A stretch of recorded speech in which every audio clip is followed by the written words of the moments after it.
The following story takes place before the events of Infinite Crisis.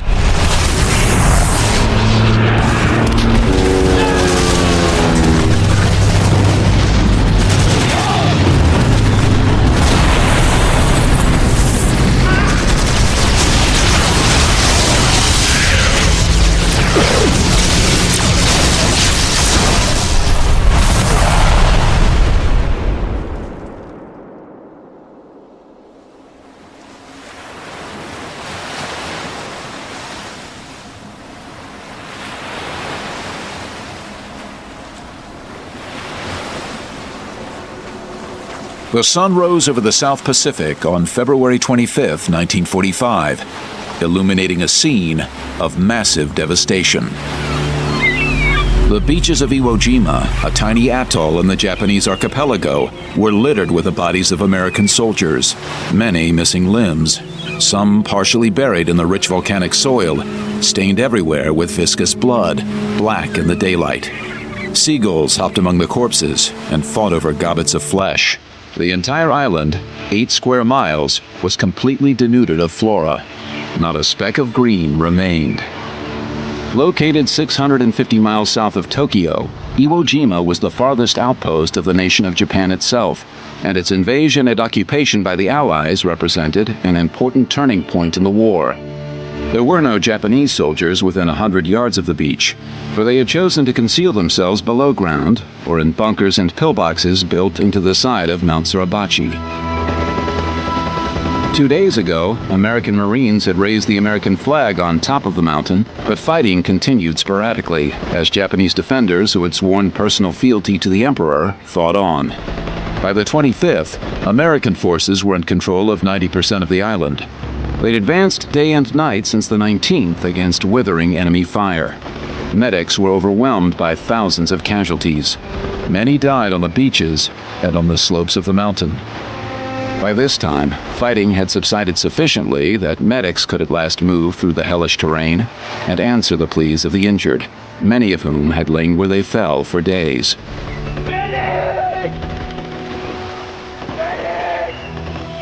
Surviving medics had each been assigned a quadrant and were working their way inland from the beaches, searching for wounded Marines. There were still Japanese snipers taking deadly aim from concealed holes near the top of Mount Suribachi, and it would be many hours before the medics covered the 2 miles to the base of the mountain. The entire island smelled of death. Not even the strong sea breeze could scour away the smell. On the skirt of the mountain lay an American soldier who was not dressed in the Marines' drab olive green.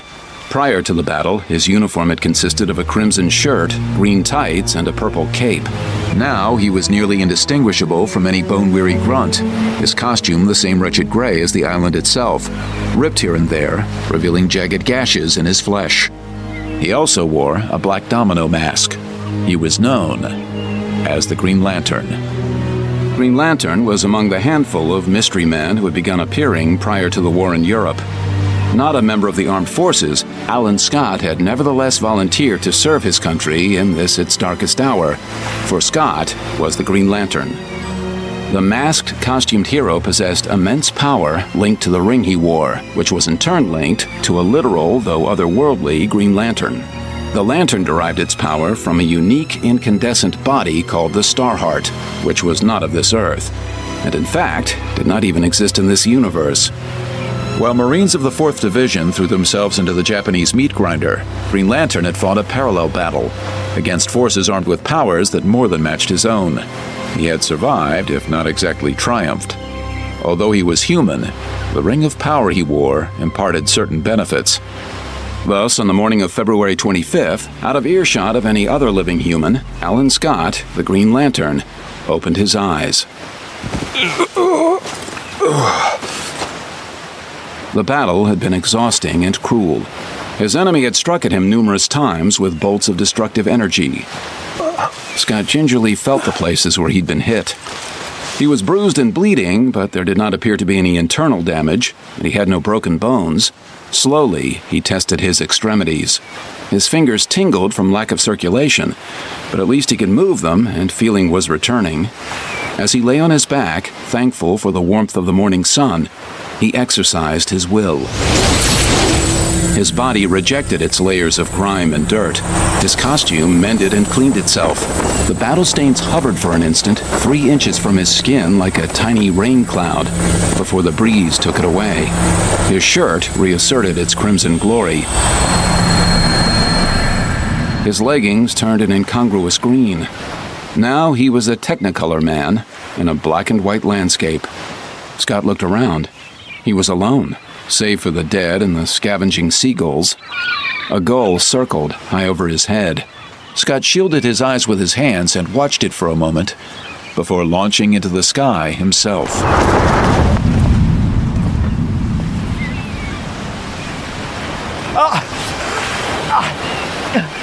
Easy, buddy. This will make you feel better.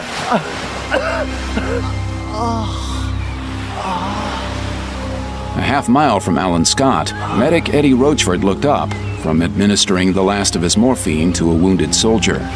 He saw a lone seagull wheeling overhead, corkscrewing toward the sun. Rochford, or Roach to his friends, had been up for 32 straight hours.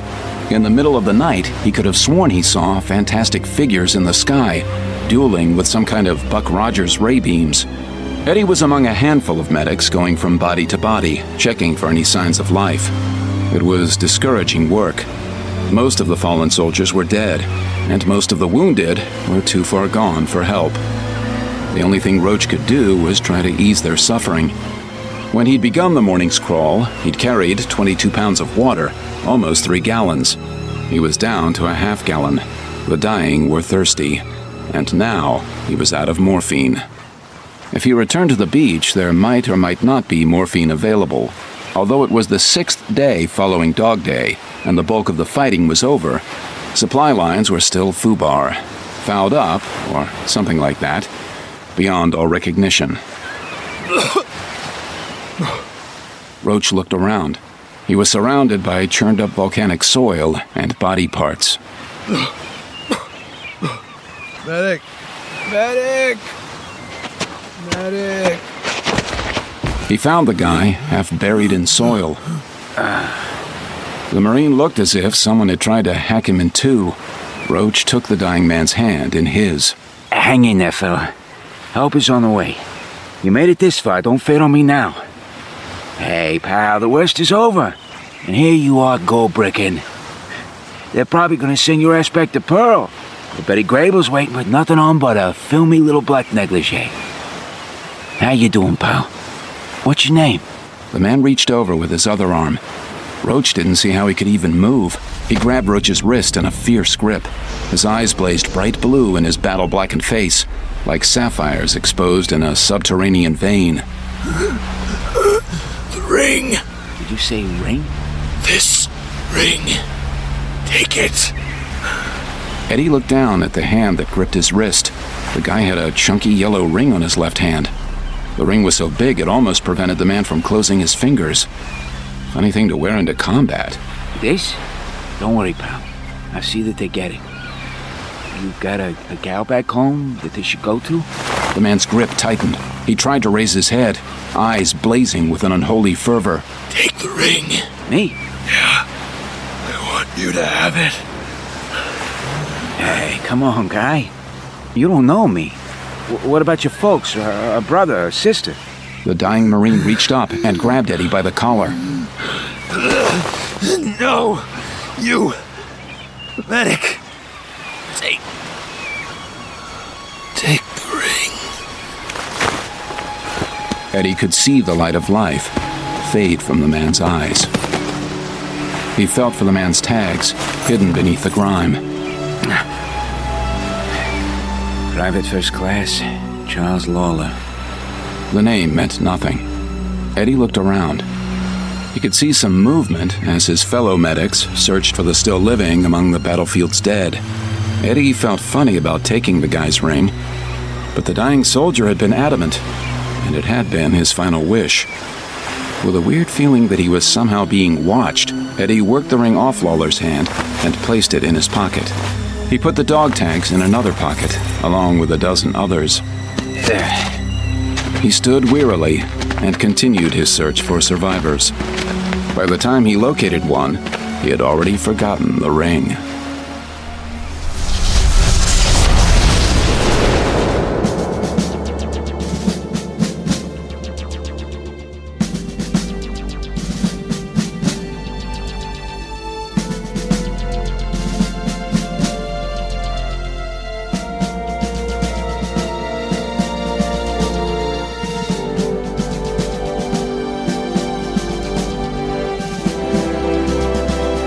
Graphic Audio presents DC Comics Green Lantern Sleepers Book 1 by Christopher J. Priest and Mike Barron. Green Lantern and all names, characters, and elements are trademarks of DC Comics. Copyright 2011 DC Comics. All rights reserved. Narrated by Richard Rowan. With performances by Eric Messner, Michael Glenn, Elizabeth Jernigan, Dylan Lynch, Julianne Elliott, Bruce Allen Rauscher, David Coyne, James Konachek, Thomas Keegan, Joseph Thornhill, Terrence Aselford, Danny Gavigan, Stephen Carpenter, Britton Herring, Kimberly Gilbert, Thomas Penny, Christopher Sheeran, Tom Simpson, Nanette Savard, Amanda Thickpenny, and Ken Jackson.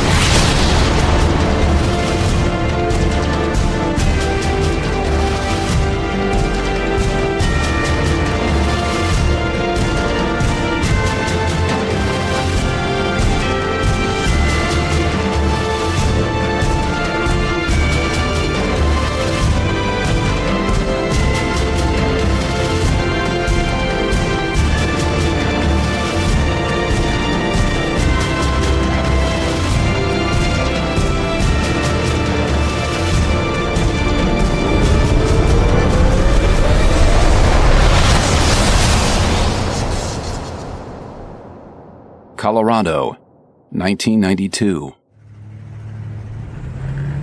You see that? About 100 miles west of Boulder, Hal Jordan was among 4 people headed west in a '71 Chrysler New Yorker.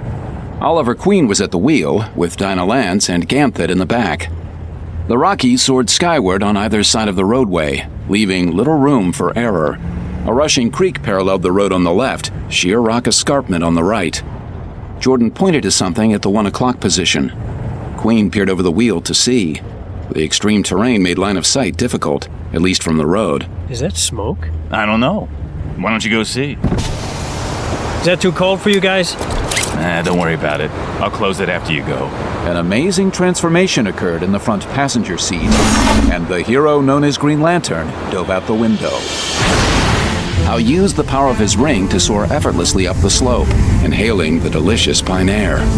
As he achieved an altitude of 15,000 feet, he paused in midair. That's smoke, all right. It was coming from a forest fire burning 2 valleys away. Spreading his arms in front of him for balance, Green Lantern hurtled 3 miles through the air to the town of Pumpkin Grove. Population, 3,500. Firefighters throughout the western U.S. had been battling blazes all summer. Jordan and friends had been extremely fortunate not to have encountered any before. But heading through the matchstick dry Rockies, they were bound to hit one sooner or later. There was no way to get through Colorado without seeing forest fire smoke. Jordan looked down as 24 volunteers tried to create a barrier, a fire break, working with a pair of caterpillars to remove beetle-deadened trees and loose brush in a 100-yard swath at the town's edge.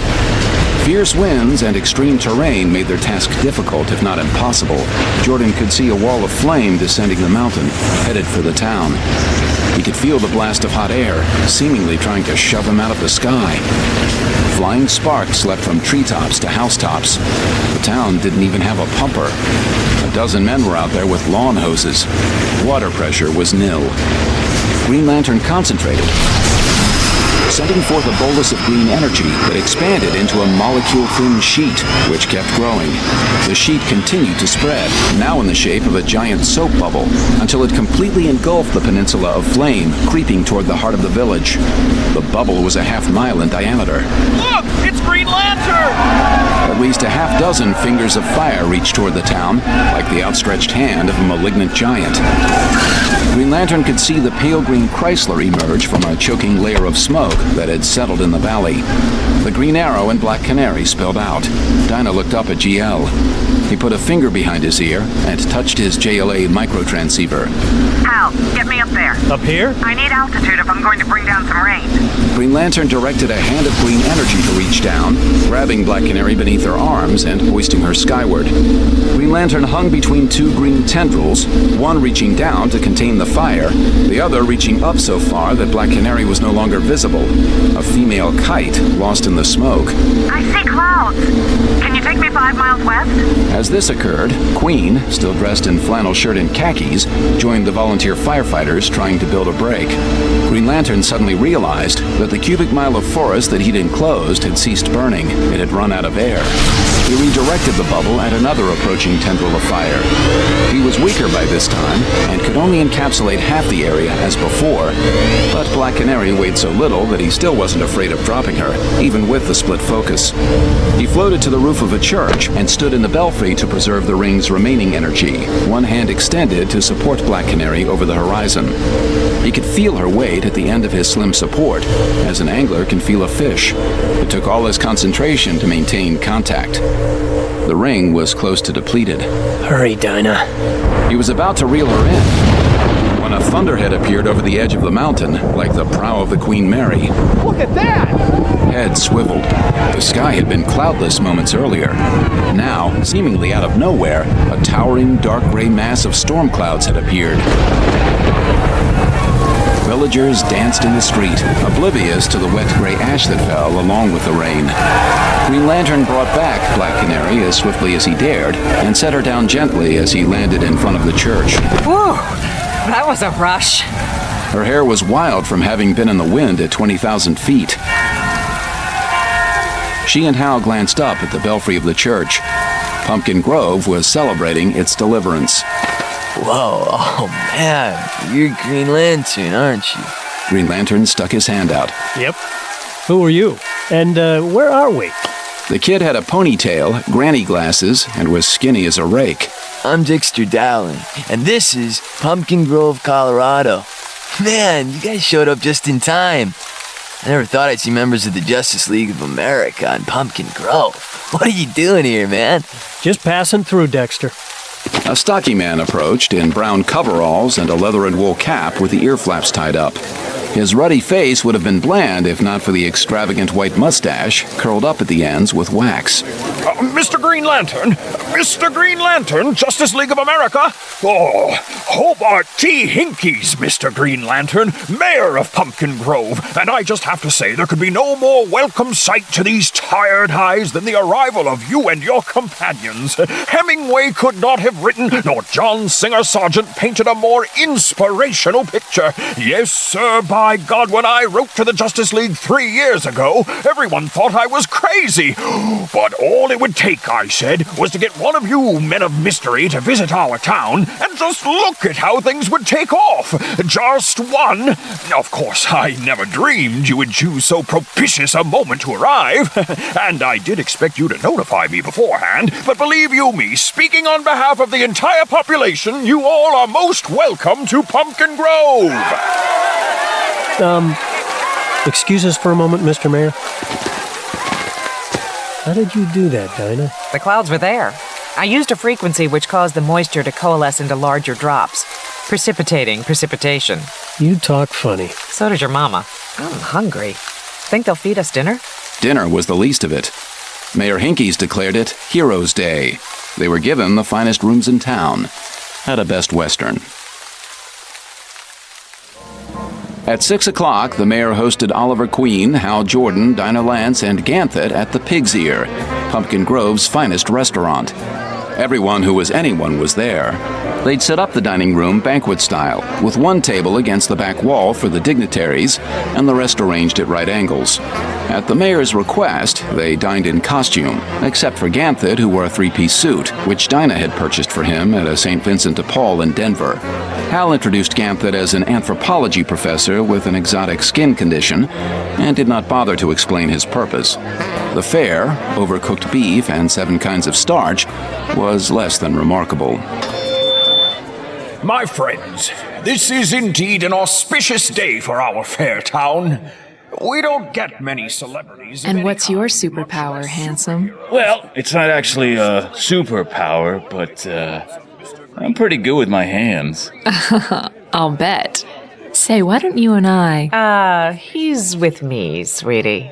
Thereafter, the serving girl confined her come-ons to the Green Lantern. It was 9 p.m. by the time they returned to the motel, having shaken hands with everyone in town. Ganthet and Jordan each had a room to themselves. Dinah and Oliver shared a room. Jordan, who'd brought his lantern in the car's trunk, kept it in the room with him overnight. He watched Charlie Rose for an hour before falling asleep. Hal Jordan had been a test pilot for the Ferris Aircraft Corporation when the alien being known as Abin Sur had given him the green power ring. The Green Lantern Corps was the inspiration of the Guardians of the Universe, headquartered on the planet Oa in the celestial system near the center of our galaxy. The Guardians were great thinkers and ethicists. Following millennia of debate, they had decided to fight entropy and divide the known universe into 3,600 sectors, each to be policed by a member of the Green Lantern Corps, each member chosen for outstanding character. Hal Jordan fit the profile. The Owens felt a sense of obligation for having unleashed entropy in the first place. 4,400,000 years ago, the Owen Krona released entropy, spawning an antimatter universe. Or so they thought. The contemporary Earth scientist is likely to scoff at such a theory. Entropy, he will say, is the natural state of the universe. It is the same as time. Time unwinds at its steady pace, and systems break down. That's entropy. The notion that it was introduced by a living species will strike the contemporary scientist as absurd, if not insane. If entropy were not the natural order of things, no one would age. Nothing would get done. You can't make an omelet without breaking eggs. Life's a messy business, death more so. Whether there is any truth to the story is beyond our capacity to know. Nevertheless, this is what the Owens believed, and being a moral race, they elected to do something about it. It took billions of years for the Guardians to reach Earth, which is in the sector designated as 2814. In 1939, as the people of Earth reckon time these days, Alan Scott had acquired a mysterious lantern and a power ring, becoming by default Earth's first Green Lantern, although he was never a member of the Corps. Years later, the alien Abin Sur passed his ring and lantern to Hal Jordan, making him Earth's first official Green Lantern. Scott had since retired without relinquishing his powers. What were those powers? First and foremost, the power of the mind. The Green Lantern ring converts thoughts to matter. Virtually anything the wearer can imagine will occur, if he has sufficient concentration. The ring itself is merely a tool. Bad men can do bad things with it. Which was why the Owens had such a rigorous vetting process. Those chosen to wear the ring must be of the highest moral and intellectual caliber. Ex-Terran anthropologists will point out that comparing morality between two different alien races is an exercise in futility. However, no one can dispute that the Owens and humanity have much in common, not the least of which are their carbon-based bipedal bodies. Indeed, humanity at this stage resembles Owen culture of 3 billion years ago. Ganthet's own studies, published after an extended stay on Earth, show numerous parallels. Were his book to be available on Earth, it would provoke a firestorm of controversy, for Ganthet was not shy about comparing cultures and finding some superior to others. He was particularly intrigued by the United States of America and its comparative resemblance to Owen culture at that developmental stage. One cultural aspect with which Ganthet had great difficulty was the human concept of humor. Oliver Queen famously said that he did everything but wear a fake arrow through his head to coax a laugh from the blue-faced alien, without success. It was Ganthet's appearance on Earth that inspired Green Lantern, Green Arrow, and Black Canary to drive cross-country. Like the slumming royal heir in London in The Prince and the Pauper, Ganthet wanted to know how normal Americans lived and worked.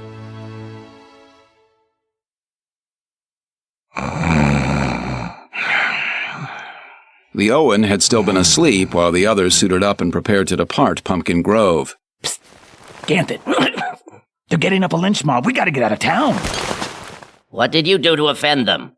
There you go, Hal. Didn't I tell you he'd assume it was my fault?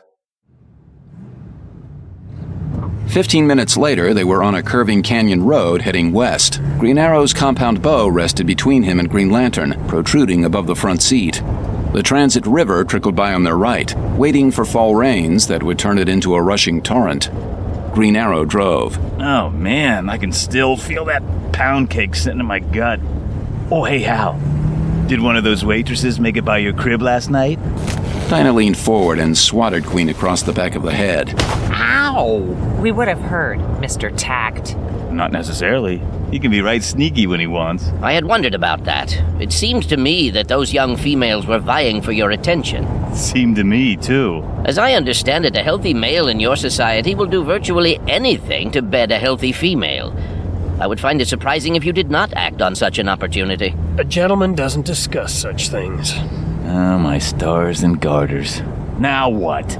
100 yards ahead, they encountered 2 sets of sawhorses set across the road, each bearing a sign. The first read, "Road washed out." The second sign said "Detour," with an arrow pointing to the right, up a dirt road that led into the mountains. The trouble with Colorado is there are only 2 roads from A to B, and only one of them is paved. Yeah, I'll check the map. I don't mind. Oh, it's all so beautiful. Oliver turned the big Chrysler up the dirt road. They passed clusters of mailboxes and more rugged trails leading up into the trees. Soon they had left even these signs of civilization behind. There was nothing but the dirt road to remind them that man had ever been there. The road flattened out into high mountain pasture. The patch of green was encircled on 3 sides by barbed wire and on the 4th by a sheer rock face. There was a pond in the middle and a half-dozen cattle lounging in the morning sun. Dinah leaned out the rear window, inhaling the fresh pine scent. If we could bottle this air, we could sell it at Neiman Marcus for $12 a pint. Look at the yellow reflecting off that pond. It's dazzling. Hal, who'd had his nose buried in a map, looked out the window. He looked up. He reached over and grabbed the steering wheel above Oliver's hands and forced it abruptly to the left, causing the car to swerve off the road. How? Heads up! In that instant, a yellow mallet 10 feet in diameter struck the road where the car had been. Holy mother! The edge of the mallet caught the car's rear bumper, tearing it off and causing the front end to lurch up. Black Canary reached back in and yanked Ganthet out as if he were a sack of laundry. Split up! Don't let him concentrate his power! Green Arrow already had an arrow notched, searching for a target. Who are we looking for, boss? Sinestro, Renegade Green Lantern. Yellow ring, yellow power battery. And as you will remember, the energy frequency broadcast by yellow cannot be affected by the power waves of my ring. I get the picture. What's he look like? It's hard to miss. He's crimson and very tall. Dinah? Over here. Dinah and Ganthet huddled among several monolithic blocks of granite that had fallen from the cliff face, forming a natural arch. Al says... I heard. Ah, Sinestro. He will prove difficult to overcome with his experience. An effervescence of green sprayed from the top of the cliff 1,000 feet above and disappeared like fireworks. A smattering of rocks followed. As he is impervious to the power ring, it would behoove either or both of you to incapacitate Sinestro. Love to. You got any ideas? I do. But first, I have to get to the top of that cliff. Streams of yellow energy spattered from above, dissipating quickly as the combatants' power beams split the air. Grappling arrow. Right. Oliver drew an arrow with an unusually thick shaft from his quiver and fitted it to the bow. It soared true toward the top of the cliff, cleared the lip, and arced back down out of sight, leaving behind an all but invisible monofilament attached to the bow. The rental agency is going to have a cap when they see that car. That's what insurance is for. Take the bow. There's a tungsten spring inside, should pull you right up the cliff face. I'll give him a headache. Oliver cupped Dinah by the back of the head and pulled her close. Be careful, pretty bird. And don't lose the bow. They're expensive. Black Canary positioned herself at the base of the cliff, 1 foot on the rock wall, and held the bow with both hands over her head. The spring began to wind in the filament, pulling her up the sheer rock face. It looked as if she were walking straight up the side of the cliff. From a sleeve of his quiver, Oliver pulled out a collapsible bow.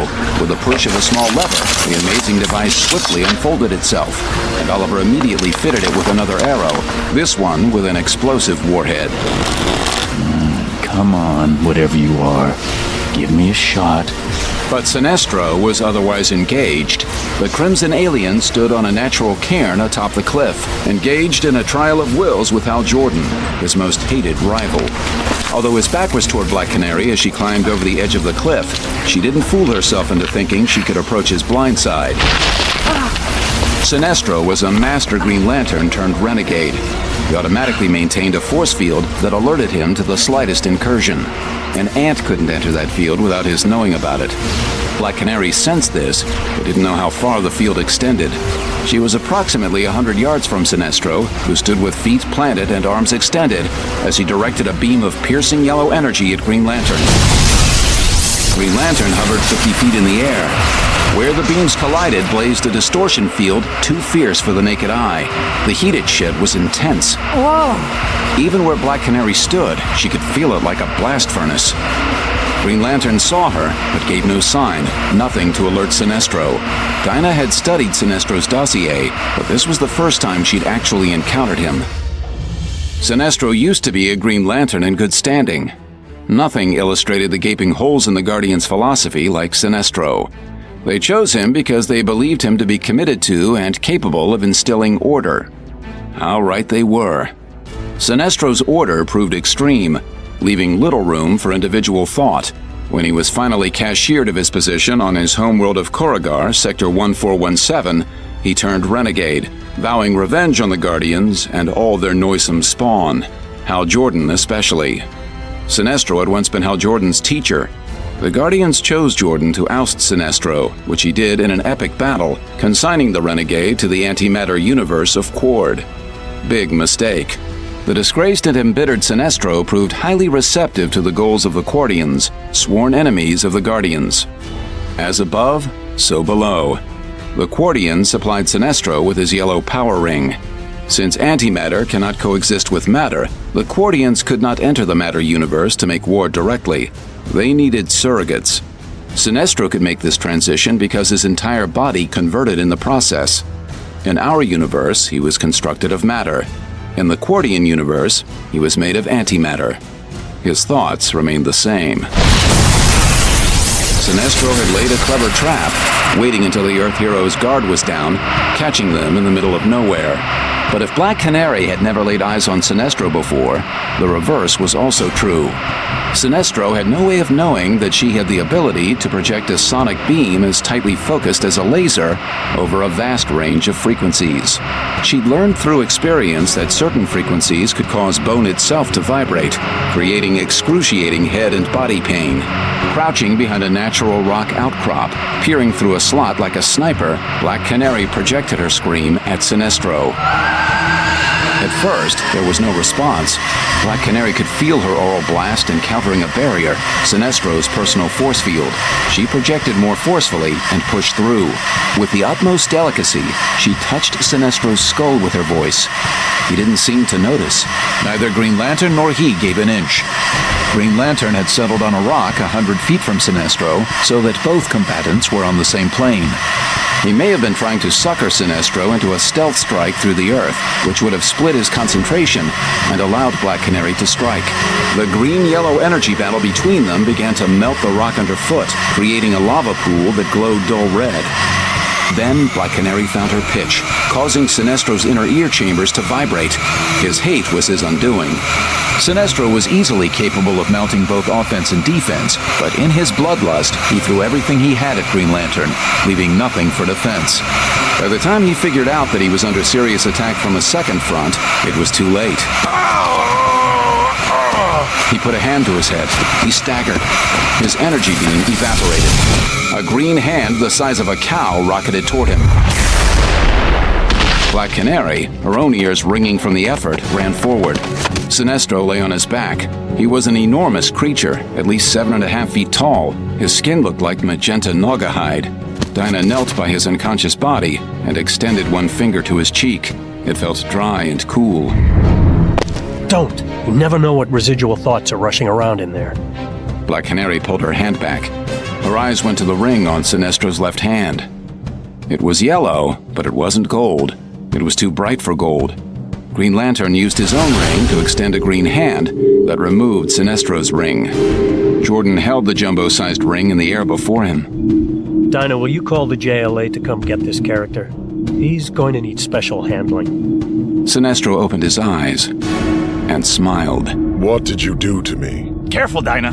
Green Arrow leapt in front of Dinah. Arrow knocked. I'm down. You took my ring. I have no means of defense. Guys like you always have some trick up their sleeve. There is no trick, nor sleeve, as you can see. You have sown the seeds of your own destruction. I am but the farmer. What the hell does that mean? But Sinestro would not speak again. They put jade shackles on him, sealed him in a jade coffin, and put it into orbit around Saturn.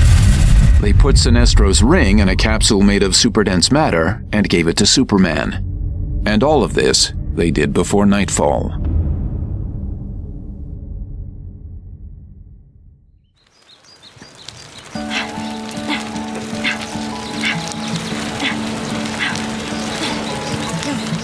Edward Harrison Roachford III, better known as Roach to friends and detractors, pedaled home furiously on his banana bike, the white cloth sack of the Huntington Times and Clarion flapping from his shoulder.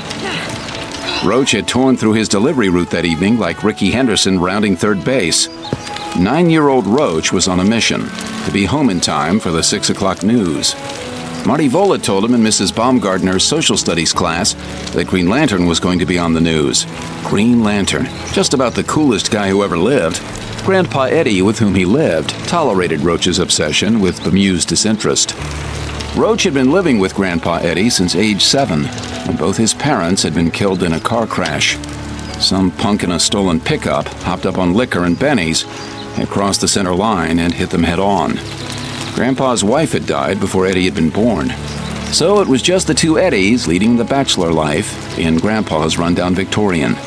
Shea Roachford occupied a corner spot at the juncture of 28th Street and LaGuardia Boulevard, and was notable mainly for its unkempt appearance. It was the type of house children singled out as haunted.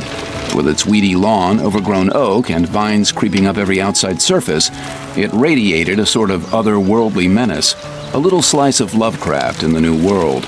Eddie pumped his bike, backside rising and falling like an Oklahoma oil pump as he cut across LaGuardia toward the cool shadow of the Roachford house.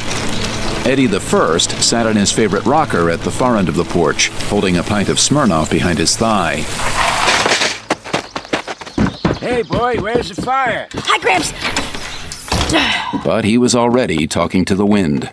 Roach flew into the house, zoomed through the kitchen, grabbed a can of soda and a stick of jerky, circled back to the living room, and planted himself 16 inches from the screen. And in the little town of Pumpkin Grove, Colorado, high in the Rockies, disaster was averted by the swift superheroic actions of the Green Lantern, the Green Arrow, and Black Canary.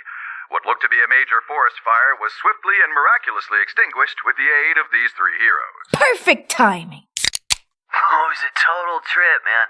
GL and his buddies brought the rain, dude. It was my personal request that brought the Green Lantern to our fair town, but the timing was unexpectedly fortuitous indeed, as though fate itself had smiled upon us. Unfortunately, the only footage available is this amateur video. That We sucks. apologize for the quality, but you can see the distant figure of Green Lantern up in the sky using his famous power ring before he zooms out of frame.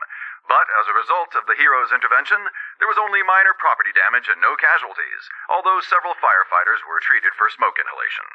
Next up, Bill will give us a preview of tonight's big Yankees-Red Sox showdown, along with other stories, right after these messages. What a ripoff. They hardly showed anything. But that power ring was pretty cool. Man, if I had a ring like that, I'd use it to get rid of all the bad guys and search for adventure. I'd use it to rub Steve Lawson's face in the mud. I'd use the ring to give myself straight A's. Could I do that? Hey, wait a minute. Just like that, Roach remembered something. Grandpa Eddie the First, had once had a ring like Green Lantern's. Not exactly like Green Lantern's, but big and powerful in some way that Roach didn't understand. Roach remembered Grandpa Eddie showing the ring once to his parents when he was 5. Eddie the First had brought the ring home with him from the war, and there was something eerie about it. Roach's father had told his grandfather to put the ring away or give it to the government. Eddie the First put the ring away and stopped talking about it. It's still here. Somewhere in the house. And I think I know where. He raced up the wooden stairs to the second floor where he had his own bedroom.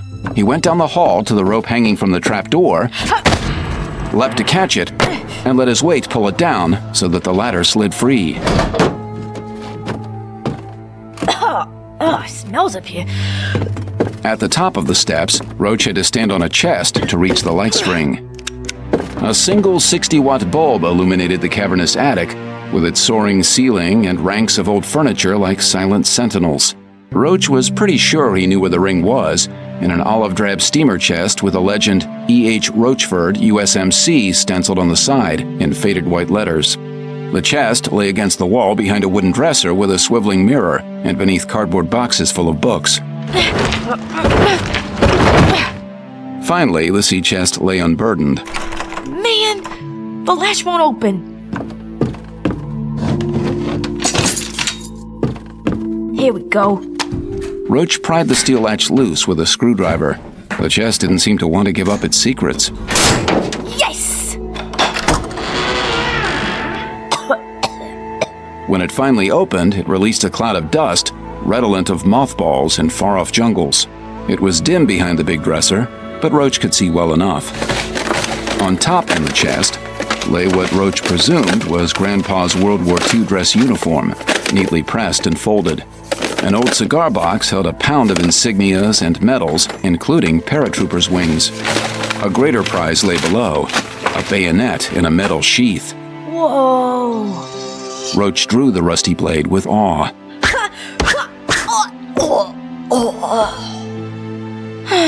Reluctantly, he set the bayonet aside and reached deeper into the chest. An American flag folded into triangles, a pair of black leather boots still holding a dull shine. A photo album. Roach flipped through it. Grandpa with smiling South Sea Islanders on a white sand beach.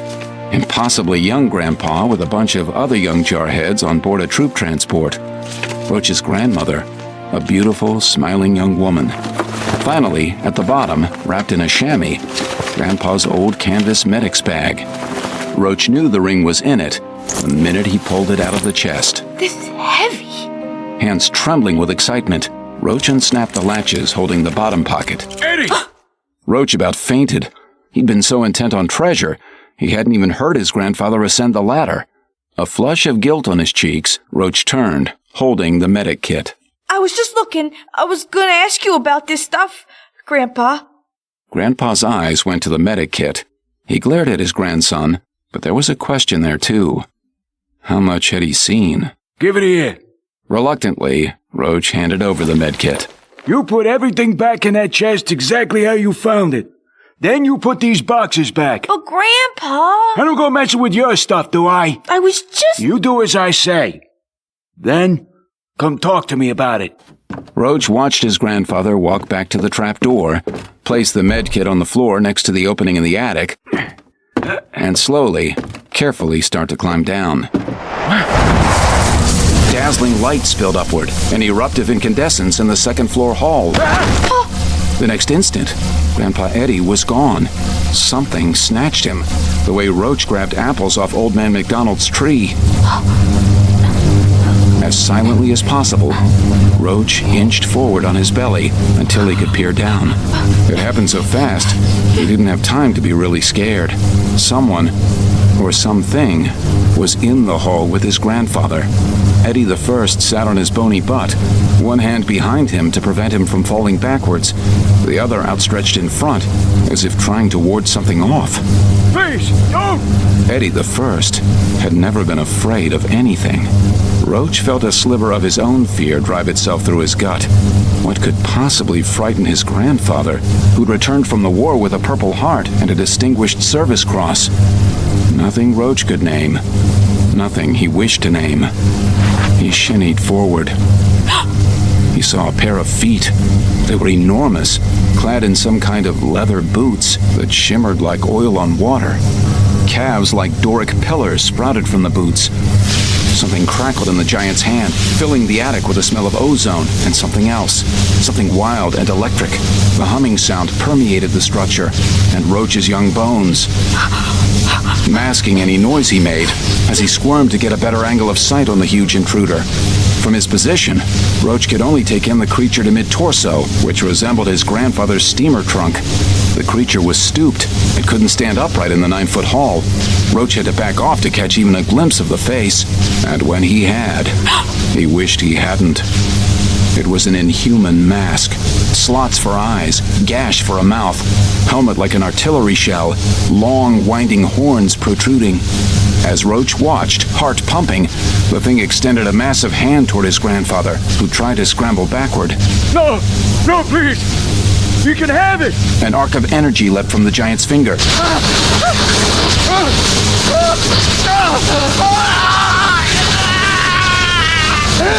The smell of ozone and burning flesh rose upward.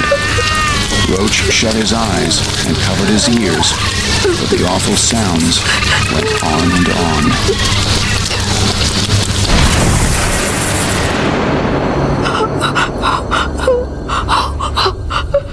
5 minutes after the thing cooked Eddie the First, Roach opened his glassy eyes.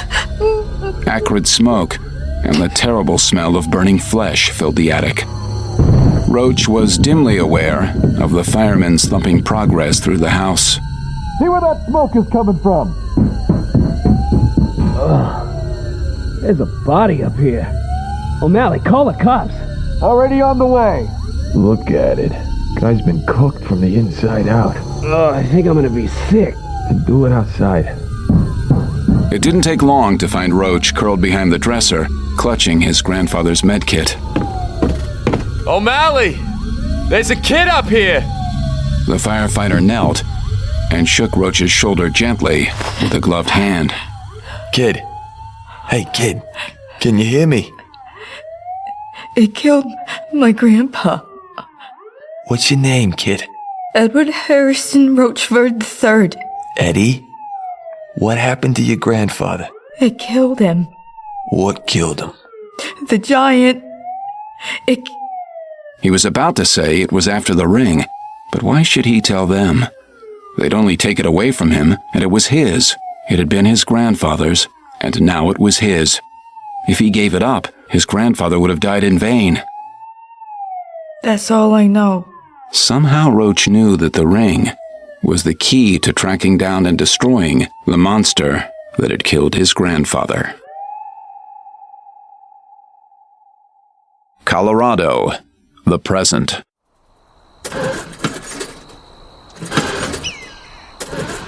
God damn it! The biker stood utterly alone in the middle of a vast landscape, baking in 90-degree heat and futilely stabbing at his cell phone. Great! That's just great! It's dead! Son of a... He hurled it into the desert. It soared 50 meters before smashing on the rocks. Trouble? Hey! The voice came from just behind Bulldog and made him leap 6 inches in the air. Not a small feat for such a large man. He whirled, ready to cold-cock the sneaky bastard. The tall, gaunt man in the overcoat and wide-brimmed straw hat, like something your Aunt Petunia would wear in the garden, didn't blink. Bulldog immediately dropped his fist and stared. This guy looked like Jesus. He had that 1,000-yard focus in his limpid brown eyes, and the long flowing hair, and the beard. But where had he come from? Bulldog hadn't seen him on the road, and the land didn't exactly provide cover. Disarmed by the man's eerily calm demeanor, Bulldog stepped back. Sorry. I didn't see you sneaking up on me. My goddamn hog won't start. The tall man walked toward the bike. Bulldog followed, a little freaked. Strangers were usually more reticent about approaching him. And this guy could be a loony. Who knew what he'd do to the bike? I was heading toward Grand Junction to hook up with some buddies, stop to take a leak. Now the damn thing won't start. The man stooped to study the engine. He froze in what Bulldog thought was a damned awkward position and just stared at the metal for 2 minutes. He reached out with one hand and gently touched the cylinder head. A spark leapt between finger and bike. Try it now. Yeah, right. What the hell? Bulldog stepped past the stranger and straddled the bike. I'll be damned! I'm Ludlow Kramer, bulldog to my friends. Hal Jordan. The man shook his hand. Not exactly cold fish, but like the guy's mind was elsewhere. You need a lift, man? Say, where'd you come from anyway? No thanks, I'd rather walk. The stranger turned away and started to stride. Man, you cured my hog with the laying on of hands. Thanks, brother. And use that power wisely.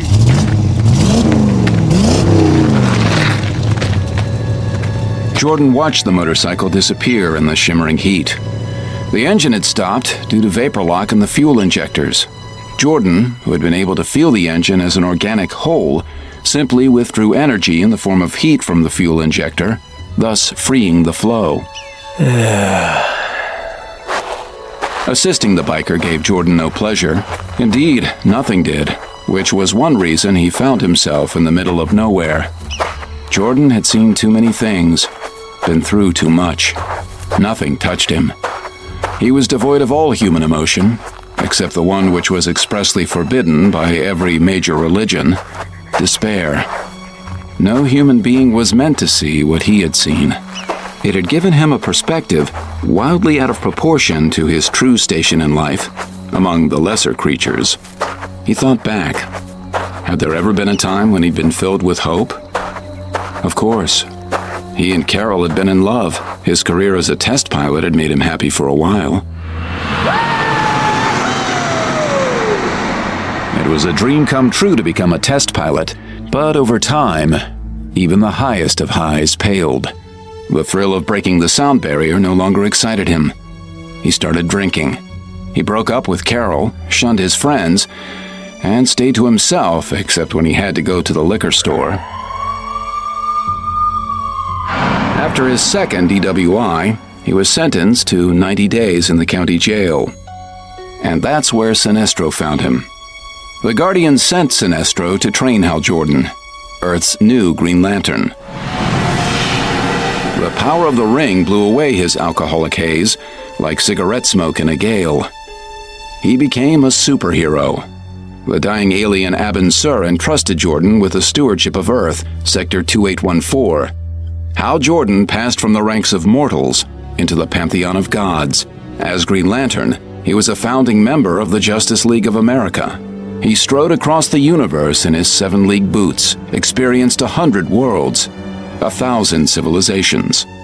But as Parallax, in grief-stricken madness, he had tried to remake the universe in his own image.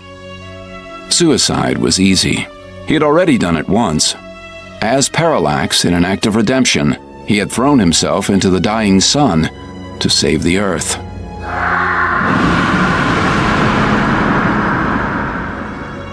That should have been the end of it. But Jordan was dragged kicking and screaming back to life, reminded once again that he'd surrendered an essential part of his humanity in exchange for power. He no longer had the ability to say enough. He wondered what it would take to prevent him from being brought back. The complete destruction of his body? Wasn't it his right to die? He was supposed to redeem himself. Wouldn't his death do that? He thought about it and was ready to test his theory, even though he knew he was almost certainly wasting his time. Railroad tracks ran parallel to the highway, carrying ore west and autos east. Freight trains passed every couple of hours. One was due shortly. He could feel its vibrations in the soles of his shoes. He walked toward the tracks across the parched red rock. In the distance, to the north and east, he saw the outline of the San Juan Mountains, a ghostly purple in the haze. To the west, he glimpsed a shadow slithering between rocks. Coyote. Pickings must be miserable in the high country to drive a coyote down here. He kicked a stray McDonald's wrapper. He couldn't remember the last time he'd eaten. The Spectre had no need for food, or shaved, or taken a shower, or slept in a bed. He came to the tracks, part of which lay on a berm built across a gully. Now he could hear the train in the distance. Jordan took off his coat, wadded it into a cushion, and laid it on the polished steel track. Then he lay down between the rails, head on one rail, feet on the other. He could feel the Northwest and Pacific approach, even through the layers of cloth. Perhaps they saw him, but the train would take several miles to come to a complete halt, by which time Jordan's skull would be reduced to moist shards. The other rail thrummed beneath his heels, a not unpleasant sensation. The engineer definitely saw him. Jordan was at peace, despite, or perhaps because of, the train's approaching fury. He stretched his arms overhead, anticipating the instant of sweet oblivion. Jordan imagined what the engineer might feel. Guilt? Certainly. Anger? Probably. Jordan himself no longer felt anything, except the desire to end it all. Here it comes. Something grabbed hold of his pant leg and tugged. It pulled with stunning force, yanking his head off its iron cushion. It pulled Jordan over the track like a Ken doll. Down the crushed rock berm to the cracked valley floor. Far ahead and growing farther, the engineer leaned out of the locomotive backward, red-faced, flipping Jordan the bird. Jordan waved at him. Howdy. He turned to see what had grabbed him. A coyote. A grinning, mangy, yellow-eyed coyote had seized him by the pant leg and saved his life. The coyote had let go of his leg and sat grinning, tongue lolling, as if waiting for the next one-liner. Thanks. Thanks for nothing. He knew it wouldn't work. This was the 15th time he'd tried. An empty gesture to protest an empty life. The coyote spoke. Jordan, we have to talk.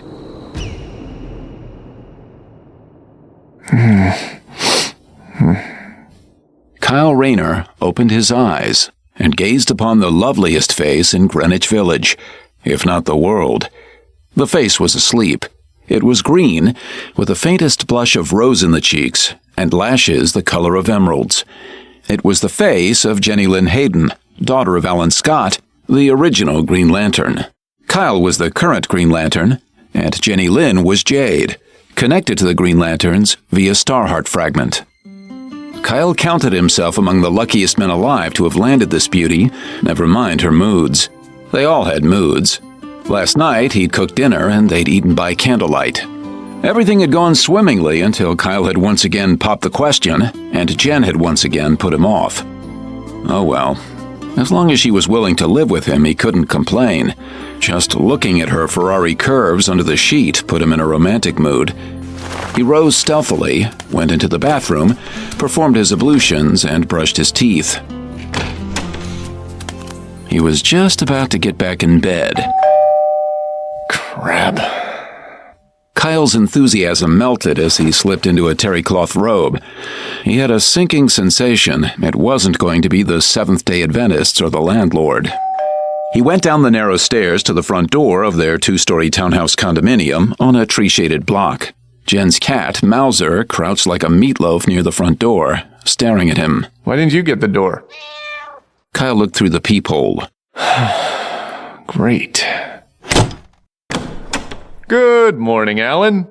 Alan Scott swept in, brushing Kyle with his dark gray worsted suit. His tie was the color of a stoplight. My daughter awake? No, sir. Would you like a cup of coffee? All right. Cream, no sugar. Kyle went into his compact kitchen where Mr. Coffee had already done his deed. Kyle took the coffee into the dining room where Scott sat at the head of the table, unconsciously emulating his posture at Gotham Broadcasting board meetings. You know, I do not approve of my daughter shacking up with you. I understand, sir. I've asked her to marry me on numerous occasions. It's her decision to avoid making our arrangement legal. I feel compelled to point out that we are both of age. I'm not so much concerned about her behavior as yours. I heard you were at a strip club last week with a young woman who is not my daughter. How did you... Sir, you should know as well as anyone that looks can be deceiving. I'm a one-woman guy. That was just an acquaintance. I know very well that looks can be deceiving. I also know that perception is often reality. I don't want to have to read about you two, separately or together, singly or seriatim in the tabloids. It's embarrassing. I understand. It won't happen again. You'll have to excuse an old man. The way you young people live is just a little hard for me to take. Maybe I'm old-fashioned. I do hope you're using protection. Sir, we're both adults, and we take full responsibility for our actions. Adults? Jen's 21. She's still a child. Sir, may I remind you that Jen was born without benefit of legal union? You're right. I'm asking you to do as I say, not as I did. Part of it was the times. Back then, women were a lot less eager to jump in the sack with any Tom, Dick, or Harry. But once I became a celebrity, well, I don't have to tell you. Power is the ultimate aphrodisiac. We matured faster in those days. We had less time. Our life expectancy was shorter.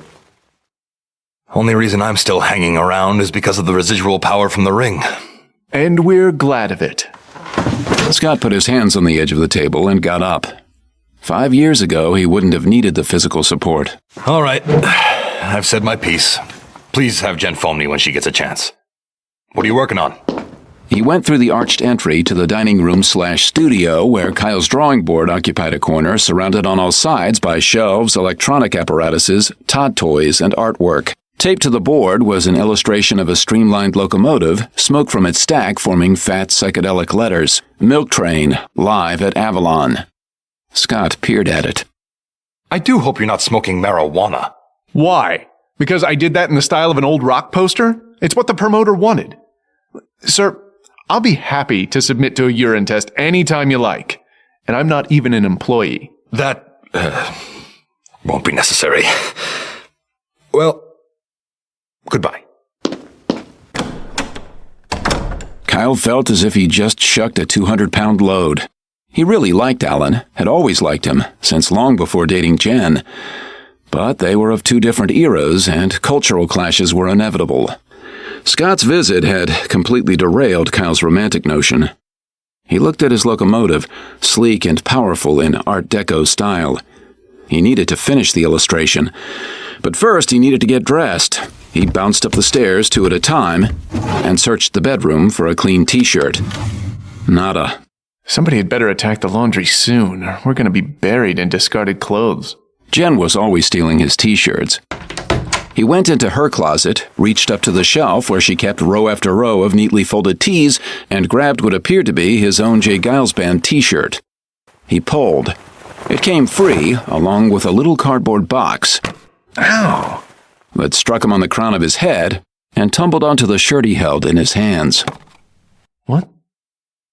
Little pink pregnancy test. He dropped it as if it were radioactive. He looked over at Jen. She was still fast asleep. Kyle stooped and picked up the package. No mistake, a pregnancy testing kit. In his imagination, it came complete with an iron chain connected to a massive block of concrete on which it said, "This is the rest of your life." Kyle burning the candle at both ends trying to support a family. Jen stuck nursing when she'd rather be off saving the universe. Mortgages, health insurance, life insurance. Preschool. He was having a panic attack. Floaters appeared at the edge of his vision. He sat on the floor. I can't be a parent. I'm too young. He could easily have verified his fears by probing her body with the ring. But she would instantly know it and fly into a rage. Kyle frantically racked his memory, trying to figure out when it had happened, as if that would do any good. Now that the trap had sprung, he could see his mistakes. Not a superhero after all, just a mere mortal. Wait a minute. Jen wasn't exactly a conniving female. She was far from helpless. In fact, with her powers, she was capable of anything, and she never seemed all that eager to become a mother. The few times the subject came up, she'd laughed about what a terrible mother she would make, with her commitment to cosmic justice. Kyle had countered by pointing out that she hadn't turned out badly, but he never dreamed that fatherhood would be thrust upon him so precipitously. "I'm not ready," he wanted to wail, but it sounded too much like a child. No whining. He loved Jen, planned to spend his life with her, so what was the big deal? In previous centuries, man and woman would marry as young as 12. Of course, they only had life expectancies of 20 years.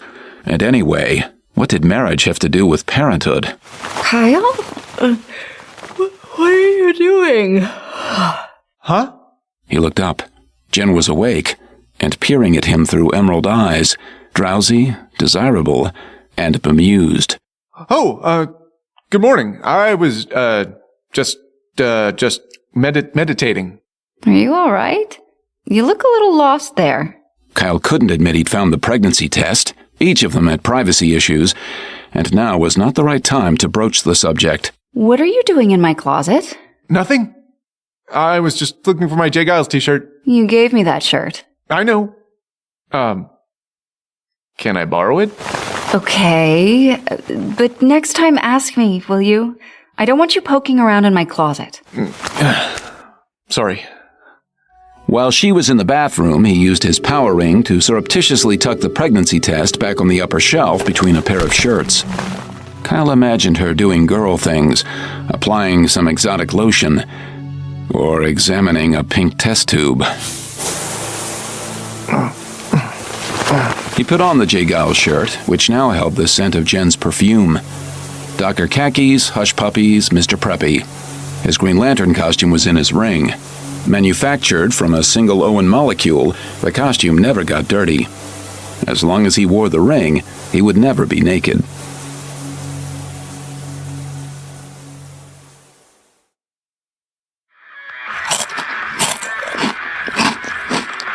While Jen showered, Kyle had a bowl of twigs and nuts cereal Jen had found at some yuppified emporium.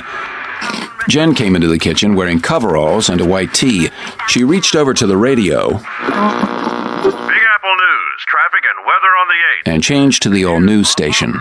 Hope you don't mind. Kyle did mind. He hated the news. Every time there was a tale of human tragedy, he flagellated himself for not being there to prevent it. He wondered how Jen could listen with half a mind, as if it were background music. Why didn't she feel compelled to do something, as he did? Let's not have any radio. Whatever. Did you finish all the milk? Kyle reached guiltily for the quart container close at hand. Yeah. Sorry. Are you going to make me go down to the store and get more? Kyle felt a snappy retort bouncing on the tip of his tongue, but was able to bite down on it. No. I'll get you some. Anything to get out of there.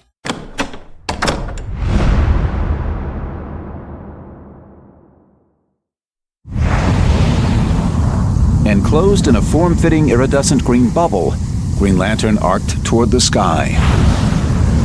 He accelerated, knowing the thin air was turning red hot on the edge of his protective bubble. To the east, he saw the sun rising over the curve of the Earth. To the west, Manhattan's morning shadows withdrew into a vast mosaic. The Earth receded. The bonds of gravity were slipping away. Although the ring protected him from harsh conditions, he could always feel his surroundings. Space was cold. Cosmic rays plastered Kyle's protective bubble from all directions. It felt through his green filter as if he were plowing through a hurricane at sea, cosmic winds pushing hither and yon. Kyle put Earth and Sun behind him, tracing a parabola that would eventually bring him around the far side of Saturn. Even at the speed of light, the trip to Saturn would take over an hour. Kyle was going to do it in minutes. He knew he was traveling at faster than light speed, and that it was theoretically impossible. It didn't feel as if he were traveling that fast. His mind seized on a destination, and the ring took over. Kyle was no physicist. Nevertheless, he believed the ring moved him forward in a series of jumps, wormhole to wormhole, covering vast distances in an instant, and slowing down as he approached his destination. These wormholes imploded with Kyle's passage, reappearing light years away. Basically, he was sampling space. It was the only explanation that didn't send Einstein spinning in his grave. It was almost 900 million miles from the Sun to Saturn, slightly less from Earth. Because he was traveling faster than light, there was nothing to see. He felt as if he were traveling in a series of pulses, like a subway car in the dark. Each leap propelled him effortlessly forward. The energy bubble acted as a miniature atmosphere, filtering out lethal cosmic rays. Earth to Mars, no sweat. A stroll in the park. Then came the damned asteroid belt, a boulder field in space. If Kyle willed himself in a straight line, he would occasionally pop out in the space occupied by all or part of an asteroid. The ring protected him, but there were detonations, some of which could be quite powerful. Powerful enough to jar a rock loose and send it toward the sun. The odds that such a rock would enter Earth's atmosphere were about 1,000,000,000 to 1, but Kyle couldn't take the chance. Because his actions were magnified by the power of the ring, he voyaged carefully. He willed himself into a shallow parabola that took him over the vast washer-shaped asteroid belt. He amused himself by scanning rocks with light waves. Kyle was no scientist, but through experimentation he had learned to identify several dozen basic elements, including iron and gold. There was plenty of the former, trace elements of the latter. Iron glowed back at him a dull brick red. Gold was an iridescent aquamarine. Nothing as they appeared on Earth. Saturn grew from a marble to a tennis ball to a soccer ball to an agate boulder to a disk that filled the sky. A fat lady twirling so fast that her skirt spun straight out like a halo. He saw 4 of Saturn's 19 known moons, tiny Pandora tagging along after giant Titan like a wayward child. A child. Oh, God. I'm only 26. I'm too young for heated formula and dirty diapers. Kyle had no delusions. Caring for an infant was a full-time job, certainly for the mother, and he doubted that Jen was ready to drop her career and adventures and pick up the disposable diapers. She was like him in that respect. Once she became a superhero, there was no turning back. Addiction to power was the strongest addiction of all. It had ruined Kyle's predecessor, Hal Jordan. In accepting the ring, Kyle had accepted the responsibility. He had become a steward of the human race, and there was no end to human suffering. It was a 24/7 job. Only by consciously forcing himself to turn his back on humanity for a few hours a day was he capable of leading a halfway normal life. And even that required a willful ignorance. As the sewer inspector said to the mayor, it's best not to look too carefully. Fatherhood. The very thought made his spine ripple like a suspension bridge in an earthquake. His life would no longer be his own. He would have a responsibility to that child that would transcend his responsibility toward humanity at large. Responsibility. The curse of the superhero class. Responsibility, without which there would be no civilization. He wondered if Jen would be willing to put the child up for adoption. Sure. Everybody wants a green kid. And of course, there would be people who'd want a green kid, for all the wrong reasons. It would be a tedious process selecting the family to receive baby Kyle. And what if the child manifested powers and the new parents freaked? Man, what a mess. He and Jade would have to raise the child themselves. And what if Jade opted out? That left him, Daddy Kyle. Hey, Pinhead, the reason you're looping around the solar system is to get your mind off earthly problems. Open your eyes. Kyle opened his eyes and saw the heavens. They were big. He saw himself. He was small. And he saw something else down below, hovering in Saturn's soup. A trail of glitter, like a shattered mirror hanging in the sky, catching the sun's faint rays and winking up at him. Down he dove. Like the asteroid belt, debris swirled out from Saturn's equator in a plane. Sunlight cast a wide ring shadow on the outer layer of the planet's atmosphere. The atmosphere consisted mostly of ammonia snow, a noxious stew that only got thicker as you approached the center. Saturn is a gas giant where you have to penetrate almost to the core to find hard ground, and yet the rocky core of Saturn is approximately the same size and density as Earth. The core hovered around 15,000 K. The very center of the planet was actually cooler than the outer core, but by the time you reached it, you were toast. The Justice League had discussed placing a station, either on Titan or Calypso, for those who really wanted to get away. Kyle swooped low, feeling minute ice particles scraping across his green bubble, which maintained gravity similar to that of Earth. If the bubble didn't modulate gravity, he wouldn't have been able to travel. He reached the trail of glitter. It was metal, numerous metals, some of which Kyle couldn't recognize, and particles of organic matter, people blown apart, in some kind of horrendous mishap. A slow scan of the stratosphere revealed debris spread out over 50 miles. It had been there a long time to spread so far, like a series of cirrus clouds. Millennia. The largest pieces were obviously machined. Kyle encapsulated a cubic foot of debris and sent it back to Justice League headquarters for analysis in a green bubble infused with memory like a homing pigeon. All JLA members and affiliates were required to report evidence of extraterrestrial life. It was possible that these adventurers had been human, but if that were true, it was doubtful they had originated on Earth, at least not the Earth Kyle knew, and they would be human in the same sense that Superman was human. That is, cursory review would reveal they shared all the same body organs and traits, but differed substantially on a molecular level. Interesting. Kyle knew that he was procrastinating. Jen wanted milk.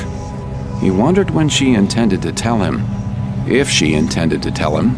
He looked out toward the distant sun, no bigger than a pearl. He tried to spot his native planet. Not from here. Leaving the mystery below, Green Lantern rocketed back toward the distant pearl. While Kyle had been scanning trace residue, something else had been scanning him. Recognizing the unique energy of the Starheart, it had waited discreetly, far below the scattered remains. Now it climbed, shrugging off gravity like a snake sheds its skin. It pulled away from Saturn's chaotic atmosphere and followed the superhero at a distance, lapping at his trace radiation like a rat following a trail of crumbs.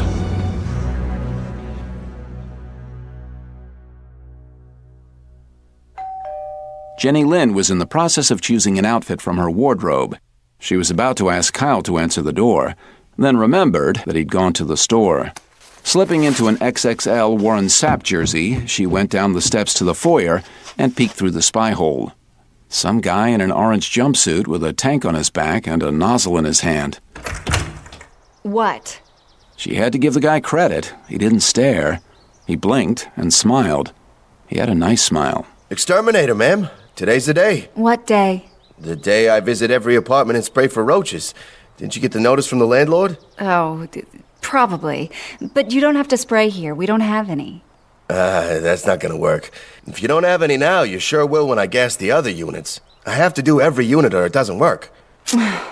There were no roaches because whenever either of them thought about it, she or Kyle launched a bubble that grew out of the center of their home, expelling all insects. Jen felt a flush of guilt. Had they been dumping their roaches on their neighbors? Were they not carrying their fair load of vermin? Not everyone could draw on the Starheart. Is it dangerous? I have a cat. Nope, only the roaches. Personally, if it were my building, I'd try to do it organically. If that didn't work, then I'd call an exterminator. Would you like a cup of coffee? Jen went into the kitchen. What do you mean organically? The guy was actually kind of cute, and he didn't smell like a chemical plant. An oval label said Eddie on his uniform above the breast pocket. On the other side was the company logo, Terminator 2, spelled T-O-O. He followed her into the kitchen and sat at the butcher block table. Yeah, I'd love a cup of coffee. By organically, I mean without poison. Cream, sugar? Yeah, both, please. And how would you do it without poison? Jen got the cream and sugar out and sat opposite him. Well, one way is to sprinkle plaster of Paris along the baseboards and put out shallow pans of water. The roaches walk through the plaster, which sticks to their feet, so they lick it off. Then they get thirsty. The plaster sits in their stomachs, killing them. Another is to buy a gecko lizard. Really? She'd love to see the look on his face if she displayed her own unique method of pest control. You know, you could launch a holistic extermination service. Yeah, I thought about it. Only no one would hire me to get rid of raccoons and things like that if I planned to kill them. I'd have to trap them and return them to the wild. I'm Jenny Lynn. Edward Hamilton Rochford III. But you can call me Roach. He smiled ironically. He really had lovely brown eyes. She couldn't help but notice the ring on his left hand. Not a wedding band. The kind of thing Mr. T would wear. Good name for an exterminator. You don't seem very surprised that I'm green. Yeah, I've seen stranger things. Besides, everybody knows you live here. New York Magazine did that feature about supermodel pads. Is this the first supermodel pad you've gassed? It will be. Will be what? Jen and Eddie turned toward the door. There stood Kyle in Docker's and J. Giles shirt, clutching a quart of skim milk. He could do that, just sneak right up on you like that. Jen felt a frisson of resentment. Now she would have to explain herself, as if there were anything to explain, because that's the way Kyle was. Jealous. Kyle, Eddie, Eddie, Kyle. Eddie has come to spray our apartment, dear. It seems all the other units have cockroaches, so we must have them too. We don't have any cockroaches, Eddie. Thanks for asking, though. Kyle stared at the coffee mugs, then at Jen. I asked him to have coffee. Eddie is very unexterminator-like. He has interesting ideas. I'm sure he does. Here's your milk. Eddie got up and retreated as gracefully as possible. Folks, if you like, I can just come back later and do this when there's nobody here. The landlord will let me in. Well, if that's all right with you. Jen glared at Kyle as if to say, "See, he's more of a gentleman than you," which was undoubtedly true at that moment. Why did you have to be so rude? Oh, excuse me if I go to the corner store for a quart of milk and come back to find you chatting up the exterminator. No, like I'm flirting with any service person who comes to the door. If some gnarly dude with bad breath came to the door, you wouldn't give him the time. You've had a bee up your ass ever since you got up. If this is what meditation does, you'd better give it up. What about the freaking pregnancy test? Kyle wanted to shout. When were you planning to tell me? He had another thought that was less charitable. They both looked relieved, like two fighters at the end of a grueling round. Kyle strode toward the door, hoping it wasn't the exterminator. It wasn't. How? Hal Jordan looked like a man who'd spent the last 6 months on a desert island.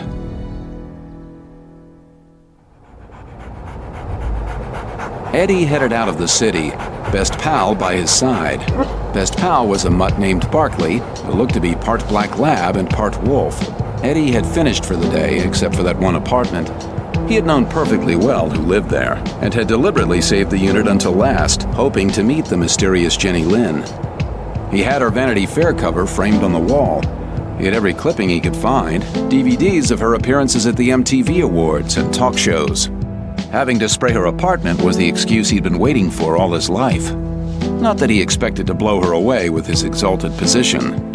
Since graduating from Huntington Community College with a degree in graphic arts, he was only qualified to join the vast pool of other overqualified job supplicants. There were 8,000 graphic arts freelancers in Manhattan alone. He couldn't help but notice Kyle's table and illustration. Eddie hated that Kyle was getting work and he wasn't. He hated that Kyle was a better artist. Eddie's job with Terminator 2 had him working in Lower Manhattan. He was one of T2's army of 24, fanned out across the tight-packed island to battle the vermin hordes. New York City's cockroach problem was legendary.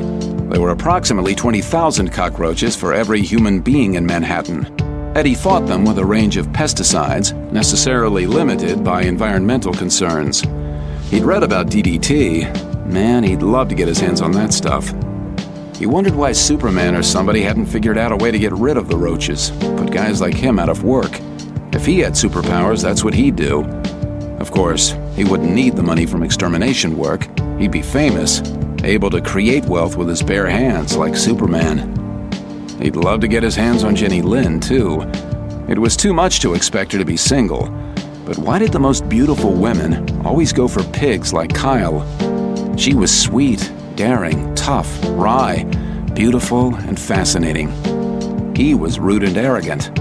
The glimpse of art that Eddie had seen looked slick and superficial.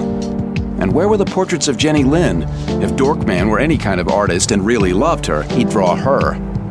Eddie would love to spray Kyle with DDT like a giant roach. Just erase him. Eddie and Barkley headed toward the Adirondacks, a favorite fishing hole since Eddie had been a toddler. His grandfather used to take him there. When the going got tough, the tough went fishing. Thanks St. Orkin, it was Friday. Eddie was off until Monday morning. His own squalid crib in Queens remained mostly bug-free. He liked to think it was because of the plaster of Paris. More likely it was Barkley, who ate anything that moved. Eddie scratched the grinning dog under his muzzle. You know, Barkley, if more dogs ate cockroaches, it'd empty animal shelters from coast to coast. Barkley grinned and stuck his wedge-shaped head out the passenger side window of the '94 Tacoma. Knocking off work in the morning gave Eddie all day to get there and set up his pup tent, cooler, and gas stove. Although his closest companion was a dog, Eddie was happy enough, considering the tragedy that had touched his life. He'd gone through college on a VFW scholarship because Eddie the First had been a war hero. His parents had left a substantial life insurance policy, which Eddie the First had invested for him. Not that this Eddie was financially independent. Far from it. He'd pretty much gone through the insurance money by the time he'd finished college. After his grandfather's death, Eddie had gone to live with his Uncle Art. Art had been too young to fight in World War II, but had fought in Korea. Eddie had fond memories of growing up in Uncle Art and Aunt Isabel's chaotic household, with 3 other kids, plus 3 dogs, 2 cats, and a Canadian goose named Gilbert who refused to leave and intimidated the mailman. From the 6th grade on, when he'd moved in with his uncle and aunt, Eddie's life had been fairly normal. He got along well with his half-brothers and half-sister, joined the Boy Scouts, participated in Little League, but there had always been something a little standoffish about him, a dreamlike quality. His teachers noticed and sent notes home. Oddly, the one field in which Eddie never slacked off was mathematics, where he always managed to pull straight A's. Algebra, geometry, trig, it didn't matter. His half-brothers and half-sister counted themselves lucky to have such a savant in their midst. It never occurred to him to become a scientist, just didn't appeal. For as long as he could remember, Eddie had wanted to create something. He just didn't know what. He'd gone through model cars, model planes, radio-controlled cars, radio-controlled planes, and illustration. His figures were stiff and wooden. He'd never be more than a third-rate illustrator. He even formed a band, the Exterminators. They sucked, but he was a first-rate bugman. By 4, they were at North Hudson. Ever since that morning, he'd been thinking about what he'd blurted to Jenny. He'd had those thoughts before, but never articulated them. It now occurred to him that an environmentally friendly exterminator might have a future. Barkley, would you be willing to eat cockroaches on a per-piece basis or at an hourly rate? They turned off State Highway 28 and headed west on McKee Road. Little hills rolled back from the road, covered with pine, oak, elm. They turned off McKee onto Sanford, which wound through the hills passing small farms. Civilization loosed its iron grip. Every weekend, Eddie tried to get away. Living in New York was like living at the bottom of the sea. You felt the pressure from millions of your neighbors competing for oxygen. You know, Barkley, hell is other people. It was dusk by the time Eddie had driven up the dirt road to Lake Agnes, his secret fishing hole in Adirondack Park. Lake Agnes only covered 10 acres and was a well-kept secret. Eddie and Barkley had the place to themselves. The county had installed a little picnic area, a shelter, table, and grill. Eddie set up his pup tent, set the camp chair at the end of the little pier, brought down the ice chest,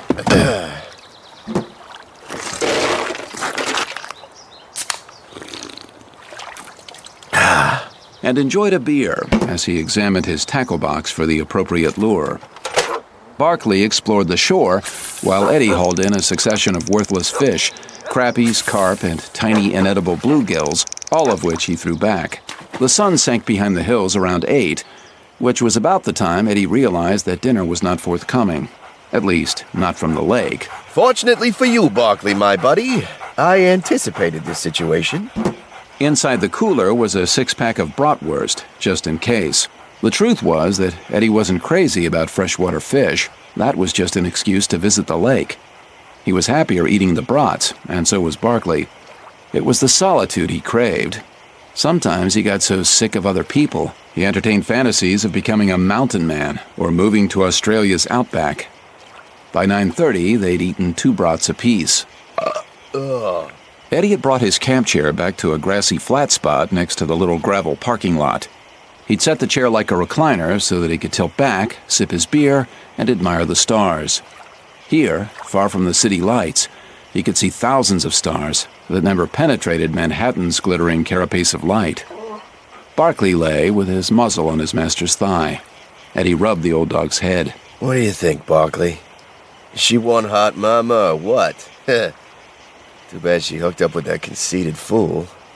Did you see his picture? Take my word for it, he makes Peter Max look good. Yeah, you like that, don't you? How'd you like to feel her green fingers ruffling through your fur? I know I would.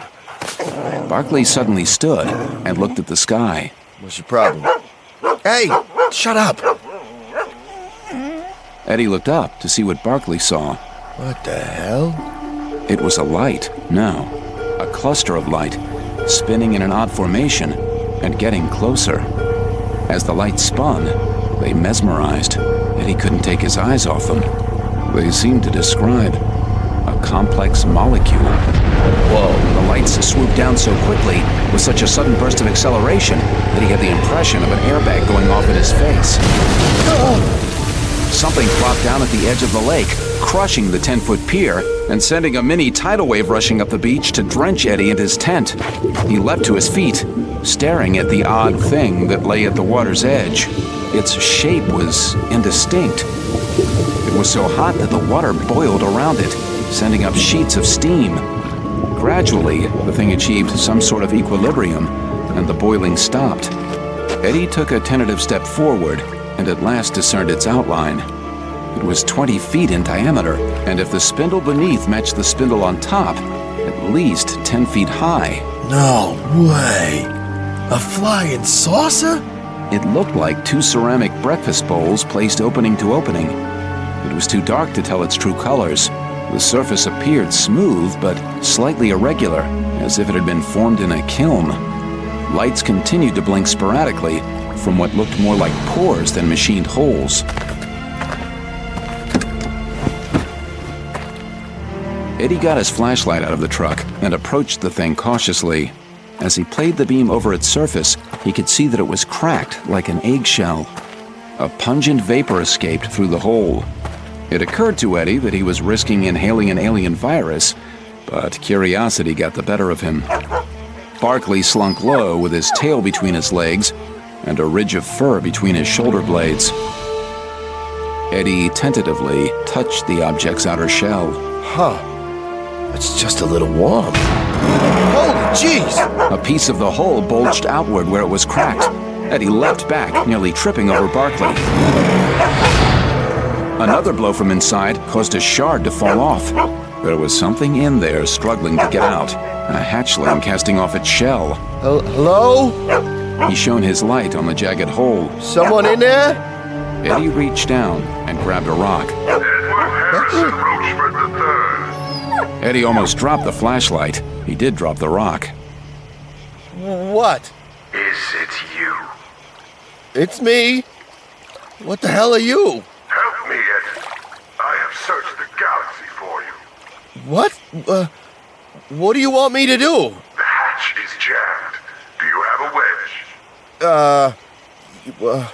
Okay. Okay, hang on a sec. I gotta get some tools from the truck.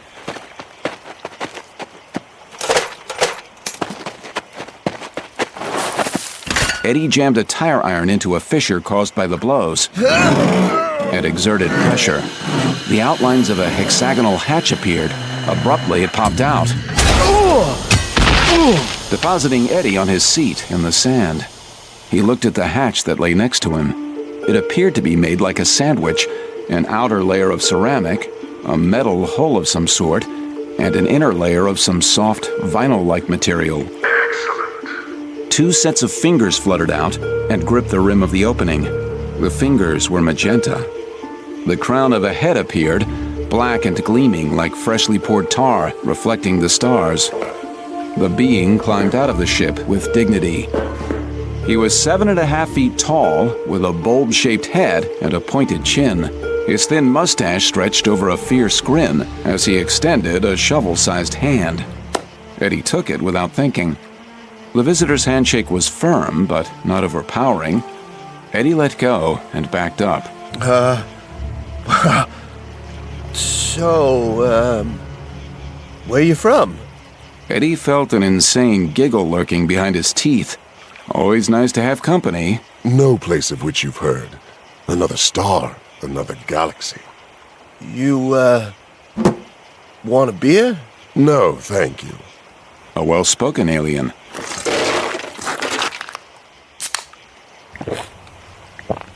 Eddie chugged the beer. If only he'd gotten drunk before the thing appeared, he could accept it. How is it you, speak English? And what do you want with me? The creature shifted its narrow body to look at Eddie. Its eyes were surprisingly small and close-set in the big purple head. He had a widow's peak that looked like the business end of an arrow and wore a skin-tight costume that accentuated his long limbs. Instead of answering, the creature thrust his right fist forward. A power salute? Or some sort of challenge? I don't get it. Your ring, Eddie. Touch it to mine. For the first time, Eddie saw that the alien wore a ring on his third finger. A ring identical to Eddie's own. Something resonated deep within his soul. Touch your ring to mine, and all your questions will be answered. You can't just tell me? There's no time. Touch your ring to mine. If the thing had meant to kill him, it probably would have done so already. What the heck? Eddie formed a fist and leaned forward to meet the alien. The rings touched, and Eddie's mind melted.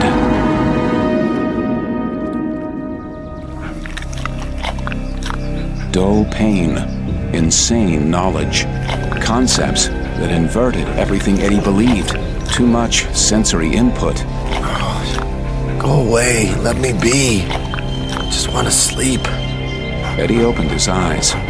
It was mid-morning by the feel of the sun. Barclay sat next to him, grinning broadly, taking credit for saving his master's life. Agony and dizziness swirled in Eddie's skull, as if someone were using it to pan for gold. He hadn't felt this bad since his final all-night drinking binge in college. A shadow fell across his face. He looked up, beheld the backlit outline of a man wearing a Smokey the Bear hat. The man stooped. Eddie saw the badge. You all right, son? Eddie boosted himself to elbow height. And immediately wished he hadn't.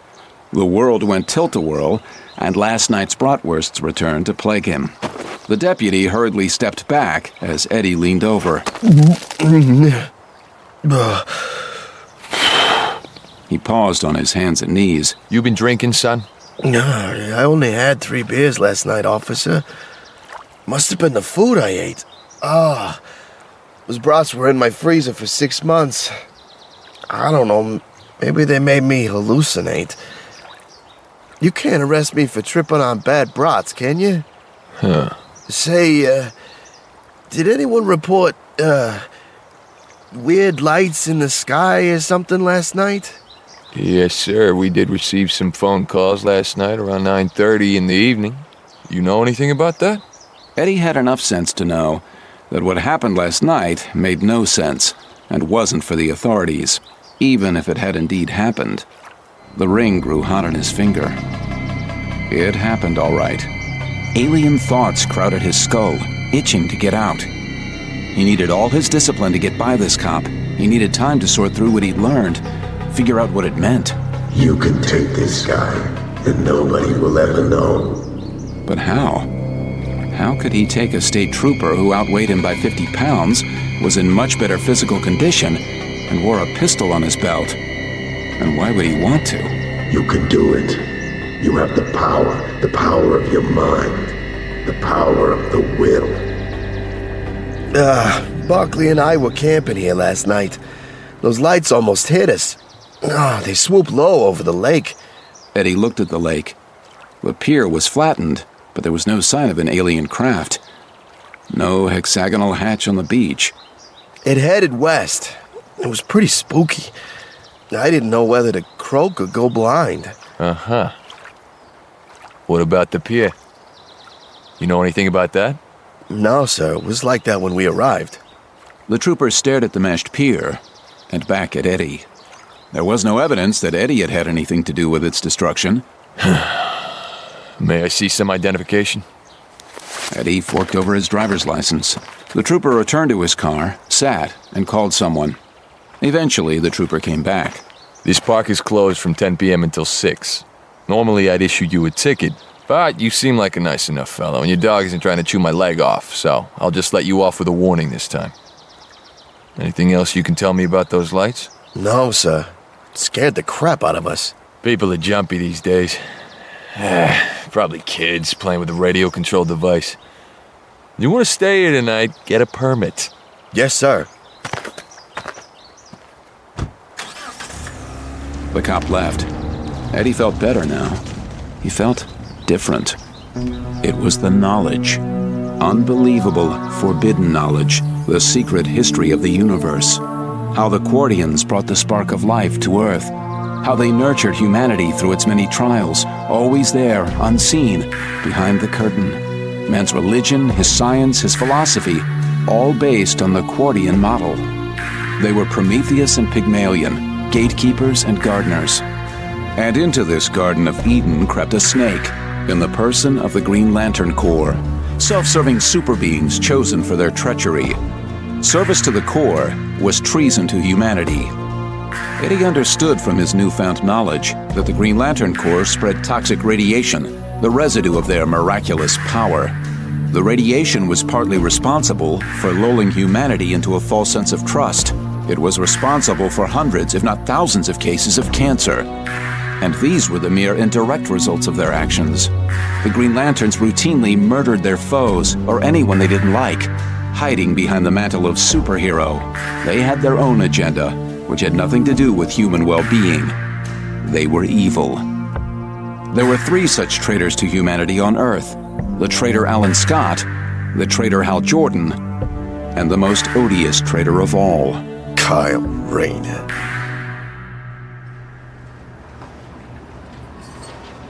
Kyle and Hal Jordan went to the Starbucks down the street. Thanks. Kyle got a pair of orange juices and took them to the rear of the building where Jordan had taken a booth. Jordan looked hard-traveled, with a desert island beard, his trench coat a filthy, ragged mess. He looked terrible. He smelled sour. Only when Kyle looked past the rags to the eyes did he get a sense that this was not just another bum. Jordan's eyes burned like lakes of fire. Kyle wanted to say something, but Jordan was like an Old Testament prophet. It wasn't Kyle's place. Kyle had been in awe of the man long before he ever dreamed of becoming a superhero himself. You and Jen have a spat? Damn. The man just zeroed in on things. What do you know about our relationship? Oh, I know a lot about many things. I'm sure it'll blow over. Well, thanks. So, what's this all about? The man looked like he could use a shower and a decent meal. Why didn't he just make himself over with a thought, lose the rags and whiskers, wear Armani? This wasn't like the man Kyle had heard so much about. That wasn't Jordan. Jordan smiled, as though he'd been reading Kyle's thoughts. Yeah, I know. I was in the desert. His gaze wandered toward the ceiling. What? But you're the Spectre, right? Yep. Hasn't the Spectre always worn a costume, a hooded cloak, a mask? The ego thing. Been there, done that. It's not about striking a pose or inspiring awe. It's a serious business which requires humility. I dress like this to remind me who I am. And because I don't want to frighten little children. Fair enough. So what's up? I'm getting adumbrations of disaster. What kind of disaster? Not your usual kind. Something from out there. Out where? Jordan pointed to the ceiling. Out there. Kyle flashed for a second on the debris he'd found on Saturn, but that had been millions of years old. Could you be a little more specific, sir? I was in the desert when I heard a voice. I believe it was a manifestation of the Star Heart. It was a funny thing. I was just about to try to kill myself again when the coyote appeared. Excuse me? Did you say you were just about to kill yourself? Again? Mm-hmm. Kyle felt as if he'd stepped on a rake. A superhero committing suicide? Would the ring even permit it? But Jordan no longer had the ring. Now he was the Spectre, the embodiment of God's redemption. God's redemption could not kill himself. The very idea was obscene. But you're the Spectre. Why would you want to do that? I was trying to stop the pain. What pain?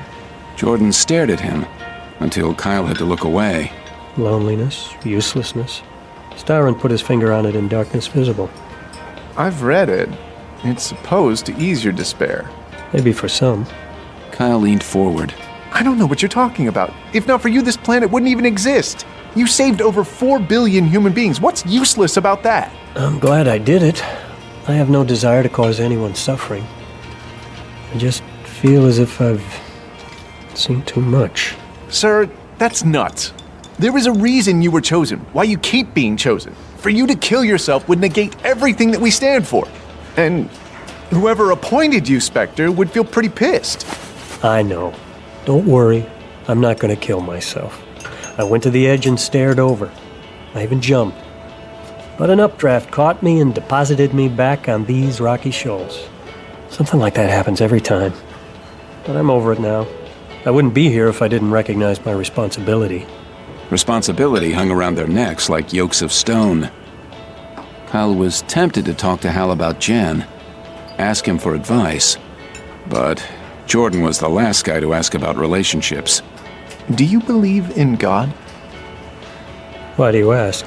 I just think there has to be something behind all this. Some unifying force in the universe. I mean, you look at the miracle of life, and you ask, how could this happen by accident?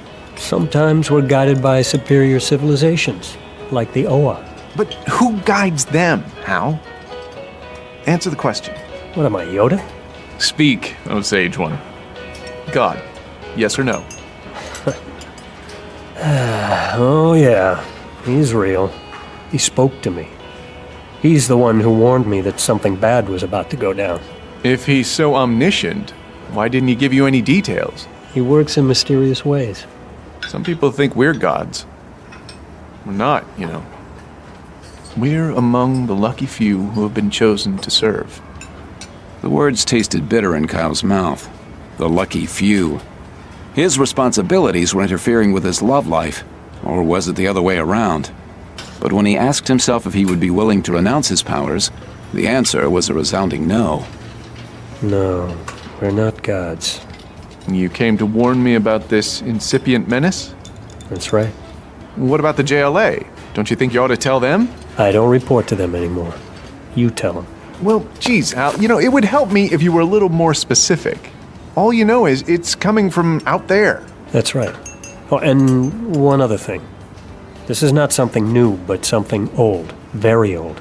Something we faced before. Is that all? I'm afraid so. One more pebble on his back. Kyle was weighing whether to bring this matter to the JLA's attention. It was like the domestic terrorism alerts. What good were they? They only made people apprehensive without increasing security. The JLA was already monitoring the spaceways, constantly sweeping for singularities that could be used to introduce anomalous elements. Looking at the gaunt figure in the dirty trench coat, Kyle felt white-hot anger burst in his gut. Thanks, pal. Thanks a lot. Thanks for dragging your ragged butt halfway across the country to lay this trip on me, as if I don't have enough on my plate. Shocked at the vehemence of his own thoughts, Kyle instantly felt ashamed. Jordan watched him as if he were a documentary, as the whole panoply of human emotions crossed his face. Kyle had never been good at hiding his feelings. Still, Jordan said nothing. One thing about the guy, he was non-judgmental. You going to stick around for a while? You need a place to stay? No, I said what I had to say. I never liked this city. I don't like cities generally. I don't like crowds. I don't know. Maybe I don't like people. You need anything? A couple of bucks, maybe? No thanks. I'm the Spectre. I don't need to eat. I don't need to sleep. Hate to argue with the wrath of God, but you look like you could use some rest. Yeah, you're right about that, Kyle. I'm heading back to the empty spaces. You're not gonna try and off yourself again, are you? No. Not that I really could, no matter how hard I tried. You wouldn't let me. No, I'm around for the long haul. What are you up to? Kyle almost spilled the beans. He needed to confide in someone, but it was just too personal. He was too confused. In his present state, Jordan could offer no insights. Down to Gotham City, to beard the lion in his den. The lion? Alan Scott. Gotham Broadcasting's headquarters on Fifth Avenue in Gotham City was called Grey Rock for obvious reasons. Built during the Art Deco heyday of the 30s, it resembled nothing so much as a stylized version of Gibraltar, a man-made cliff looming over man-made canyons. There were 24 elevators in the lobby, serving 66 floors. Gotham Broadcasting occupied the building's top 6 floors. Kyle and Alan Scott had much in common. They were both members of an exclusive club. Alan was no square. He'd lived a little before and after taking the ring, and acknowledged as much. Jen was the unexpected dividend of celebrity, but once she made herself known, Alan had welcomed her with loving arms. Alan deserved to know the truth, and to know that it wasn't Kyle who was behaving in an irresponsible manner. But when you go to tell your girlfriend's father that she's pregnant, you must tread carefully. Kyle got off on the 65th floor, where Alan had his office. The first thing he saw when he got off the elevator was Mandy, the Café au Lait receptionist, juggling phone calls behind her freeform desk. She acknowledged Kyle with a wave and a thumb indicating that the old man was back there. The security guard was new. Can I see some ID, sir? Kyle produced his driver's license. The security guard gave him a shield to wear on a chain around his neck. Kyle stepped through the metal detector and walked down a corridor lined on both sides with windowed offices outfitted with blinds. Some of the blinds were partially open, offering glimpses into more private spaces. Copy editors picked meticulously at the day's fair on their flat-screen monitors. The corridor debouched into the bullpen, where 30 or so people labored at workstations. Tension hung in the air, in place of the cigarette smoke of yore. Kyle! Over here! It was Karen Marks, the art director, a tall, thin drink of water with a withering and sarcastic manner. Kyle knew deep down inside she was a softie. He went over to where Karen was supervising a layout on a screen with a graphic designer. Geez, look at this, will ya? What are you, trying out for Junior League? Where'd you get that tie? Is that one of those Rush Limbaugh power ties? Come on, Karen, don't bust my chops. I'm here to see Alan. Well, I'll warn you, he's in no mood to chat. Some gangbangers in a low rider cruised Jefferson Elementary School this morning and shot 2 kindergartners dead. Dear God. The cops have got the bangers corralled in some old warehouse down by the river. We have 3 guys down there trying to update the website every 15 minutes. The old man thinks he's back at Iwo Jima. Kyle froze. He was torn between going ahead with his program and changing to Green Lantern and cleaning up those gangbangers. The guilt returned like an 80-pound buzzard that liked to sit on his neck. He knew he couldn't be everywhere at once, but he was in Gotham City. If he'd been at the school, he could have prevented this tragedy, if he'd known about it in advance. Irrationally, he somehow felt responsible. He moved forward out of shock and inertia. The children were already dead. The cops had the bangers pinned down. They weren't going anywhere. Sure, he'd love to turn green and bolt, anything to avoid talking about Jen's pregnancy with her father. He had enough difficulty talking about it with her. Just when did she plan on telling him? It wasn't as if he didn't have a right to know. He recognized his anger with her. In a way, going to Alan was a betrayal of her trust. Well, screw it. She should have trusted Kyle enough to tell him, not force him into this. Squaring his shoulders, he approached Alan's office. The blinds were drawn on the door and on the window. Come in. Across the cocoa-colored carpet, the president and CEO of Gotham Communications was holding one of those urgent conversations with his city editor Rod Alt, a middle-aged sack of blasé cynicism. Find the parents. The killer's parents and the victim's parents.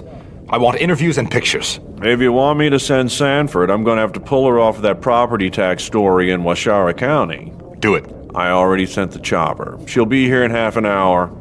Alan ran a hand through his long yellow hair with traces of gray at the roots. Well, what are you waiting for, an engraved invitation? Alt levered himself to his feet. He was built like Big Bird. Cut some slack for mere mortals, will you? Nice to see you, kid. Alan began scanning copy on his desk. Kyle, what a pleasant surprise.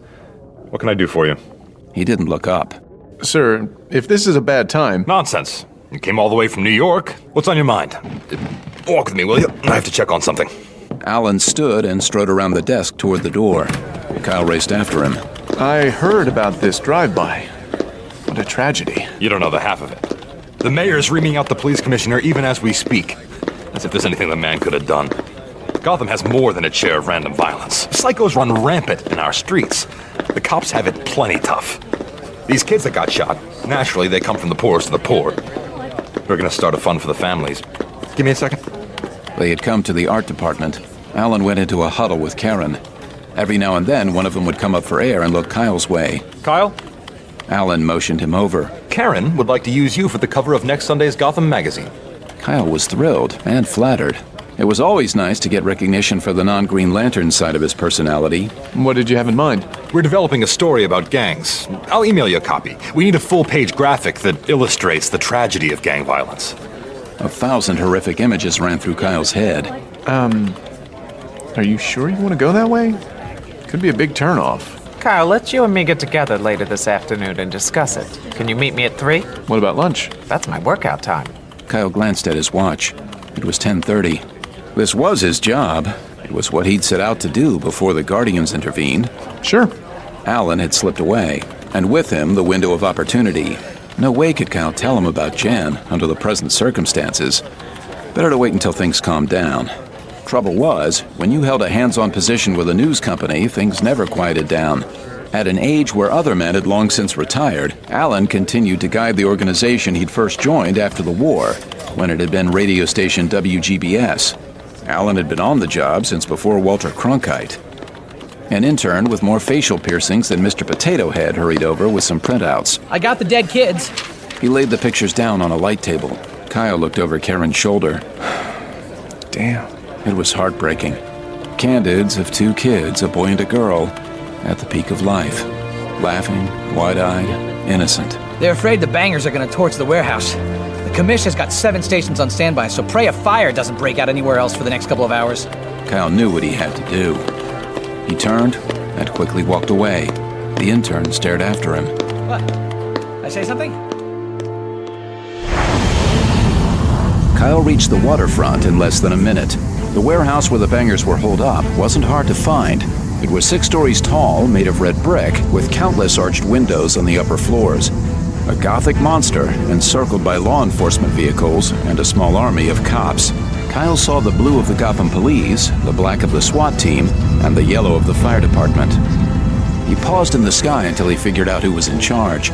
You could always tell the guy in charge because he stood at the center. Everyone else was in motion around him, but he didn't move. A man standing behind a Crown Vic with flashing lights appeared to be the big kahuna. He wore a fedora and a brown trench coat. His posture conveyed confidence and irritation. Thanks, we don't want any. Green Lantern, officer. I know who you are. What's the problem? I can go in there and clean those guys out without a shot being fired. The cop turned. His badge hung over his belt like a tongue. District 9 Chief Otis Strickland. He was black and built like a fire plug. See that warehouse? It's scheduled to be demolished next week. It's a tinderbox. Used to be a paint factory. If a spark goes off in there, that place will burn like last year's Christmas tree. They see you coming, they start shooting, bam, that's it. So thanks, but no thanks. Green Lantern considered the problem. He could encase the entire structure in an airtight bubble, snuffing any flame. Unfortunately, that would also snuff the gangbangers. How many are in there? At least 2 cars worth. Freaking convoy. Probably 8, knowing the Murphy Street Shamrocks. They like to travel 4 to a car. Chief? Strickland. We're in position, but we can't get line of sight on anyone inside. Infrared's giving us nothing. Get somebody on the roof of the Pergament building. Maybe we can spot them from there. Roger that. The building's more or less gutted. They took out the interior wall, so we might be able to spot them from some angle. It's like a giant chunk of Swiss cheese. I could scan the building. What's that? I can transmit a form of radiation that travels through inanimate objects and highlights animate objects. For the first time, Strickland looked at him with respect. No kidding? Green Lantern rose 100 feet in the air. Half the SWAT crew, sensing an opportunity, drew carefully on the building, waiting for the telltale puff of smoke or snatch of flame. The warehouse stood silent. Green Lantern held his ring hand out in front of him and directed it to scan the building in search of warm bodies. An all but invisible green cone emanated, enclosing the building. Green Lantern shut his eyes. On the wraparound screen with Dolby inside his head, he saw every level, every corridor, every closet. The only living things larger than microbes were rodents. Hundreds of rats inhabited the decrepit structure. Of living humans, there was no sign, save for the faintest residue on the top floor, in the very center of the building, with no outside view. Green Lantern flew to the upper floor to get a better look. Hey! Green Lantern! Come back here! Do not get to the... Green Lantern entered the building. He knew right away that the top floor was empty. It felt empty. The walls were covered with graffiti, many layers. Most dominant were a series of shamrocks in iridescent green, outlined in neon orange. Murphy Street Shamrocks, Aaron Gabraw. Sinn Fein, Parnell lives. He headed toward the center of the building where he'd seen the strange glow. These had once been executive offices. An old Courier and Ives calendar hung on the wall, open to April 1989. The room from which the radiation sprang had once been a conference room. Remnants of the plush carpet still stuck to the floor. The radiation itself seemed to be coming out of a brick closet built into a cluster of brick pillars in the center of the floor. Green Lantern used the ring to pull the door open from a distance. The inside of the closet looked like white noise, static on a television screen, a riot of light devoid of meaning. A dimensional gate? The gate was obviously consuming incredible amounts of energy. Since the Gotham power grid remained intact, the energy had to be coming from the other side. Where else could the Murphy Street Shamrocks have gone but through the gate? Green Lantern had encountered them before, from several civilizations. Each civilization offered its own style, but they all worked on essentially the same premise. A wormhole held in stasis via electromagnetic pulse. Only massive electromagnetism could counteract the intense gravity. Graffiti indicated that the gang had been using this gate for some time. There was a sort of crude timeline painted on a nearby wall. A big arrow pointed toward the closet, over the legend, Loch Baliatog, afore you know it. A series of green shamrocks had been painted in a column, with names and dates beneath them. It took Green Lantern a minute to realize it was some kind of eulogy for fallen comrades. The memorial suggested that they'd perished on the other side. There were also notes, reminders to individual members to bring certain supplies, cylinders of oxygen, gas masks, tents, poles, rigging, food, liquor, drugs. Each of the notations was initialed by somebody. This has today's date next to it. Payback big time, and down the rabbit hole. Who the hell were you paying back, you bastards? 2 little kids? Kyle stared into the howling void. Chaos in a closet. Ring, protect me. The sensory assault was instantaneous and overwhelming. Blizzard conditions didn't begin to describe the savage forces threatening to uproot, blind, deafen, and destroy him. He had become a grainy black and white figure in a lousy broadcast circa 1956. Dangerous sonics sawed at his inner ear. He willed the ring to give him earplugs. That's better. The horizon twisted itself into knots. The earth heaved and buckled like a sheet in the wind. Gradually, as the ring absorbed data, his eyesight began to adjust and he could see the landscape, if you could call it that. A rocky plain, stunted, denuded trees, hills in the distance, what might have been some kind of communications tower. None of it would stand still. As Kyle tried to focus on something, it would begin to ooze and slither like a bad acid trip. It was all insane motion without rhyme or reason. When a gangbanger popped up from behind a rock like a whack-a-mole, Kyle first thought it was part of the scenery, an hallucination, a feature in an imaginary theme park. When 2 more gangbangers did it, he realized he was not alone. He took a step into the air and fell on his face. The ring was having trouble adjusting. Every time he entered a new environment, the ring took time to absorb the physics. He'd never seen a world like this. What if it lay outside the ring's abilities? How was he going to survive, much less return? He spun around. That's a relief. The Stargate hung a meter above the rocky plain, revealing a distorted view of the abandoned factory. Tentatively, GL stuck his hand forward until he just touched the plane. There was a tingling sensation. As long as the gate remained, he'd have a means of escape. He hoped. Question was, what was he doing here in the first place? Apparently, the Shamrocks had learned how to travel back and forth between dimensions and were using this hellhole as a means of escape. No cop would ever put himself through a Stargate. They'd count themselves lucky the bangers were gone and post a 24/7 guard on the other side. Maybe make it a top defense priority. Figure it out. Use it. The Justice League could petition the government for control and would probably get it. The advent of mystery men in general, and the Justice League in particular, had reinforced a certain let Superman do it mentality at both Justice and State. What was that? He whirled. The landscape resembled a spaghetti western in bad black and white as far as he could see. Some trick of acoustics. He had immediately envisioned the faces of the 2 kindergartners gunned down outside their school. Innocent children, like baby Kyle. Leave the Shamrocks, they'd pop back through the gate and do it again. Shut the gate, the Shamrocks would remain here. He didn't know how to shut the gate, but he was certain there would be a guard on it when he got back. Part of him screamed, "Get the hell out! Dive back through that gate before it closes up on you." Apparently, the gate had been open for some time. The Shamrocks put their faith in it.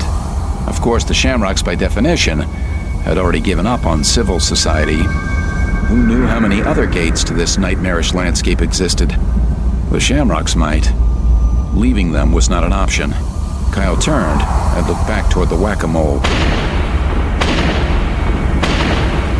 3 lead slugs tumbled toward him at a leisurely pace, slow as soap bubbles. He put out a hand and grabbed one. The impact spun him around and knocked him off his feet. His hand smarted. He looked down. It was a bullet. They were shooting at him. For some reason, the bullets only achieved firing velocity once they entered his force field. He looked up in amazement. 2 Shamrocks were aiming at him with automatic weapons resting on rocks. They wore goggles and some kind of breathing apparatus. Green Lantern could see the bullets coming like fat bumblebees. He had plenty of time to get out of the way, but found that when he moved too fast, he got motion sickness. He shrank behind a rock and concentrated on his breathing. Nice and steady, in and out, from the diaphragm. Something Batman had taught him. Breath is the flywheel of life. He willed the ring to form optic fibers and a screen. It struggled, like fingers groping toward each other in the dark. The screen slowly took shape, like a digital image. The ring was starting to get a handle on the environment.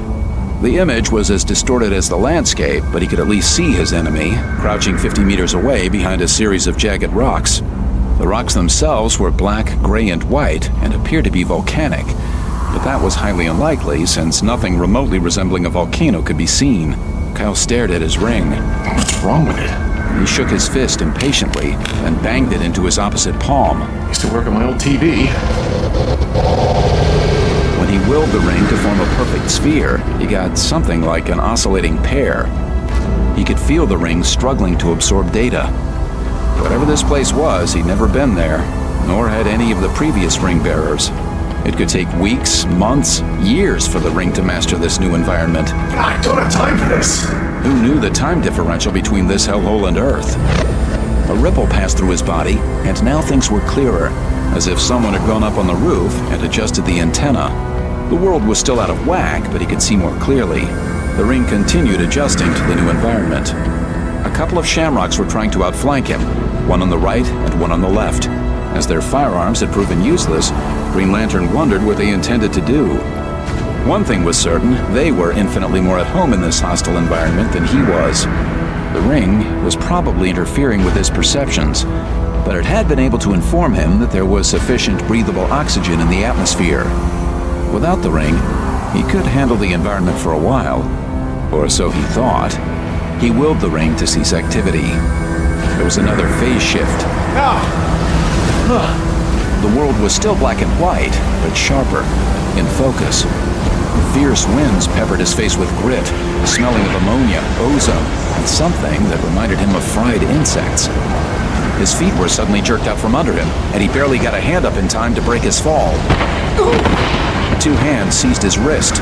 L-O-V-E was tattooed on the knuckles of one hand, H-A-T-E on the other. One hand ripped off his ring, but in his excitement, the Shamrock lost control. When Green Lantern turned it off, the ring expanded slightly as if releasing him from its grip. It rolled across the rock and fell into a crevice. 250 pounds of shaved skull Shamrock got on top of Kyle and raised a rock over his head. The first blow nearly knocked him out, and almost certainly gave him a concussion. As the Shamrock raised the rock for a second blow, time seemed to slow. Kyle looked up into the face of rage. Early 20s, small, close-set eyes, 4-day stubble, teeth like rotting stumps. A green Shamrock tattooed on his forehead. The rock reached apogee, ready to descend. Kyle instinctively threw up his left arm in a block. His arm seemed to move through varying degrees of resistance, like a layer cake, before it met the descending arm. He stopped the downward blow, and with his other hand drove a fist hard into the Shamrock's Adam's apple. As he flew back, the thug loosed his grip, and Green Lantern was free. He got to his feet first and drop-kicked the Shamrock's chin. The gangbanger flipped over and went to sleep.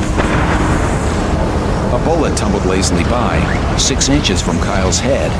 He turned. A Shamrock was standing 5 yards away, shooting at him with a Heckler & Koch automatic pistol. The bullets tumbled toward him like a cloud of dopey horseflies. Green Lantern stooped, seized the rock that had nearly brained him, and was about to hurl it with the authority of a Major League fastball. But he hesitated. Weird world, inverse physics. He released the rock gently and made like he was blowing a soap bubble. The rock flew from his hand at 90 miles an hour and struck the Shamrock in the solar plexus. Had the rock hit him in the head, it would have killed him. Maybe it had killed him. Kyle touched the goose egg on his forehead. His fingers came away wet. Green? My blood is green? 4 other Shamrocks surrounded Kyle. All 4 were armed, and all 4 appeared to be about to fire. There would be no way for him to escape the crossfire, even at the bullet's absurdly low speed. And he had no interest in discovering what would happen if a bullet actually reached him. He was naked without the ring. At that moment, Kyle had an epiphany. This was it. Time was up. He was going to die on this nameless hellhole and leave his child without a father, throwing it all away on some dream of cosmic justice, as if by pursuing the gangbangers here he could undo what they'd done. All he'd done was doom his child to life without a father, in his hubris, in his arrogance. Oh man. Jen, I am so sorry. The bangers were talking to each other and to him, but their words got broken up, blown aside. One of the Shamrocks pointed at him and said something. They leveled their guns at him. Suddenly, a green translucent cone descended from overhead, enclosing Green Lantern. The bullets tumbled into the cone's surface and disappeared. 6 spidery green hands descended on monofilaments, each hand seizing a Shamrock so securely that they couldn't use their weapons. What? Kyle looked up. Another Green Lantern hovered in the air, hanging onto his captives like the hub of a maypole. Kyle put his hands to his head. Was he hallucinating? One more? The mystery Green Lantern shout came through loud and clear, with no interference. The newcomer began to rotate, slowly at first, then gathering speed. The hapless gangbangers, each secured at the end of a green line, began to rotate with him, like the spokes of a wheel. Faster and faster the newcomer spun. At the center, he moved slowly compared to his satellites. The gangbangers flew through the air horizontally like the flying octopus that Kyle had ridden at the amusement park as a kid. The gate hovered in the distance, a ghostly television screen showing snow, almost identical to its background save for the variation in interference, which looked like a Moir pattern. A Zibitone world. In rapid succession, the new Green Lantern released the gangbangers. One by one, they soared like torpedoes toward the gate. Each disappeared into the gate. When the last one was through, the gate began to shrink. Hey man, don't close the gate! Kyle ran toward it, but it got smaller and smaller, like the receding image in the center of an old picture tube, shrinking until there was nothing but a little dot in the center of the screen. That too disappeared. No! It's okay. The newcomer was about Kyle's age, slightly taller and leaner. He held his right hand out. There were 2 rings, the one he wore and the one he offered to Kyle. Here's your ring. The newcomer's outfit was different from Kyle's. His clothes were baggy, pants cinched at waist and ankle, shirt at wrists and neck, 8 pockets down one leg. He wore a green-tinted bubble visor. The coloring was the same as Kyle's, and he wore an identical ring. His thick black hair was brush-cut short. There was no telling what year it was here in relation to Earth, or if the passage of time had any bearing. Kyle was in a different solar system, if not galaxy, if not universe, with no guarantee he would be able to return home. Kyle took the proffered ring and put it back on his hand.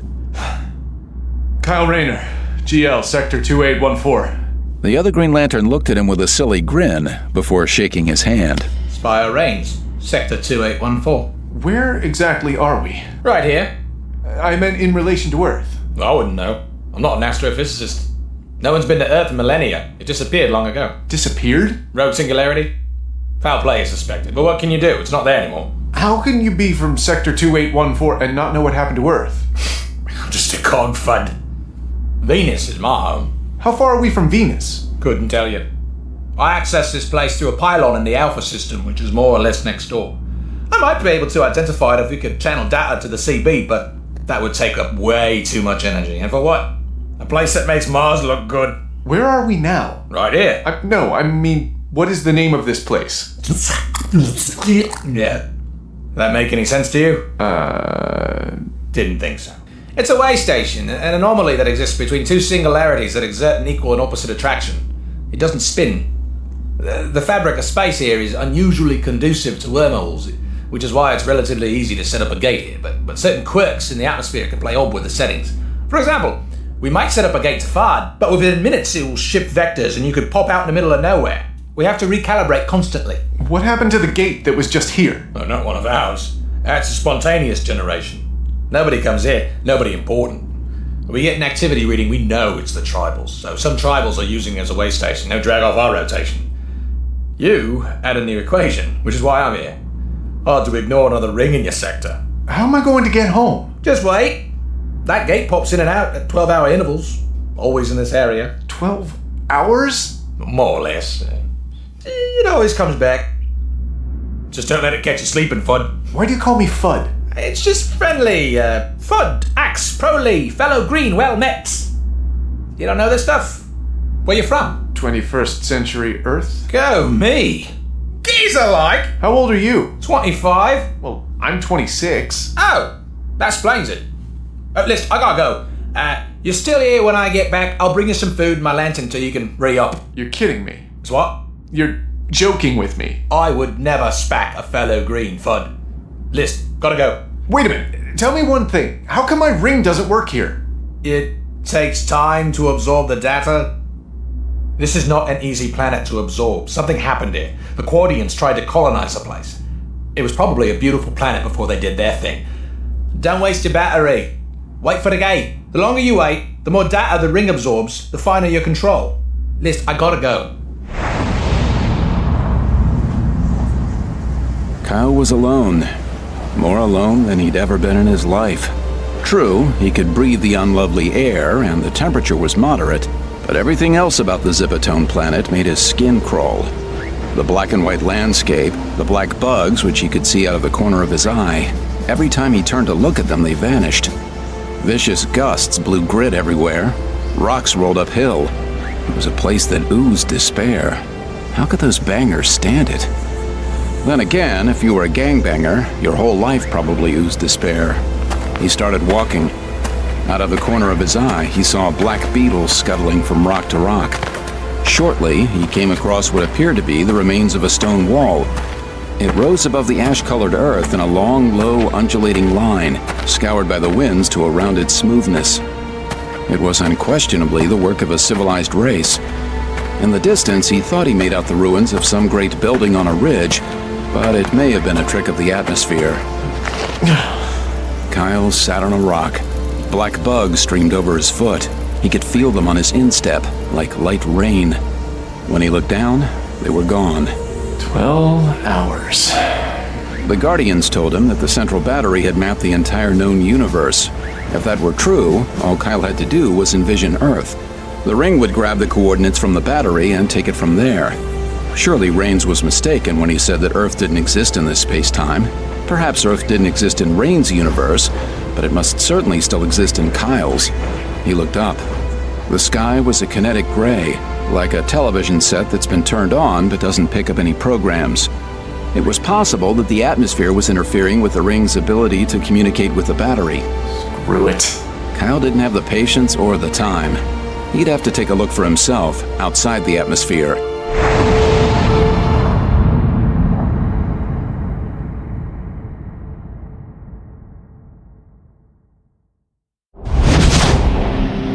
Once free of the planet's influence, the ring performed smoothly. Kyle did a slow rotation, consciously scanning every prominent star, feeding the information to the ring. Where are we? Kyle was once at the planetarium with Jan and saw one of their sky shows. This one particular show took viewers on a tour of the galaxy.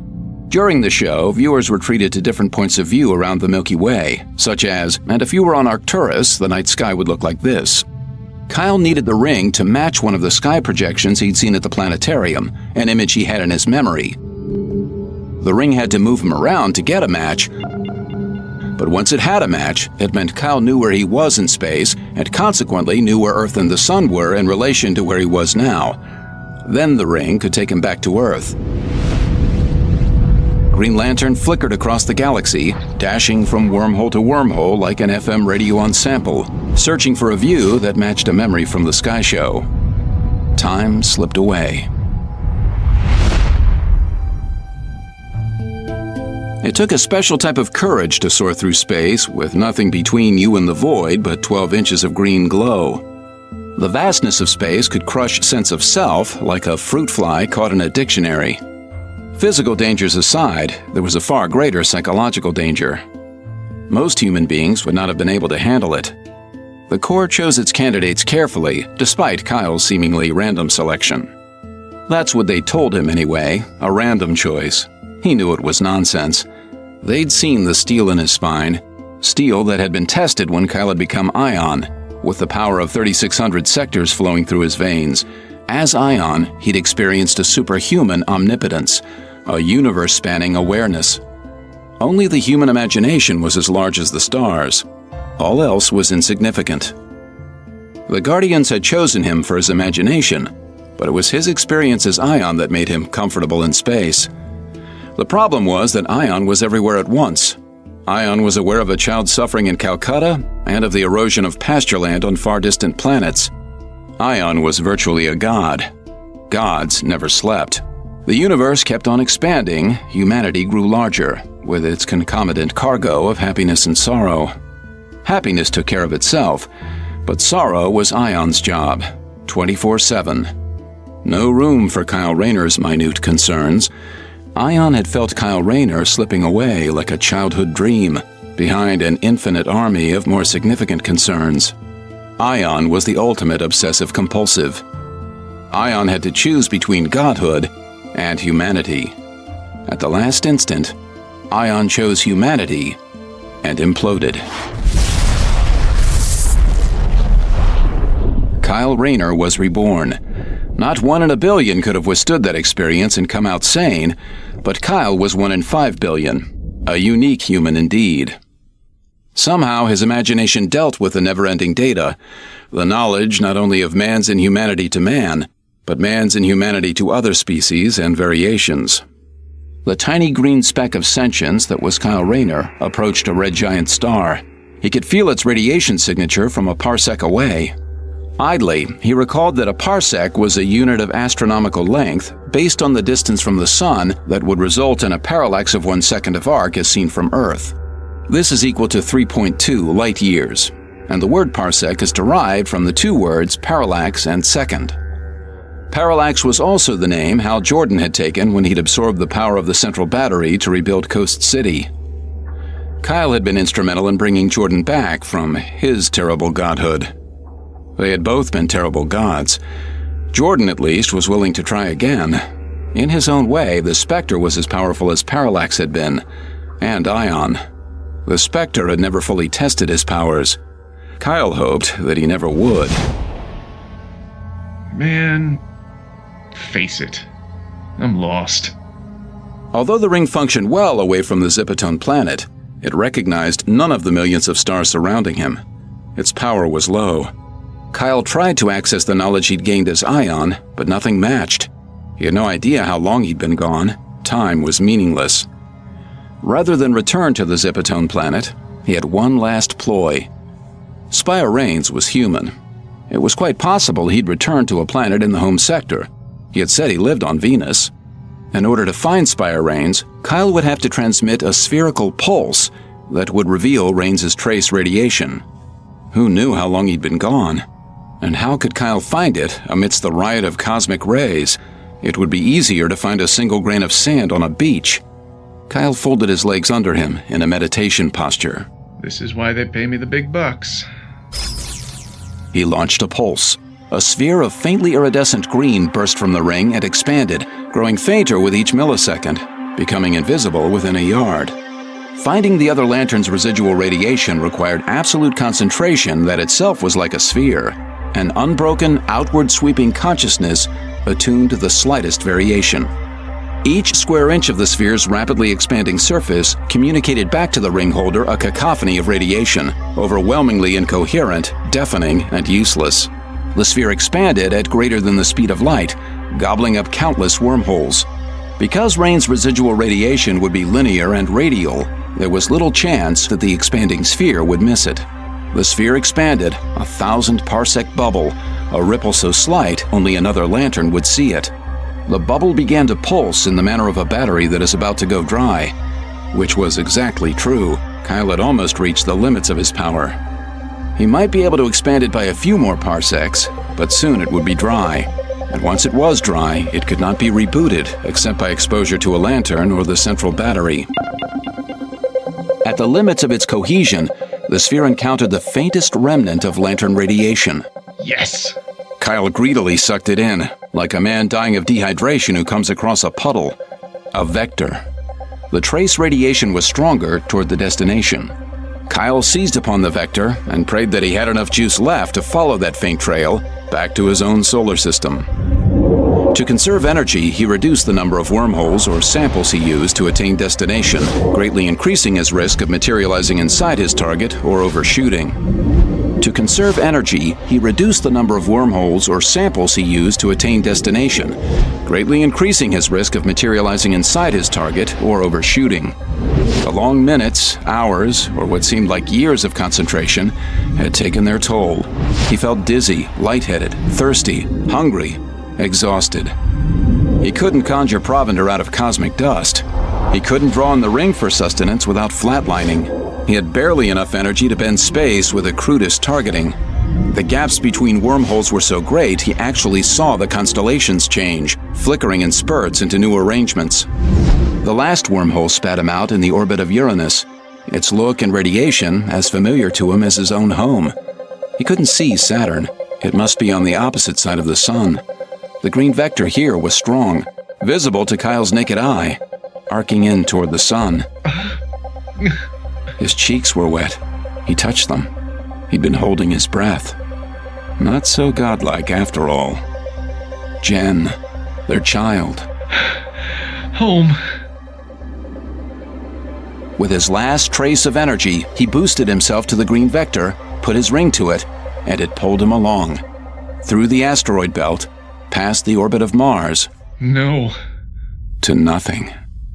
The trail ended where Earth should have been. Light from the sun was not as he knew it. The radiation spectra were all wrong, indicating the passage of many millennia. The sun was in its final stage of expansion before explosively retracting into a red dwarf. Kyle was billions of years in the future. And there was no Earth. But what did I tell you? Spire Raines was back. He carried his power battery and a have-gun will-travel lunchbox. What did I tell you, Fudd? Sit your butt down and wait for the gate. What are you doing here, Carl Rayner? Do you know how long I've been looking for you? Kyle eyed the lunchbox hungrily. How long? 7,212 Earth years. 590 Crow years. How far in the future are we? We're not in the future, Fudd. This is now. How far in the past was 21st century Earth? A long time, maybe 3 billion years. How am I going to get back? What did I tell you, Fudd? Sit your butt down and wait for the gate. Almost didn't find you. First, the ring. He proffered his lantern. Kyle took it and held it in front of him. Kyle recognized it. It had the distinct scratches from a dozen battles. Where did you get this? It's my old lantern. There are a limited number of lanterns. What, you think they destroy your lantern when you're dead? It gets recycled. Go on, charge up. I brought a snack. Kyle placed his ring hand in front of the lantern. There was a flash of green as power transferred from the lantern to Kyle's ring. Instantly, the nausea, weakness, dizziness, thirst, and hunger disappeared.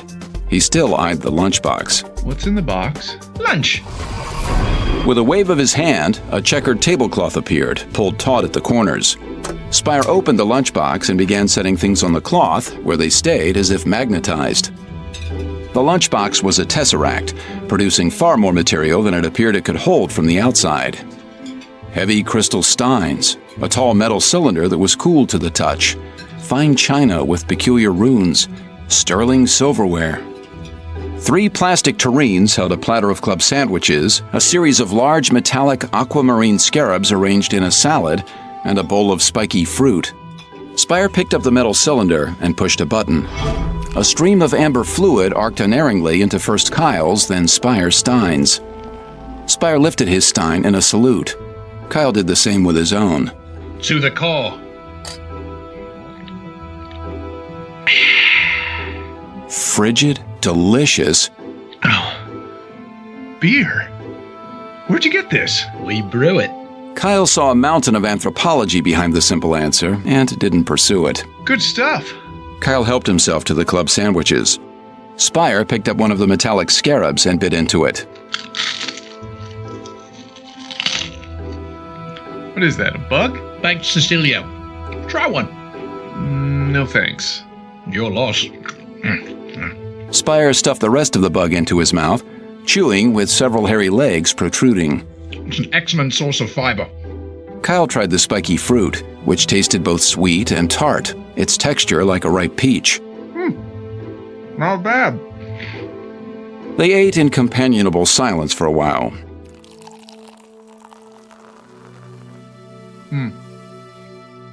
Spire, do you know what number you are on the succession for Sector 2814? Number 75. Huh. You're not that far after me. No, I'm not. You know me? Oh, you're legendary. Were you not Ion? Yeah. Then I guess I do. Dessert? No thanks. I'd like to get back home. What did I tell you, Fudd? I'm gonna take you back to where we met. All you have to do is... I know. Sit my butt down and wait for the gate. Exactly. Shall we?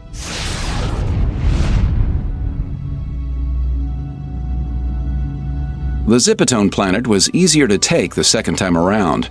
The ring had been processing during the long sojourn. The atmosphere looked less like an electronic blizzard and the winds had died down, but the place remained a desert. Rain said one last thing before he left. You and me are going to have a serious sit-down one of these days.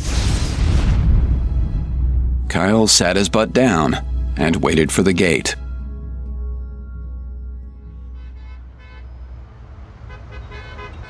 Several hours had passed on Earth since Kyle had gone to Gotham City to talk to Jen's father.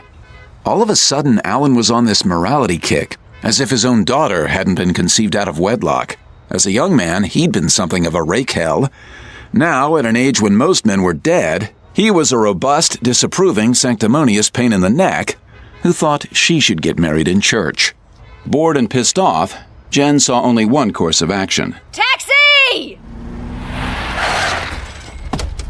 She went shopping.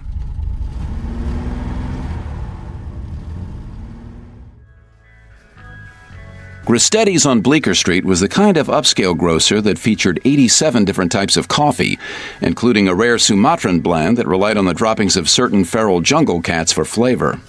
Yellowfin tuna at $22 a pound. The produce section was a riot of color from every continent, spritzed at regular intervals with misted water. Jen liked her greens. She was examining a purple head of broccoli. That's good for your skin. She turned, and there was Eddie the exterminator, smiling, radiating freshness and cleanliness, smelling of limes. You'd never guess he killed bugs for a living. Hi! Eddie, right? They shook hands. Jen noticed that the back of Eddie's right hand was covered with a purple splotch, like a birthmark.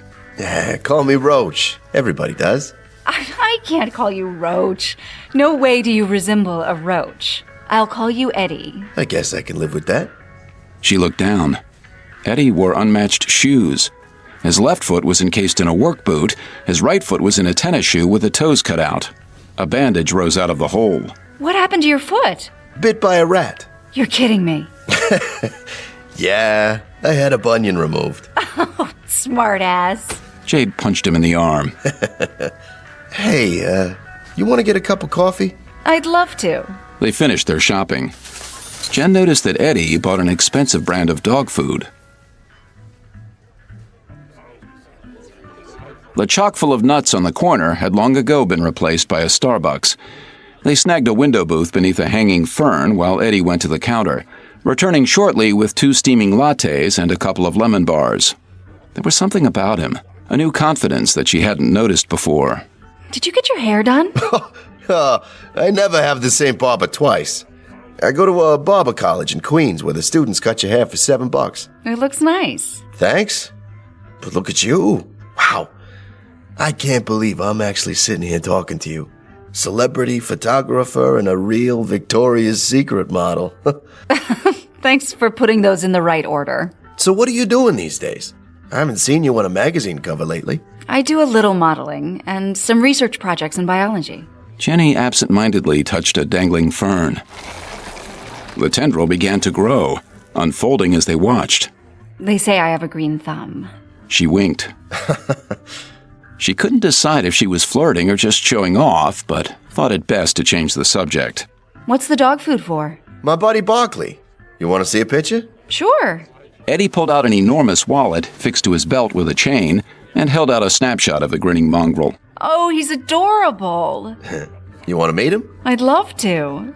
Would you like to, Nah, that's probably not a good idea. What isn't? I was gonna ask you out, but, I mean, you live with the guy, so it's definitely a bad idea. Not necessarily. Why don't you give it a try? Eddie leaned forward, his shoulders hunched, hands folded. Okay. How about having dinner with me? Tonight at La Scalia. Afterwards, we'll take Barkley for a walk in the park. Her emerald eyes flashed hidden fire. 7 o'clock. Won't, Kyle mind? He struggled to say the word without loathing. Jen shrugged. Kyle could have gone to Coney Island for all I know. Great! I'll meet you at 7 then, at La Scalia. Looking forward to it. She watched with amusement as he half lurched, half levitated toward the door, did an exaggerated double take, and came back, digging for the big black wallet. Ah, jeez, I almost stuck you with the bill. Jen put her hand out, forcing his wallet closed. My treat. You can pick up dinner.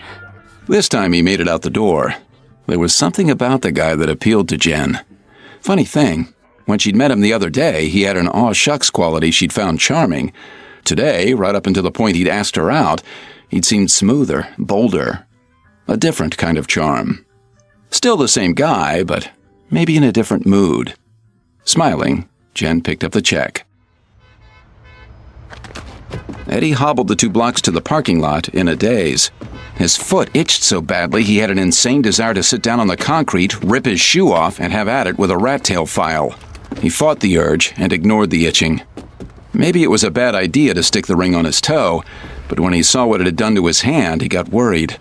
Any more change and he wouldn't be able to go out in public, not without some sort of explanation. Barkley was at the drool-streaked driver's window. Eddie unlocked the door, got in, pushed the big fool out of the way, and went for the shoe. Come on, Barkley, give me some room. My foot is on fire. He got the shoe off and ripped off the cotton batting, revealing the ring wrapped around his middle toe like a traffic boot. His foot was the color of a fresh beet. He pulled the ring off and began to massage the toe with his fingernails. The trickle of knowledge momentarily ceased. It was the knowledge that made him itch. The ring told him things. Constantly. Russ never slept, and neither did the ring. Eddie knew all about Alan Scott, Earth's first Green Lantern, and his brutal slaughter of innocent Quardians. He knew all about Hal Jordan, the second Green Lantern, who'd gone through more changes than Madonna and was now the Spectre. And he knew far, far too much about Kyle Rayner, the present Green Lantern. He knew that Kyle Rayner had a greatly inflated opinion of himself. He knew that Rayner drew badly. And he knew that Rayner was living with the world's most beautiful woman. All his life, Eddie had seen the jocks get the girls. He'd always been one of those boys who got chosen last for basketball, who didn't have the nerve to ask a pretty girl for a date. That had changed when he met the alien. Eddie had had the power all along, in his grandfather's ring, but it had taken the alien to activate it. It was as if subconsciously he had been preparing for this his whole life. He'd always known he was special. His grandfather had told him so.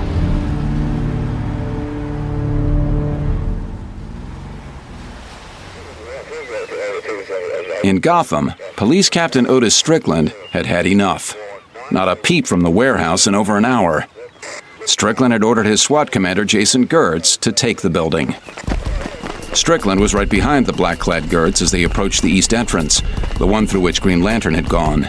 2 other SWAT teams approached the building from the west and the north, all linked by walkie-talkie. Squad 2 here, Chief. All clear. We're going in. Gertz motioned his men into the building.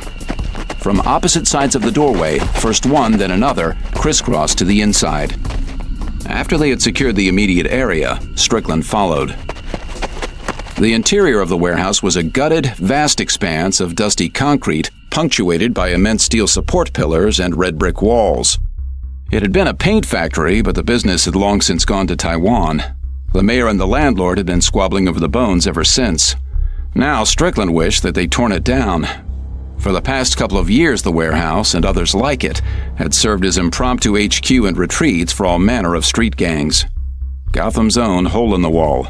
We're getting some kind of interference. Us too. Seems to be getting worse as we head toward the center. Strickland was worried.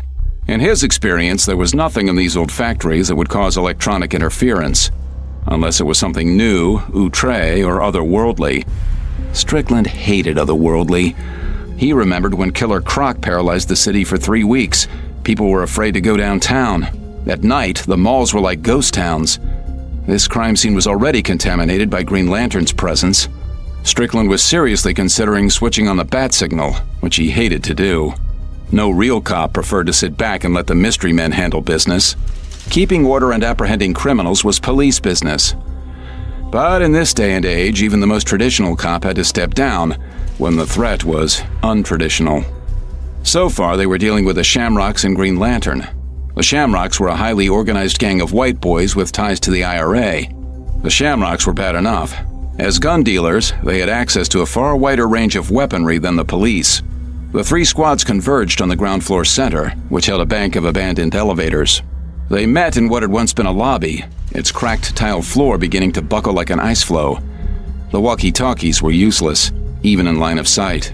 Nothing on this floor, Chief. Okay, hit the stairs, floor by floor. There were 5 floors, but the teams worked quickly, aided by the lack of clutter. Cautiously, they arrived on the top floor.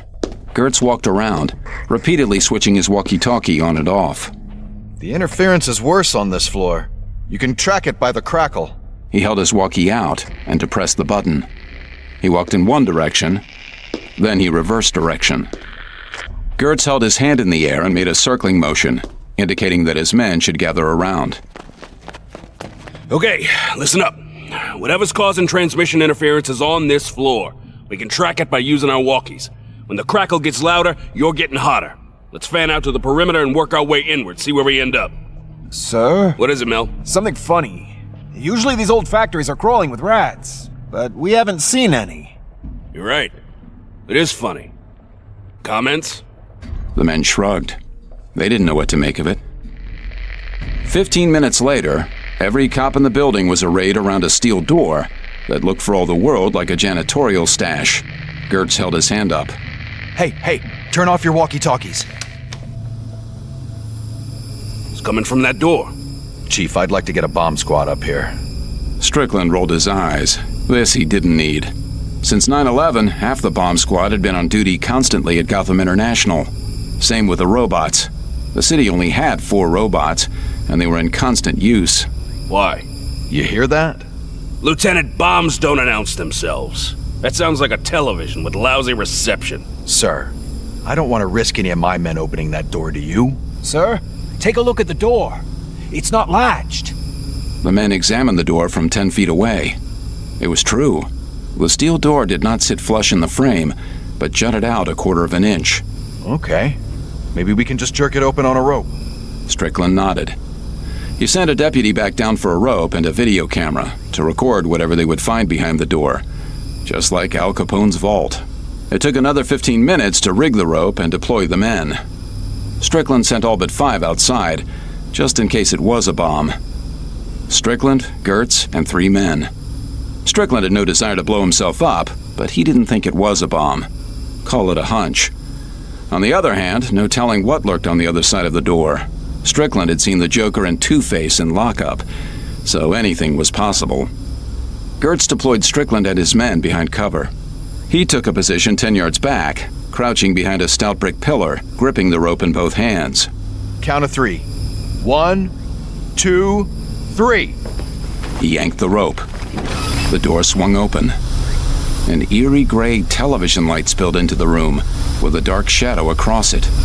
Gertz adjusted his position to see past the door, which was now open 90 degrees. A figure slumped against the back wall. The wall itself seemed to be transmitting the light, and presented a uniform surface very similar to a television tube switched to no station. The figure was a man, his feet spread in front of him, his head tilted, arms at his sides. He did not appear to be moving. It's Green Lantern. I might have known.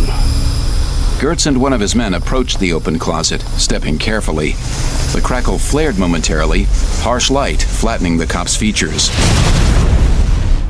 Suddenly, the wall behind Green Lantern was just an old wall made of brick. Whatever it had been, it was no longer. Joe, you grab his right arm, I'll grab his left. Right. They gingerly took hold of Green Lantern's arms, half expecting to receive an electric jolt. There was nothing. They lowered him to the ground so that he was flat on his back. He appeared to be breathing, but unconscious. Get some medics up here with a stretcher. Green Lantern opened his eyes. Can you sit up? I think so. What happened? We were hoping you could tell us. Man, do I have a headache? I guess I'm back, huh? What happened to the Shamrocks? You didn't see him? We sent them back through the gate. Who's we, and where you been? Green Lantern started to get up. Whoa. He was still woozy. Gertz lent him a hand. We are the other Green Lantern, and I don't know exactly where we were. There's an interdimensional gate that opens sporadically in this closet. The Shamrocks were using it as a hideout. They went through the gate into another universe. Strickland twisted the brim of his hat. I don't need this other universe, Horsepucky. I hate having to take a statement from you guys, because it makes no sense. What guys? Superheroes, men of mystery. You know, our physical and moral betters. Wouldn't an interdimensional gate involve a wormhole? Good question, officer. The answer is yes, but I don't understand the technology. The other Green Lantern explained that singularities could be held in check through electromagnetic fields. That may account for the intense interference and radiation. I believe I was in the future. Oh, jeez. Not time travel. Mr. Green Lantern, sir, we're gonna need to debrief you in detail. If you would come down to the station house with us, it would go a lot smoother. Officer, I could spend the next 3 weeks writing this up and it would still make no sense to you, nor assist you in the solving of any crimes, nor prevent any future crimes. Once I file my report with the JLA, I'll copy you. Green Lantern flew out the window. Strickland threw his hat on the floor. I knew it! Green Lantern soared away from the Earth on a parabola that would take him to Saturn. Still shaken from his recent ordeal, he needed to reassure himself that he was in the right universe. There was also something about the wreckage he discovered on Saturn that called to him, a frequency and sympathy with the Zipatone world. Never mind the cops' familiarity. In the multiverse, you could end up in a place that looked like home, smelled like home, and felt like home, but was not home. The curse of subjectivity.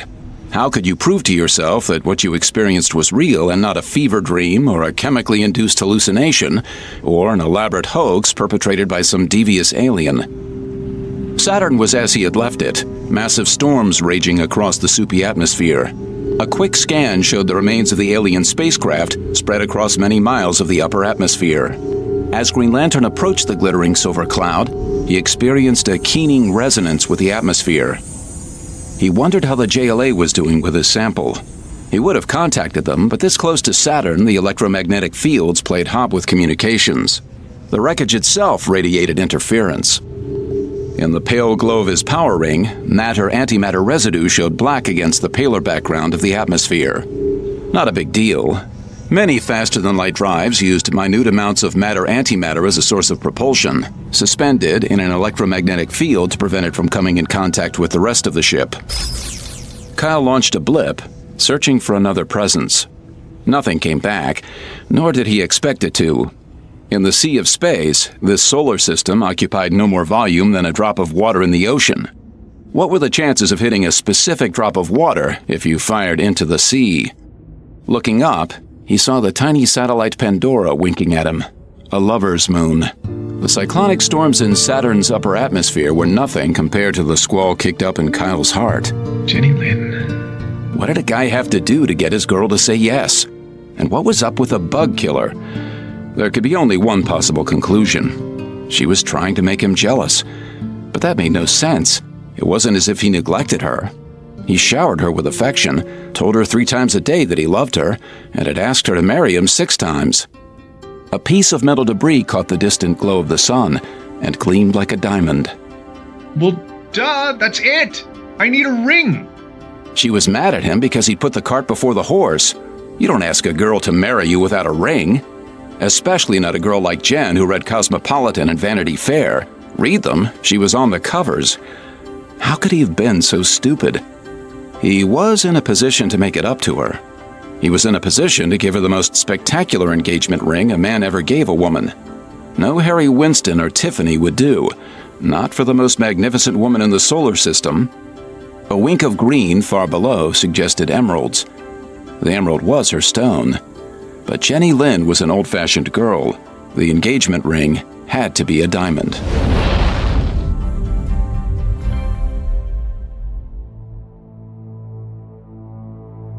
The JLA watchtower sprouted like a portobello mushroom from the moon's Kepler crater. The tower rose 200 feet, permitting a view over the crater's rim. Not that there was much to see. At 100,000 miles, Kyle blipped to let them know he was coming. The response was almost instantaneous, emanating from a microdot on his uniform. Greetings, spaceman. Class here. Yo, what's up? Nothing, Green Bean. Quiet as a confessional around here. Of course, down there they're shooting each other and blowing things up as usual. You coming in? Green Lantern landed lightly on the tower's entrance platform. I'm here. He walked down a flight of steps into a cylindrical chamber, 6 feet in diameter. The outer lock slid shut and air filled the chamber. Seconds later, an oval door slid open and Kyle stepped into the hall. Eel O'Brien, also known as Plastic Man, stood smiling before him, wearing a baseball cap and Ray-Bans. What brings you to the dark side of the moon, cuz? Cosmic snipe, huh, Neil? You get a chance to analyze that debris I sent? What am I, a scientist? I sent it to Star Laboratories. They promised results in 48 hours. Why? What is it? Remains of a ship I found on Saturn. Nothing special. You the only one here? Except for Minnie the Amazing Space Cat. Come on, let's go to the lounge. GL followed the rail-thin O'Brien down a spiral staircase, lit eerily by a series of portholes. The staircase opened onto a broad, carpeted lounge with conversation pits. The outer wall was curved, gleaming consoles arcing under windows, offering a panoramic view of the heavens and the earth above. It was warm in the lounge, at least 75. O'Brien kept the temperature up to forestall the psychological effects of being alone. O'Brien sat and stretched his arms across the room. Beer? What time is it? It's after 5 in Manhattan. Well, alrighty then.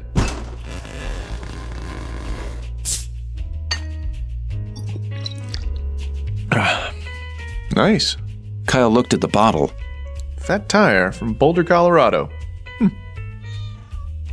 So, what can I do you for, Kyle? I need to get in touch with Superman. Is it that bad? No, it's nothing like that. I need to ask a favor. Well, the big guy doesn't like to be disturbed for anything less than a threat to life itself. Trust me, I learned that the hard way. You're gonna have to do better than that. I send out a signal to Superman and he's in the middle of a fight or something. He's likely to be a bit peeved. Capiche? Oh, come on. Olsen used to call him every time he stubbed his toe. They had a special relationship. You got a special relationship? We're all JLA members, Stretch. Oh, yeah. Huh. What do you want him for? It's personal. Be that way. I'll call him, but it's your responsibility. Cool.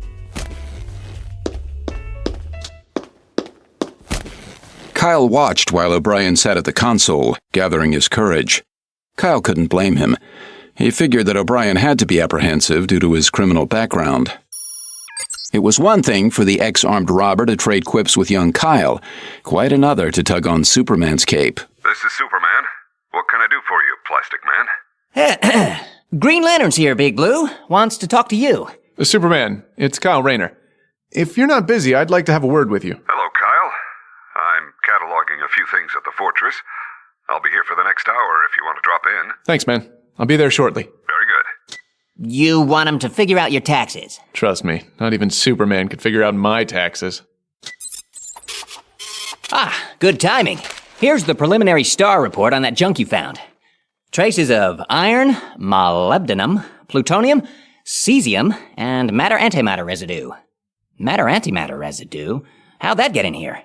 Wouldn't a matter-antimatter collision disintegrate Saturn? Apparently there's a whole antimatter universe out there, and they've been trying to infiltrate our universe for eons. Especially the Quartians. I've heard of those guys. Bad news, huh? The worst. Technologically advanced fanatics. Fortunately, they never did figure out a way to invade our universe. Is that what you found? An invasion ship?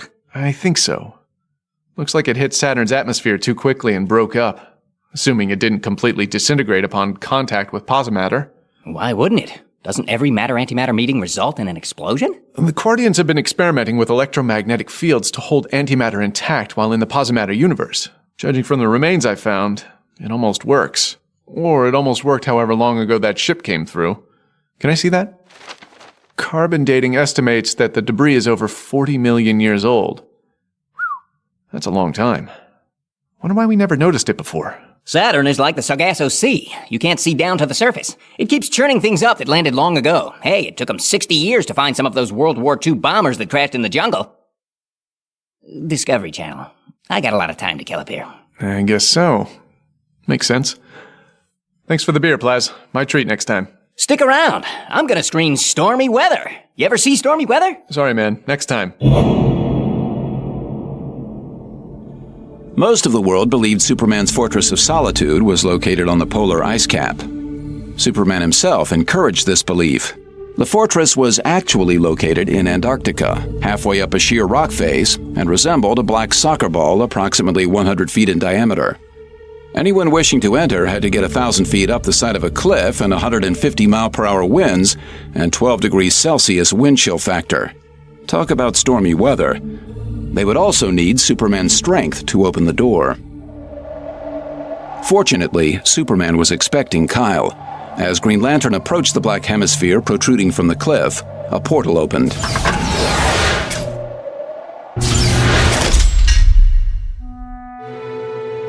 The anteroom opened onto a metal balcony with a stair reaching to the main floor, a gallery that made the Batcave look like a closet. The fortress was a tesseract, a device spanning several dimensions with vastly more space on the inside than it looked like it could hold from the outside. Whoa. Kyle adjusted his backpack and stared into the vastness. The ceiling was 50 feet overhead. The lights were low, but a series of small spots shone on the capsule that had brought Kal-El to Earth. A little further on was the slightly larger-than-life statue of Jor-El and Lara holding the planet Krypton, recreated by the Fortress robots following Dominus's devastation. There was also the key to the original fortress. It was 16 feet long and weighed over 3 tons. And there sat Kal-El himself, halfway across the vast, smooth stone floor, at a desk, looking at something under a banker's lamp. Myriad rugs and carpets from all over the universe crisscrossed the floor like railroad tracks. There wasn't a speck of dust. As Green Lantern descended the warm, smooth stone, Superman stood and strode forward, smiling broadly. Welcome, Kyle. I don't get many visitors out here. I can see why. They shook hands. Superman turned and led the way toward the interior. Beyond him, the cavern stretched into infinity. Would you like some hot cocoa? I was just going to whip up a batch. That'd be great, man. Superman always made Kyle feel like a little kid, tongue-tied and stupid. Man. He just called Superman man. What was next, dude? I was cataloging some of these artifacts I've acquired over the years, trying to at least sort them by dimension, if not civilization. Since I have unlimited space, my fellow JLA members have been dropping off items they've collected over the years. Just give it a scan, Superman. Surely with your encyclopedic knowledge and perfect memory, you can tell us what they are. You know, I now have approximately 43 million alien objects that need to be cataloged. I had no idea. I've been thinking of programming the robots, but you just can't rely on robotic judgment. What looks like a dinner plate to a robot may be a sacred icon to an alien race. I found something just the other day. John Jones thought it might be some kind of food processor. It was actually a weapon capable of destroying a solar system. Superman put his hand on the smooth stone wall, and it melted into an arched doorway leading into a kitchen the size of the Waldorf. 8 ovens built into the wall, 64 hot plates, a walk-in freezer. Was he expecting a convention? Superman went to a cupboard and removed a jar of Ovaltine. He took a quart of milk out of a refrigerator. Where did he get fresh milk up here? Did someone deliver? Superman mixed the milk and Ovaltine in a glass bottle and warmed it with his heat vision while slowly rotating the bottle. He poured the liquid into 2 ceramic mugs decorated with Japanese brush painting. Should be 104 degrees. This is great. Ah, llama milk. So, what can I do for you, Kyle? Now that he was here, Kyle's request seemed petty and selfish, like asking God to crack your walnuts. But he was here, and he had to go through with it. You know Jenny Lynn? My girl Jen? Of course. Lovely girl. Her old man and I go way back. I'm going to ask her to marry me. Congratulations. How can I help you? Well, you know, I want to give her an engagement ring. Of course. A diamond. That's usually what they want. I was hoping you'd, make one for me? Huh. Well, that's a new one. I don't cut 'em, you know, I just make 'em. It won't look very pretty. I can cut it. Did you bring carbon? Kyle unslung the backpack. Picked this up in the asteroid belt. Nearly pure carbon. Superman took the bag and removed a black rock the size of his head. Not taking any chances, are you? You're the best, man. Thanks. Thanks a lot. No problem. Wait here. He walked into the darkness. By the time Kyle was finished cutting it, the diamond weighed 5 carats. La Scalia in Greenwich Village was the type of upscale beanery that Eddie usually avoided. He preferred fast food joints, but you didn't take a girl like Jenny Lynn to Mickey D's. Eddie had made a reservation, his first. They sat at a linen-covered table on a slight riser toward the front where they could see out onto Bleecker Street. You look stunning. Thank you. You look pretty spiffy yourself. What's with the glove? Eddie held up his right hand, fitted into a black leather glove. There was a bulge on his ring finger. What, this? I got some kind of rash from using a new insecticide. Don't worry, it's under control. The doctor gave me some medication. It's light sensitive, so he asked me to wear this glove. No Michael Jackson jokes, please. Hazardous job. First the rat, and now this. Would you like to see the wine list? Jen? By all means. Jenny studied the red leather-bound volume while the waiter filled their water glasses. Do you like Merlot? I'm mostly a beer man. But if they bring it, I'll drink it. Have you decided? We'll have the Carignan. Excellent. When the wine came, the waiter poured a half-inch into a glass and handed it to Jenny. Very nice. Can I tell you about our special? Please. We have an excellent grilled red snapper with fennel and lemon served on a bed of arugula and pine nuts. We also have a roasted pork loin served with a cherry anchovy reduction sauce on a bed of buckwheat noodles with blackberry glaze. Shall I come back in a few minutes? That would be fine. To the most beautiful woman in Manhattan. All beauty comes from beautiful blood and a beautiful brain. That's from Walt Whitman, you know. Thank you, kind sir. The world seemed to slip away, the only light emanating from Jen's green eyes. A man could dive into those eyes and never come up. Kyle won't be angry. He doesn't own me. I'm sorry, should we not talk about him? Let's not. Okay. I hope that ban doesn't extend to your father. My grandfather used to watch him on the 6 o'clock news. How does he stay so young?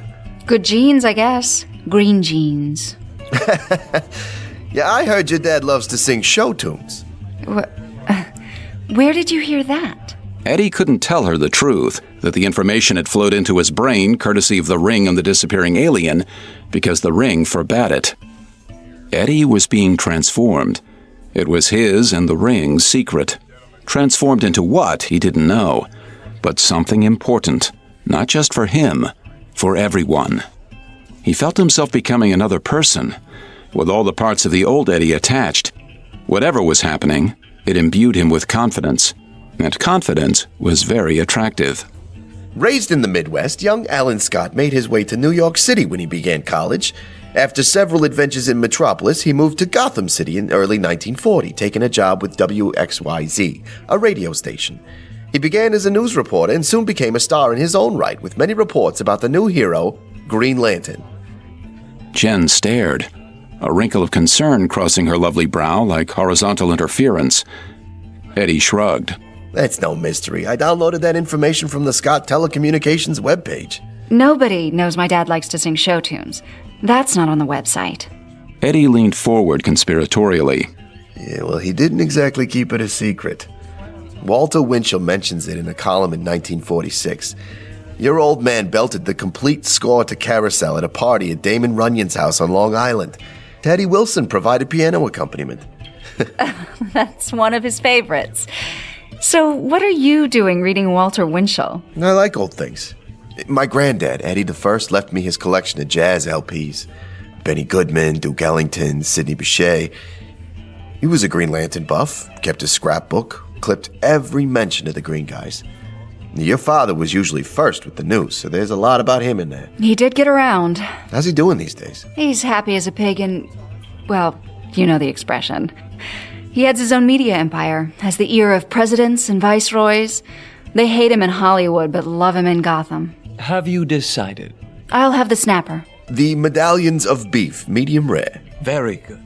So, how'd you get into the extermination business, Eddie? You don't want to hear about that. It's not very interesting. His eyes narrowed suddenly and drifted past Jade toward the door. Oh, darn. What's wrong? Jen was already turning around. In the entrance foyer, wearing his best suit and carrying a dozen roses, was Kyle.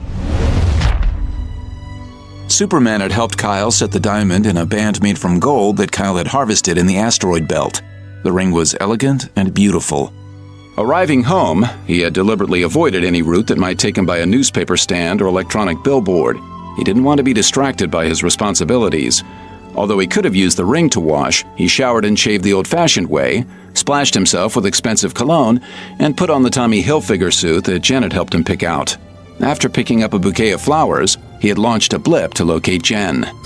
Her DNA was programmed into the ring. Jenny Lynn thrummed at him like a homing beacon, her presence a warm green glow. The light led him to Bleecker Street, a carnival on an early May evening. A half block down the other side of the street, he located the restaurant in which Jenny Lynn was eating and breathed a sigh of relief. La Scaglia was a 4-star joint, which meant the likelihood of him encountering tragedy inside was greatly diminished. He had turned off his JLA transceiver and felt guilty about it. Oh, God. His armpits felt damp, even though he just showered and doused himself with Pit Stop. He was hyperventilating. He felt weak in the knees, put a hand out to steady himself against an iron rail. What was the deal? He'd proposed to her half a dozen times in the past. The deal was, those weren't really proposals, which is why she didn't take them seriously. He'd whisper things in the heat of passion like, "Why don't we get married?" Women wanted romance, wanted ceremony. The difference was that he was now going to propose to her in public in one of the city's trendiest restaurants. Page 6 stuff, just what Alan hated. Hopefully he would approve of this item. Ideally, it would go unreported, but Kyle couldn't count on that. The city was hungry for gossip, and superheroes were news. Sir? I'm looking for someone. Of course. Kyle stepped by the mahogany desk and looked around, swinging automatically to the table on the raised deck in front near the windows, where his ladylove radiated an emerald glow. Seated across from her, the figure at first seemed indistinct, as if viewed through a gauze filter. Then he snapped into brutal focus, every detail etched on Kyle's mind. The exterminator. Roachford. Their eyes locked. Kyle saw and felt raw hatred. The exterminator felt it too. It was almost an electric current between them, alternating. The exterminator's brow furrowed, his pupils shrank to pinholes, and his lips pulled back in an involuntary grimace.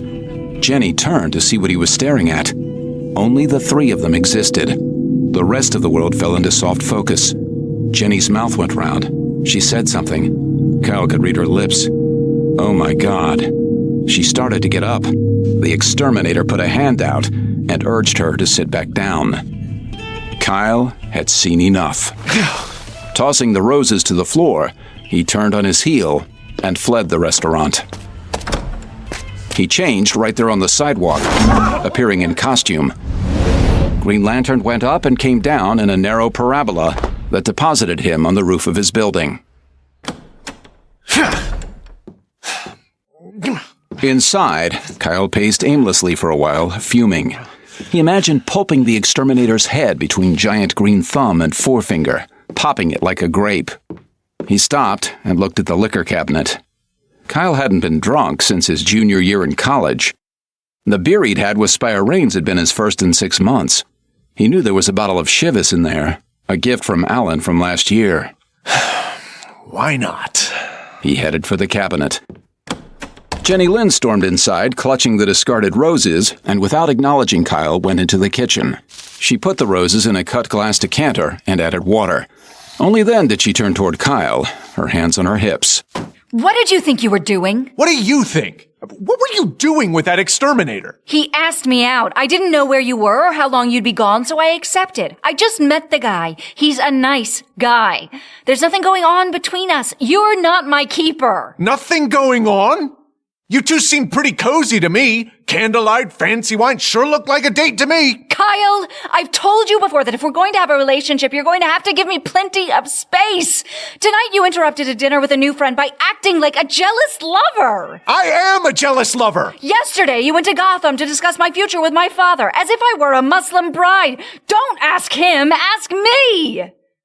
How do you know about that? Kyle, do you think I don't know anybody at the network? I went to ask your father's permission to marry you. That's supposed to make it okay?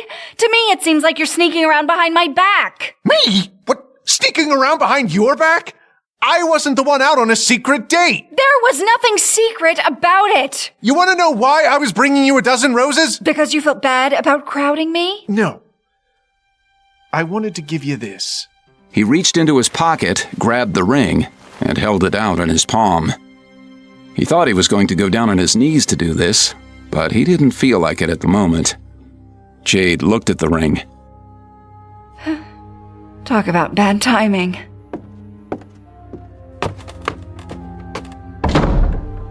After a moment, Kyle followed her up the stairs to the bedroom. Jen? But she was gone.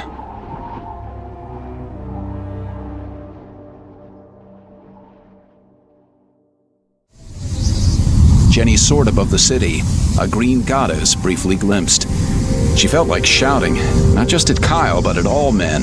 Her father with his pipe and his suit and his morals straight out of the 50s. Roger Dupuis at the agency telling her she needed to watch her weight. Her agent urging her to try out for some asinine action movie. All he wanted was his 15%. And that jerk at the skin rag who kept waving 7-figure checks at her to get her to pose nude. Jade had few girlfriends with whom she could talk. Wonder Woman, but how often was Diana around? When was the last time Jade and Diana went out for drinks? Jade couldn't endure the company of the other agency models, constantly running on about their boyfriends and diets and what they were going to wear. She was still wearing her little black cocktail dress. She was so angry with men, and one in particular, she performed the equivalent of stepping into a river and swimming downstream. She deliberately jumped to the other side of the earth, burying her trail for any who might attempt to follow. She could teleport to places with which she was familiar, and she had made herself familiar with a number of places that people didn't normally go. She reappeared on an atoll in French Polynesia south of Howe, a place she'd been to several times before. She savored the quiet and isolation. The island was so small it didn't even have a name. She could count the trees on both hands. Jade liked the place because of the solitude. Guaranteed. On an earlier visit, she had created a beach hut, drawing sand and coral up from the ground, causing walls to rise, placing the timbers just so. She'd searched the shoals for wrecks, using recycled steel and sunken lumber so as not to deplete the tiny island's resources. It had been early evening in Greenwich Village. Here it was late morning. She turned her attention to the island itself. When she'd first arrived, it had sustained only scrub grass. She'd planted all the trees herself. Under her guidance, they'd grown in 3 weeks from knee-high to 20 feet. She could easily have caused a luxuriant lawn to sprout all over the island, but without her constant attention, it would die. The island received sporadic fresh water from intermittent squalls. She collapsed in a green lawn chair. She had discovered the island a year ago in the middle of a stupid argument. Kyle wanted her to go with him while he looked for people to save, and when she wouldn't, they got in a screaming match. Not that she was against saving people. She was not, however, a committed superhero like her father and boyfriend. Jen was perfectly happy leading a normal life, if a supermodel's life could be called normal. Kyle could be exasperating with his moon eyes and hangdog expression. She loved him, intended to spend the rest of her life with him, but she was waiting for him to settle down. He was so damned hyper, always in her face about this or that. She didn't position the car correctly in the underground garage. He wanted to save the world while she wanted to watch American Idol. Oh, if only Kyle were a little more like Eddie. Whoa. Where did that come from? She realized then that it had been there all along, since Eddie had showed at her door. There was something unlikely about the poetry-spouting exterminator, and likable. Was it possible that she was not destined to be with Kyle and bear green babies? One way to find out, and she owed him dinner anyway. By the time Jade returned to Manhattan, it was 8:30. It was a simple matter to locate Eddie. Having been exposed to his unique aura, she had only to look for it. Eddie's aura pulsed strongly from Queens. She went to one of downtown's more chic French restaurants and had them make up 2 orders of coq au vin, artichoke salad, some upstate white cheddar, crackers, and a bottle of Merlot. She could easily have levitated everything, but she wanted to feel like a woman on a date, not like a freak. Where to, lady? Queens. I'll direct you when we get over the bridge. Okay. A small voice in her head said, "What are you playing at, girl? You got a good man on the line. Why throw it all away for the promise of a thrill?" I'm not being unfaithful. I just want to have dinner with the guy. Excuse, please? Nothing. Just talking to myself. How about them Rangers, huh? Yeah. Following Eddie's aura, she directed the driver to her destination in Queens. She was surprised when the taxi pulled up in front of a grand estate at 743 York Court, a 3-story white wedding cake of a house with green shutters. It appeared to be unoccupied, save for a dim light in the front window. Then she noticed the gatehouse halfway back, with Eddie's exterminator truck parked in the driveway. You want me to wait? I'm fine, thanks. Keep the change. Thanks, lady. Jenny got out of the car and headed up the driveway. The driver stared as her packages followed, floating serenely in her wake. Eddie sat before his 42-inch flat-screen plasma television, his eyes unfocused, mouth slightly open, tendril of drool leaking down his chin, oblivious to the fact that the set wasn't on. Barkley rested his snout on his master's knee and looked up with a worried expression. Eddie felt the change coming over him. He had felt it for several days, ever since the alien had activated the ring. It wasn't as if he were one thing becoming another. He was becoming what he had been meant to be since the moment the monster had appeared and took his grandfather. The change was evolutionary. The ring was meant for him. Eddie the First had been meant to find it and bring it back so that ultimately it could go to its rightful owner, Eddie the Third. When he closed his eyes, he saw the cosmos under siege. The so-called superheroes led by Green Lantern. He saw a people and culture older than time, wise and noble, trapped on a dying planet. They needed his help. Eddie was important, but only a cog in a grand scheme. The human race was at a crossroads. One path led to the stars and exaltation, the other to extinction. They could either welcome the wise and noble race, or they could go down screaming. When Eddie was 7, his parents had died in an automobile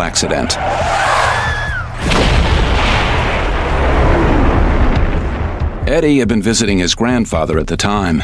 He remembered the somber-faced highway patrolman coming to the door. Son, can I please speak to your grandfather privately? Later, Grandpa Roachford sat with his arm around little Eddie. God has a reason for everything, son. Even if we don't understand it yet. For a long time, little Eddie had thought there was something wrong with him. He wasn't all that broken up at his parents' death. He eventually accepted that it was part of some master plan in which he figured prominently. Nothing else made sense. A just God wouldn't wipe out a kid's parents for no reason. Eddie had grown up a loner in a loner household. He and Eddie the First gave each other plenty of room. Grandpa Eddie became his father and mother, a stern but loving presence who made certain that little Eddie got 3 squares a day, went to school, respected his elders, and did his homework. Although Eddie's parents had been Episcopalian, he and his grandfather never went to church. Each December, Grandpa Eddie would pull out the all-aluminum Sears Christmas tree and set it up in the living room with the same collection of tinsel and little colored lights. But late at night, when he was in bed alone, Eddie could remember listening to Baptist preachers deliver fire and brimstone on his old tube radio, the same radio that had belonged to his grandfather. Something about those sermons, warning of dire consequences if humanity did not mend its ways, lit a fire in Eddie's soul. Something in him vibrated sympathetically with those preachers calling down apocalypse on unbelievers. Eddie wanted to believe, if only for the thrill of anticipation it gave him. But the place in his heart reserved for faith remained distressingly void. Until a couple of days ago. For the first time in a long time, Eddie felt direction. Something big was going to happen, and he was part of it. Was it possible that the world had been waiting for him? Barkley left the room and returned a moment later with his tuggle rope, which he thrust repeatedly at Eddie. Eddie tried to ignore him, but when the dog persisted, Eddie grabbed the rope, beat it, and hurled it from the room. Barkley retreated. Eddie peeled off his shirt and raked his hands across his chest and arm. What's happening to me? The influx of knowledge had become a steady, irritating trickle, then a river of itch flowing from his left hand. Eddie went into the bathroom and switched on the light. His lean, tanned body was an ugly purple from the ring hand to halfway across his chest. But Eddie wouldn't have stopped the flow of knowledge, even if he had hurt rather than itched. He was learning so many things: astrophysics, philosophy, the arts, forbidden knowledge, things no human being had ever known. The role of electromagnetic fields in holding antimatter in suspension. He was beginning to see connections where none had previously existed.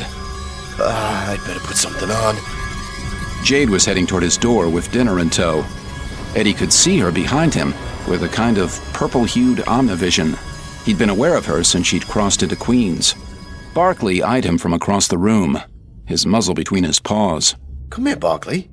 The dog buried its head in its paws. Eddie could see clear through the animal, see for the first time what a shallow organism it was, slavish and obedient to whomever fed it, pretending to love Eddie in return, transparent. Humans were the same. Eddie went into his bedroom, selected a clean white and blue sports shirt, and pulled it on. His hand still glowed a radioactive purple. He put on a white cotton work glove. Hold on! The woman who stood before him didn't just smile, she glowed. Even in his state of becoming, Eddie was not immune to her incredible vitality. The ray of approval she directed at him with laser force. Behind her, floating gently in the air like jellyfish, was a series of dishes surrounded by a barely visible green nimbus. Din din, Eddie. Eddie put his arms around her and pulled her mouth to his. Electrons danced. It was like the energy transfer that the alien had laid on him, only stronger, much stronger. As he held her in his arms, Eddie could see all the way back to her birth, and beyond that, he could see a long line of Green Lanterns stretching back into eternity. Hungry for knowledge, he pressed her to him, absorbing her very DNA. At the last instant, she struggled to push him away. Also at that last instant, an unearthly glow erupted behind her, accompanied by the smell of ozone. Eddie knew that smell. That smell had haunted him for 20 years.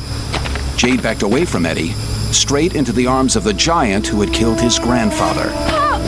The giant grabbed Jen by the shoulder, eliciting sparks. His hand covered half her torso like a serape. Kyle stood in the harsh glare of the bathroom, examining the little pink pregnancy test. Why did all personal hygiene products sold to women come in pink boxes? He realized then that the box hadn't been opened. Why was it there? Nobody bought a pregnancy test just to have one around. It wasn't a common household item. Like the Honda Rune, you had to want one. Perhaps Jen herself was afraid to know. But that was unlike her. She was fearless.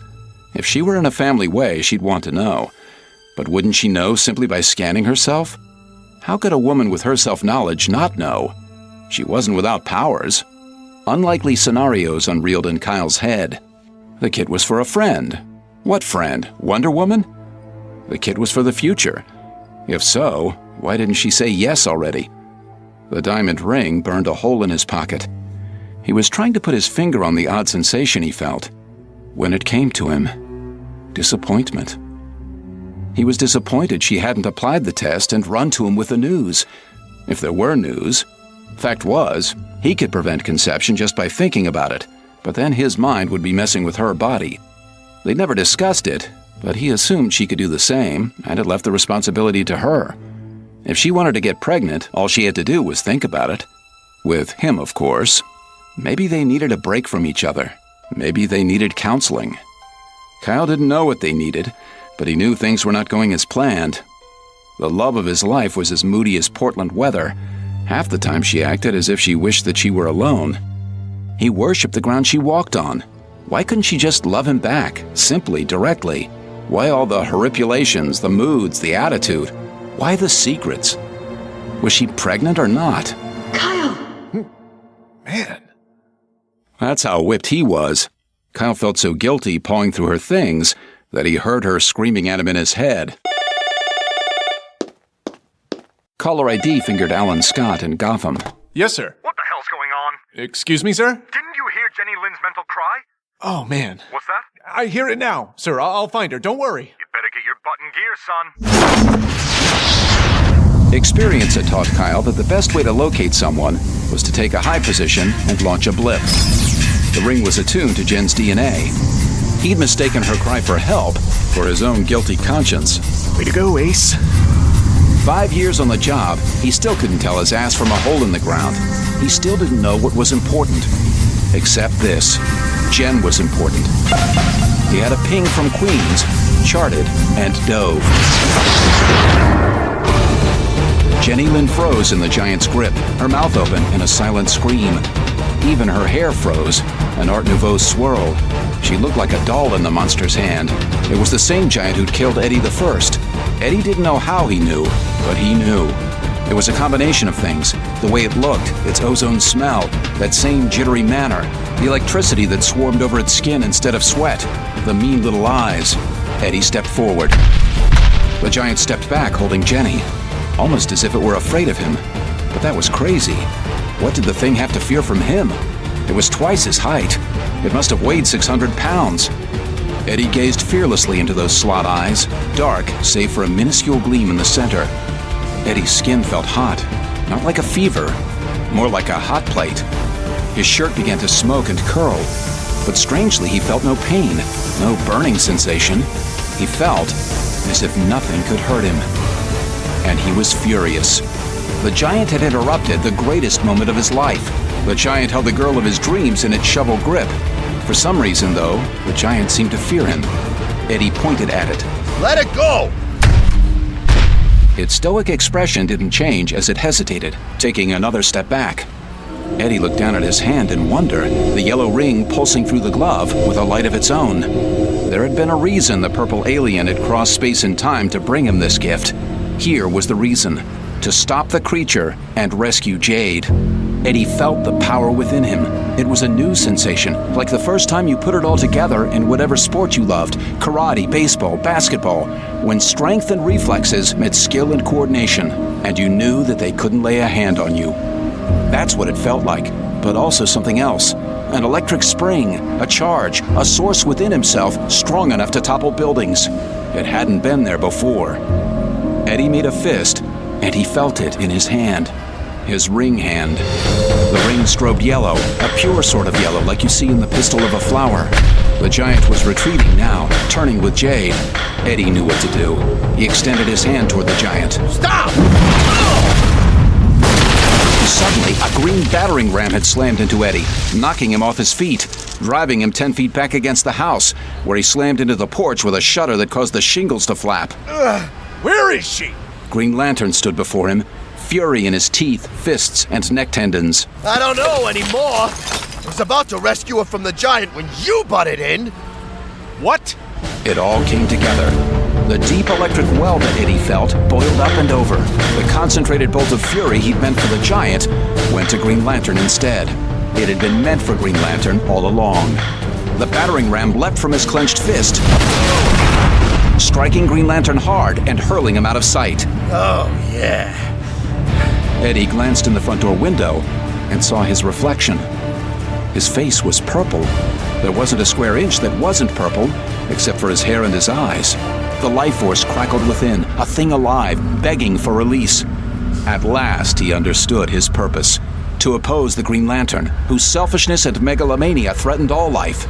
Eddie was one of the chosen, one of the men of mystery, and had been ever since the giant murdered his grandfather. Even before that, the alien had chosen him. Lights had gone on in the house across the street. Hey, pal, I just called the cops. Eddie looked around, bewildered. What had they seen that caused them to call the cops? Oh. His front yard looked as if a giant ice cream spoon had dipped down and scooped up a couple tons. The porch was a shattered mess.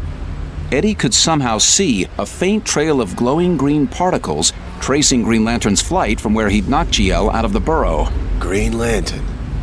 That bastard would be back in a minute. Better if Eddie took the fight out of his neighborhood. He spread his arms and soared into the air. Whoa. Kyle was more surprised than hurt. The exterminator was a paranormal, a guy you wouldn't give a second glance on the street. How had that happened? But Kyle had no time for leisurely study. Eddie's blast had knocked him 4 miles through the air.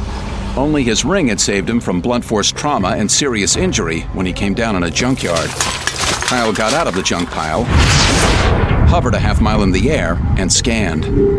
Whatever the source of Eddie's power, it wasn't the Starheart or any derivative. The radiation evoked the same trace elements that Kyle had discovered circling Saturn.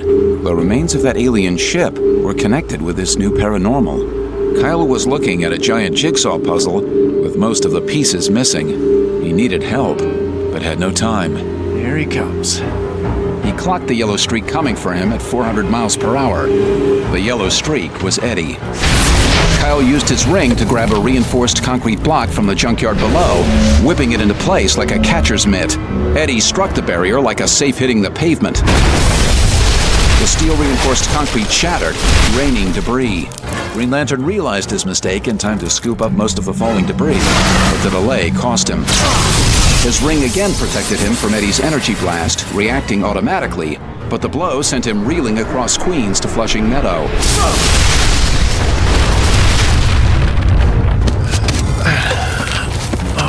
Okay. It didn't take a genius to realize the transformed Eddie was not on the side of the Angels.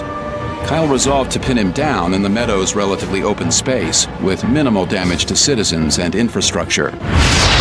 He rose from the ground and hovered at 500 feet, waiting for his enemy. Eddie hovered at the same altitude over the East River, reduced to a softly glowing nimbus.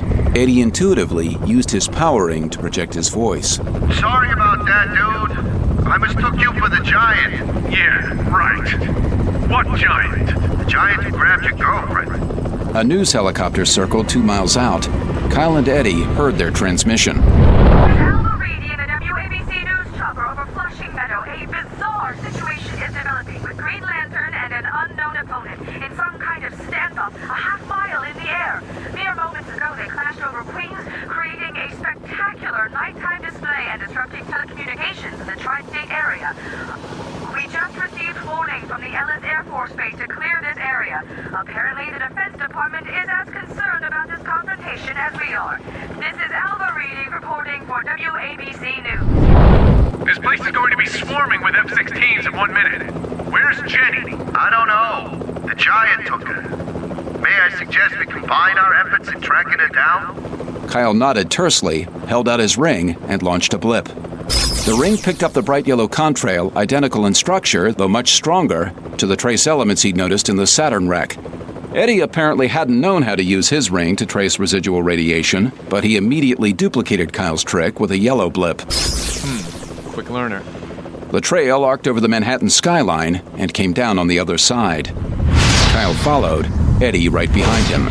Eddie closed the distance between them so that they were flying side by side. Kyle refused to look at Eddie. The dude was poaching on his girl. He had to let that lie for now, but they'd come back to it. Describe this giant. Over 7 feet. Built like an oak sea chest. Boots, chainmail, bullet helm with wings protruding. Sort of Viking-like. The description resonated within his ring's memory. An image appeared in Kyle's mind. It was fleeting, evanescent. Kyle shoved it aside in the rush to get after Jenny. The thought of her in the grips of some monster drove him crazy. He inserted himself into the radiation trail and rode it like an electron down a platinum wire. It dead-ended in a cliff halfway up the Jersey Palisades. Kyle had a nanosecond to realize this was a gate before he passed through the cliff like long-wave radiation through water. Eddie had the same time to arrive at the same conclusion, but his ring had not finished downloading all the data. He didn't know that it was a gate. A lifetime of experience taught him that to hit that cliff at high velocity would result in instant death. So he pulled up. Kyle passed through a meat grinder. He felt himself break down molecule by molecule in an enormous rush, down to a single point. He felt himself rebuilt molecule by molecule in a jumble of pain, pleasure, and other sensations he couldn't identify. He felt as if he'd been turned inside out. This was no recognizable world. This was no world at all. It was a space between universes, insulation, filler, gap, a sump hole, a place the universe forgot. He was like a sock caught in a washing machine, round and round in a rush of noise and fury from which there was no escape. Every sense receiving on every frequency. Total cosmic overload. Green Lantern fell to his knees. That meant there was gravity. Its focus kept shifting, up, down, sideways. His stomach oscillated like an egg in a blender. His gorge rose. His eyes teared. He couldn't see the ground hidden beneath a swirling, fog-like miasma. He felt rather than heard the sound of approaching footfalls, something massive. He looked up like a dog to its master. Pale colors emerged. Yellow for the boots and helmet, glittery silver for the cuirass. The ancient image of a weaponer emerged from the mists, clutching a jagged bolt of fury.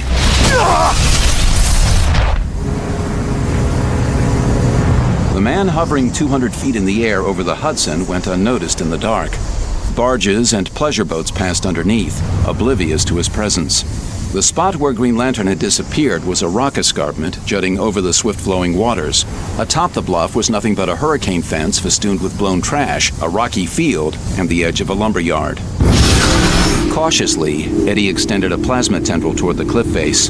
He could feel its resistance to his touch, but with minimal effort he was able to force the tendril through, like having a 40-yard-long finger. He intuitively understood the nature of the yellow plasma as an extension of himself subject to his will. He also understood that the spot where Green Lantern had disappeared was a gate, not an end, but a beginning. On the other side of the gate lay the answers to so many of his questions. The source of the ring, why he was chosen, his ultimate purpose. Come. We're waiting for you, Eddie. It's your destiny. Eddie hesitated. He lived most of his life as an ordinary man, and ordinary men didn't overcome a lifetime of experience instantly. It would take an act of faith to follow Green Lantern through the rock. He willed himself closer until he was floating an arm's length from the bluff. This time he used his actual hand. He pushed right through the granite face into a space beyond. Warm breezes caressed his fingers. He could smell through them. A tropical paradise awaited him on the other side of the rock. It was a familiar feeling. It felt like home. Come on. What are you waiting for? No, it's a trick. Searing heat grazed his fingers, and he withdrew them sharply, looking to see if they were burned. They were all right. Some kind of electromagnetic barrier designed to keep out unwanted organisms, but not him. There was no way he could discern what was on the other side without passing through. The gate had called to him with Jenny's voice.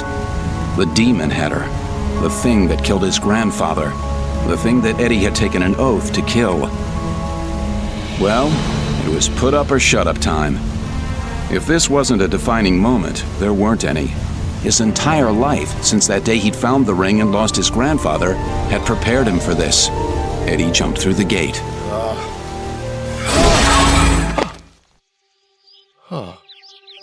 Eddie landed in a spring meadow, redolent with the scent of flowers, familiar but unidentifiable. He'd landed in a park on the outskirts of an impossibly clean and futuristic city, like something you'd see on the frontispiece of a 1950s science fiction novel. Smooth plastic towers ended in sleek appliance-like grills. Soaring gull-wing roofs enclosed vast public spaces, visible through shifting transparent barriers. Shiny craft traveled in visible but well-defined corridors, banking and reforming in new configurations with balletic grace. A half-mile away, a pair of kids in blue jumpsuits tumbled in and around a bright, puffy-looking jungle gym under the watchful eye of a woman. To Eddie's astonishment, he found that by concentrating, he could see their faces in detail. The woman and the kids were the same color as his skin. He'd made the right choice. He'd come home. Hey, Eddie. Eddie already knew who it was before he turned. It just seemed like the most natural thing in the world. It was Grandpa, as Eddie remembered him. A trim 150 pounds, dressed in crisp olive fatigues, wearing his distinguished service cross. And the ring. Gramps had his ring on. Eddie looked down. He had his own ring on. It had fused with his flesh. So obviously Gramps wasn't wearing that ring. There was another explanation. Hello? Gramps? Is this heaven? No, Eddie, you're very much alive. This is where you belong. This is Quad.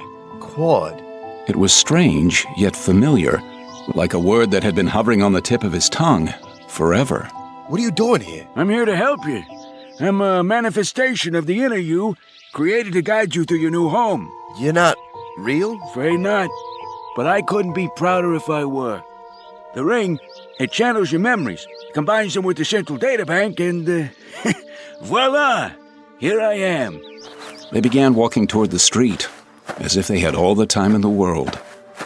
Eddie noticed gull-like birds with feathers of bright cerulean blue and crimson beaks. They would frequently disappear against the sky, leaving only their beaks visible like random arrowheads. The street bore very little traffic. An occasional yellow capsule-like vehicle gliding by on invisible wheels. The wind ruffled the trees. The ground was a uniform violet-colored moss, highlighted by pink blossoms. So this is Quad? This is Quad, son. You know where the giant is? The one that killed you? I got a score to settle with that big bastard. Let's not go running off half-cocked, son. You got a lot to learn about this place. Those giants, as you call them, are a vital part of the Quad defense posture. They're called weaponers. Excuse me, Gramps, but why do I give a crap about the Quad defense posture? 'Cause you are Quad, son. Look in the mirror lately? The change wouldn't have taken place if you didn't want it. I resisted, and look what happened to me. Wait a sec. If you're so gung-ho on Quad, why'd you refuse the ring? 'Cause I'd had enough fighting. Why do you think I opted to be a medic in the first place? I didn't want to have to carry a rifle and put some other poor bastard down. Some of us have got the killer instinct, and some ain't. You got it. I never did. They came to the street. There was no sidewalk, but a well-worn path in the moss showed evidence of foot traffic. Gramps, that thing has got Jenny. I gotta get her back. You know who Jenny is? Yep. She's the green goddess. Only reason he grabbed her was to get you to cross over. Couldn't grab you. You took the ring. You would have blown him to smithereens. But they know you want the girl. Smart, see? If this is where I belong, why didn't they just ask? The Quadians never do things half-assed. They like at least 2 backup systems for every plan. Back in the day, you'd see some gentlemen wearing both belt and suspenders. Well, I guess the Quadians are like that. Guess they figured this was the best way. Gramps says another guy who crossed over. Kyle Rayner. They don't want him. He wasn't invited. Jenny's his girl. What did you think he was gonna do? Kinda comes under your job description. Getting rid of that guy. Just point me at him. See, now that's what I mean about running off half-cocked. You don't even know where you are. I'd like to show you the city. Introduce you to the big guy. The big guy? Yeah, of course. There's always a big guy. So, take me to the big guy. Out of nowhere, one of the smooth capsule-like vehicles veered to the curb and lifted a door wing in greeting. Inside, soft umber cushions beckoned. Eddie noticed that Gramps didn't make a dent when he sat. The interior walls were seamlessly transparent to provide a view of their surroundings. The driverless vehicle smoothly blended back in with the flow and joined a thicker column of vehicles arcing toward the center of the city.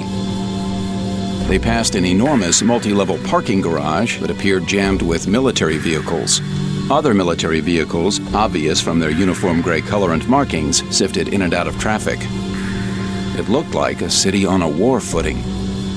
Traffic joined a vast circle around an immense thumb-shaped government building. At least Eddie assumed it was a government building. It had the planned-by-committee look. Millions of symmetrical windows for worker drones. The vehicle swept through an opening big enough to swallow an ocean liner. An immense plaque on the wall was lettered with strange symbols. Parliament of Quad. Hey! Yeah, that's your data dump kicking in. Excuse me? Now that you're home, the Ring has access to the central data dump. It's bringing you up to speed on Quad language and history and so forth. Like, for example, the fact that Quad predates civilization on Earth by 300 million years. During that time, the Quadians have often found themselves in conflict with the so-called Guardians, who seek to extend their rule by force. In an unprecedented display of arrogance, the Guardians took it upon themselves to divvy the universe up into 3,600 districts. As if they had created it. As if it were theirs. Central planning has never worked. It doesn't work on a tiny scale, it doesn't work on a grand scale. Yet the Guardians refuse to concede their mistake even after 3 billion years. It's their tyranny that prevents humanity, among other species, from reaching its full potential. Like you have. They're like the commies? That's right. This Kyle Rayner, he's one of their top enforcers. And I hate to be the one to break it to you, but this Jenny dame, she carries a Guardian membership card. She's known as Jade. Come on, Gramps. She goes along to get along. She could care less about imposing order on Earth. She's a crime fighter, a part-time crime fighter. Everybody's doing it. Thought I'd do a little myself if I ever get back. Ah, you'll get back all right. You're the chosen one, son. And don't you forget it. And maybe you can work things out with Jade so she comes over, but you got bigger fish to fry than muggings and bank robberies. We're talking future of humanity here. Eddie gazed through the vehicle's transparent wall at the massive bureaucratic facade sliding past, tiny figures occasionally visible through myriad yellow windows. We passed an enormous monument, some kind of spacecraft angling upward like a leaping sailfish. What's that? The Sid Monument. What's the Sid? The probe ship they lost near Saturn. Something resonated deep in Eddie's mind. He'd always known about the Sid, the way goslings know to seek their ancestral mating area. Do I, have to give a speech? It's a formality, really. Strictly rear echelon stuff. But Sinestro, he's the real deal. If we'd had him on Ewo... unfortunately, his participation was viciously resisted by the Green Lantern of Sector 2814, and thousands of good men had to die. Okay, well, you ready for this? The automated vehicle pulled over at a vast circular curb, similar to the passenger arrival area at an airport, only more orderly. There were several hundred people going about their business in the shaded open-air garden, most of them wearing similar brightly colored jumpsuits. The men were of a kind, smiling with handsome, intelligent foreheads, bald on top, thick white hair curling around the backs of their heads. The women were cherubic and seemed ageless. There were others, humans who didn't conform to the mold, and aliens. Everyone seemed to have a mission. There were no idlers, no street musicians, no aimless teens. A huge figure exited the building, standing head and shoulders above the throng. Eddie boiled with rage. He felt his grandfather's hand on his arm. Steady, son. Remember what I said. Besides, the weaponers all look alike. That's probably not the one you seek. The one who killed you. Is he still alive? I expect so. They're pretty much indestructible. Eddie stared with loathing as the giant strode across the public space and entered a large automated vehicle. Intellectually, he knew that what Eddie the First had told him was the truth, and he had no reason to doubt it. His hatred of the weaponer was irrational. It had only been doing its job. But tell that to a 9-year-old kid cowering in the attic. Some images never leave or lose their power to unnerve. That's how Eddie felt about the weaponer. Only when the hatchwing closed did Eddie relax and allow Eddie the First to steer him toward the main entrance, a huge arch that could easily have accommodated an armored panzer division, dwarfing the line of trees that grew around the base. There was something about the massive, orderly public space that made Eddie uneasy. He couldn't put his finger on it. Unless, of course, it was being a human on an alien planet. That could make you uneasy. Several of the smiling cherubs nodded at them as they strode across the vast plaza toward the steps. One side of the plaza was dominated by a heroic Giacometti-like sculpture, 20 feet tall, similar to the alien Eddie had met at the lake. Eddie the First nodded at the statue. That's him. That's the big guy. Although no one stopped them, Eddie got the impression they were being scrutinized as they strode down the great hall that was at least 60 feet high. The arched ceiling was decorated with a series of striking geometric patterns, punctuated periodically by balconies, some of which were large enough to launch flying cars. Light filtered in through a series of enormous lenses. The light was yellow. Happy light.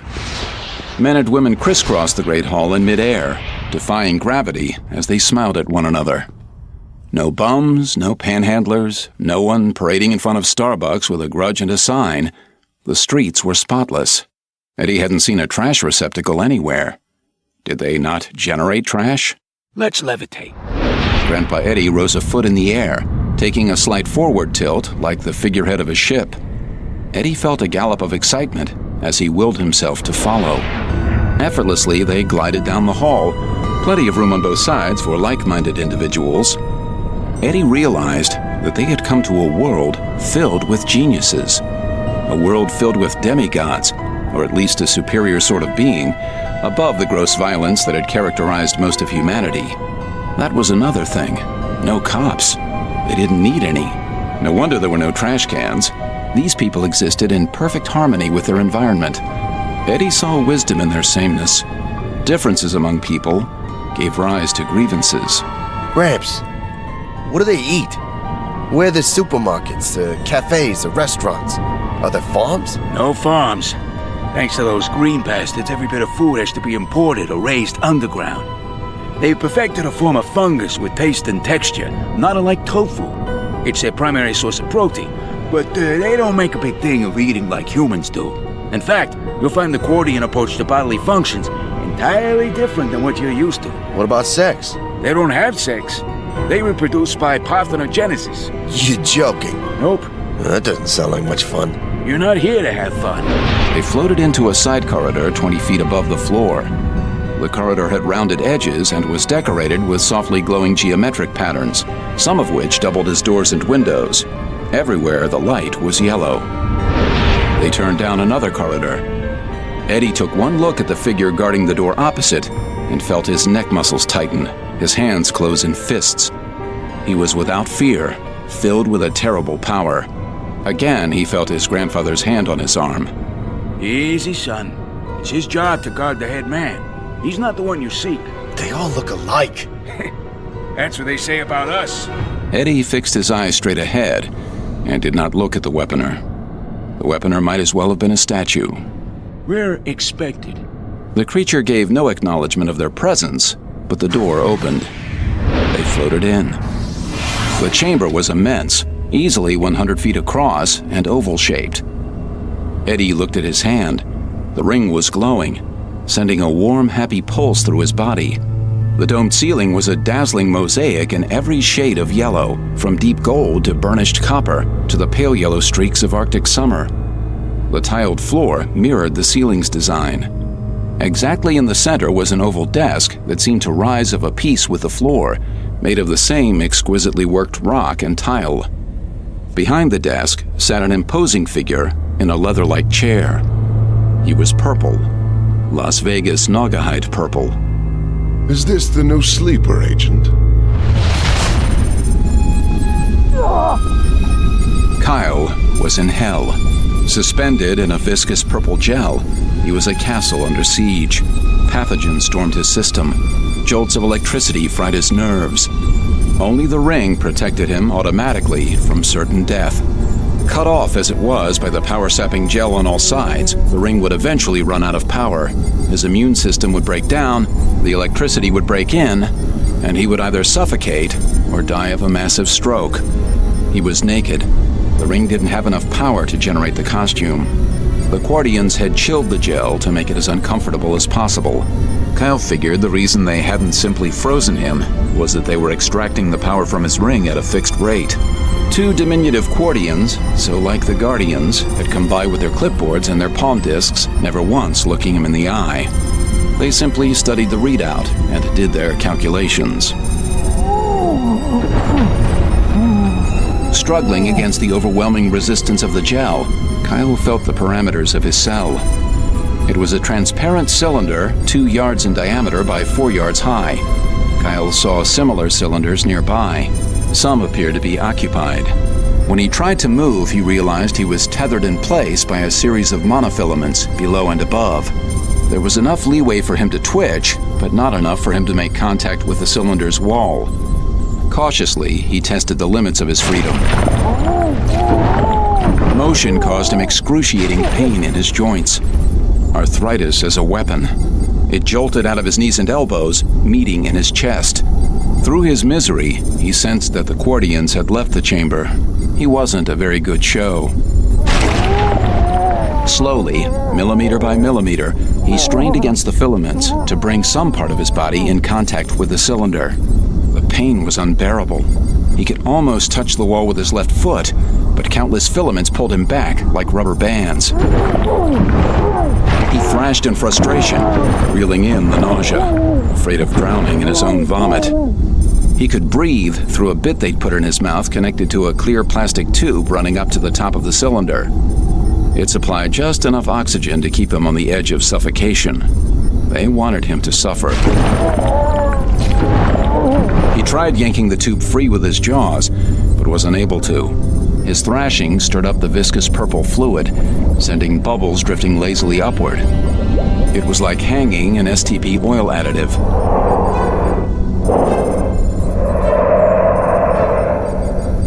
He practiced the yoga breathing and relaxation techniques that Green Arrow had taught him. He brought his pulse and breathing under control, but he was weaker now. Every effort drained the ring.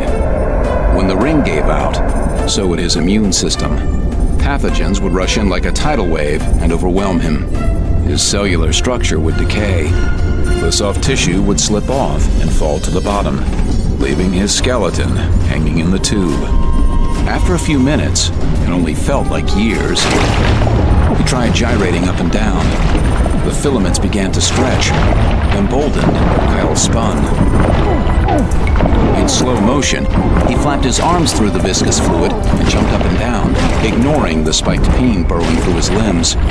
His skull felt like an oil drum filled with ball bearings, but the monofilament stretched, and his left foot touched the cylinder wall. He couldn't keep it there. The combined tension of the remaining filaments drew him back to a central position. But now he knew that the filaments could be stretched. He waited for his nausea to subside before trying again. To an observer, he must have looked like some bizarre, overdeveloped fetus jerking spastically in a glass womb. Extending himself to the limits of his bonds, he found that he could just touch the wall of the cylinder with one foot. Now, if he could just maintain contact long enough to launch a blip, however feeble, the desperately weak sphere ballooned outward, invisible to all but Green Lantern eyes, a hint of emerald that became fainter as it grew. Kyle snapped back into place, exhausted. But he had no time to rest. If Jenny were in the vicinity, the answer would come back quickly. Again, his foot made contact with the cylinder wall. It was Jenny, no more than several miles away. She would know he was alive, if the blip had been strong enough. He was afraid that it might have been so weak that she hadn't even felt it. Please, God. Let Jen be all right.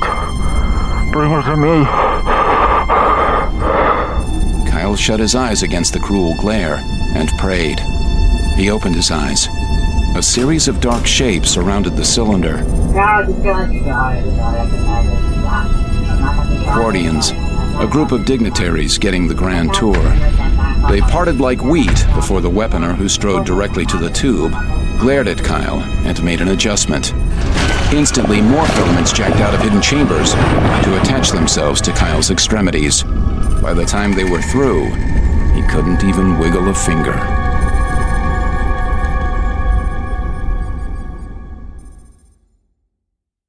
The creature stood, leaned over his desk, and extended his hand. He was 8 feet tall. Eddie gingerly took hold of the shovel-sized hand and was surprised at the giant's gentle grip. A firm, but not overpowering, salesman's handshake. The hand felt less dense than it looked, like a cleverly painted piece of styrofoam. Despite the disturbing appearance, Eddie found him reassuring, like Eddie the First. I am Sinestro.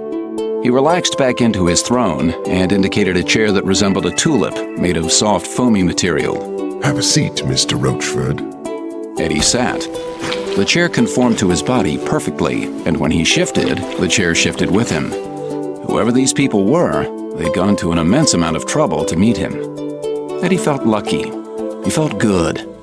What's up, Mr. Sinestro? We need you, Mr. Roachford, and we're prepared to make it worth your while. As you've observed, we have already made it worth your while, for it is due to us that you possess extraordinary powers. Powers to rival Green Lanterns. Hey, where's Gramps? A mere construct to facilitate your assimilation. Why, do you want us to bring him back? That's okay.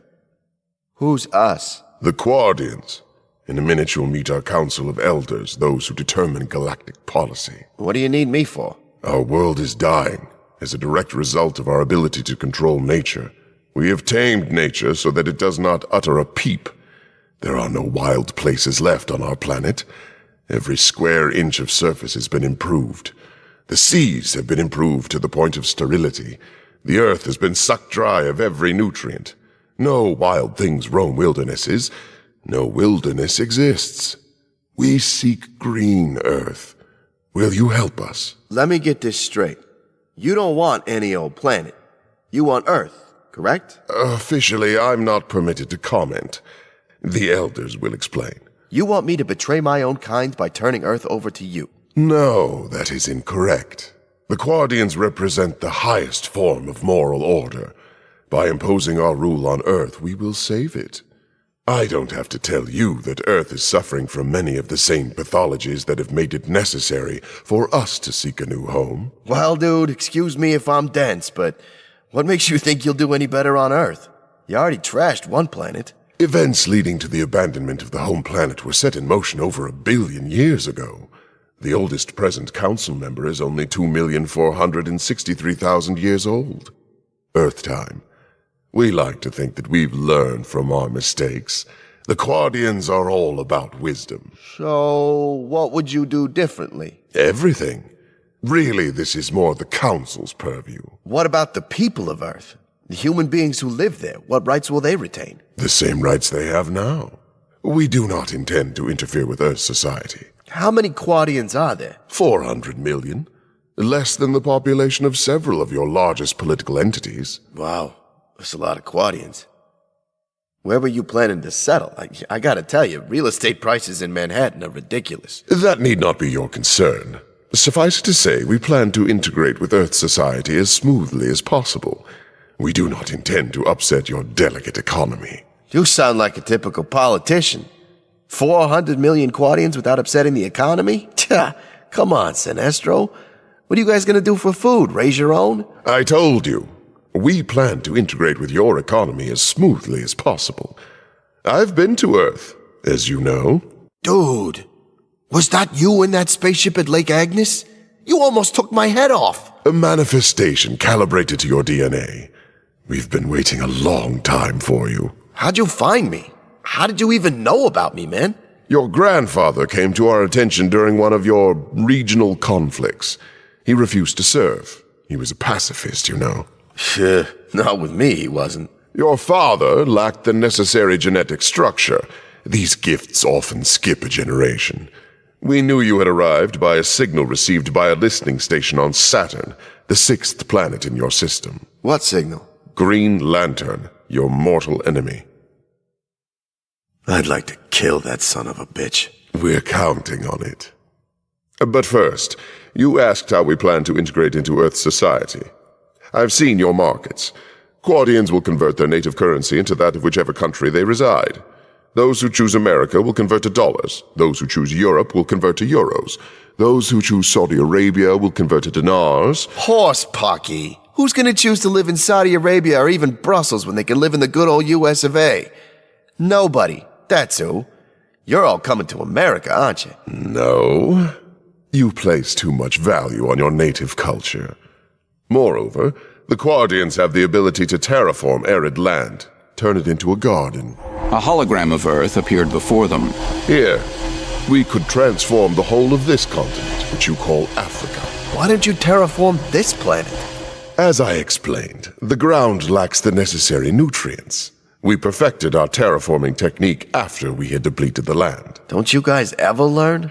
It is, of course, possible that the Council erred in choosing you as our representative.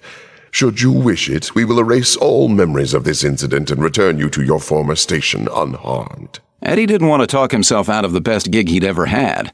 He at least owed it to himself and the people of Earth to hear what the Council had to say. After all, these guys had been around a long time. Okay, don't get your panties in a bundle. I just want to be sure I'm doing the right thing here. It's a big decision. I mean, I'm not just representing myself, you know. I got 6 billion human beings to worry about. I understand. That is why we are most anxious for you to meet our council and hear their wisdom. Will you accompany me? Let's do it. Sinestro stood. A yellow disc appeared on the floor next to Eddie. For your convenience. Eddie stepped on the disc, which gripped the bottom of his soles like Velcro, and rose 2 feet in the air so he and Sinestro were at eye level. Sinestro strode smoothly toward the wall, the disc keeping pace. Eddie leaned forward slightly to maintain his equilibrium. This was better than a Segway. As they reached the wall, an arch formed. They moved through, and the arch closed behind them. The corridor stretched a half-mile to a more grandiose arch. Floor-to-ceiling windows on both sides of the corridor looked out on the perfect park-like city. Military vehicles in formation floated past. Eddie caught a glimpse of himself reflected in a window. His skin was the same color as his host's. They passed through the arch. Several hundred Quadians, all wearing robes of office and the same hue as Sinestro's skin, stood to honor Eddie. Eddie's stuff for a young man who had achieved little of significance in his life on Earth. Sinestro gestured for Eddie to take the podium that stood in the center of the vast saucer-shaped chamber. It was like the Senate or three-quarters theater, with tiers of concentric seats rising to the rim. One man strode forward, arms outstretched, sleeves like the wings of some strange bird. He was similar to every other man in the room: high bald forehead, fringe of luxurious white hair surrounding the back of the head, clear, widely set, intelligent gray eyes, and small of stature. Welcome, Eddie Rochford III. I am Marshak, Prime Minister of the Quadian Council. We have searched far and wide to find you, Eddie Rochford III. Call me Eddie. Very well, Eddie. I speak for the entire Council when I say I hope you will accept the mantle that has been prepared for you and become our herald in the Posimatter universe. Eddie addressed the entire Council, surprisingly comfortable with himself. Marshak, gentlemen of the Council, I appreciate your faith in me, but before I accept this position, I have a few questions. Number 1, why me? We have searched long and hard for a champion.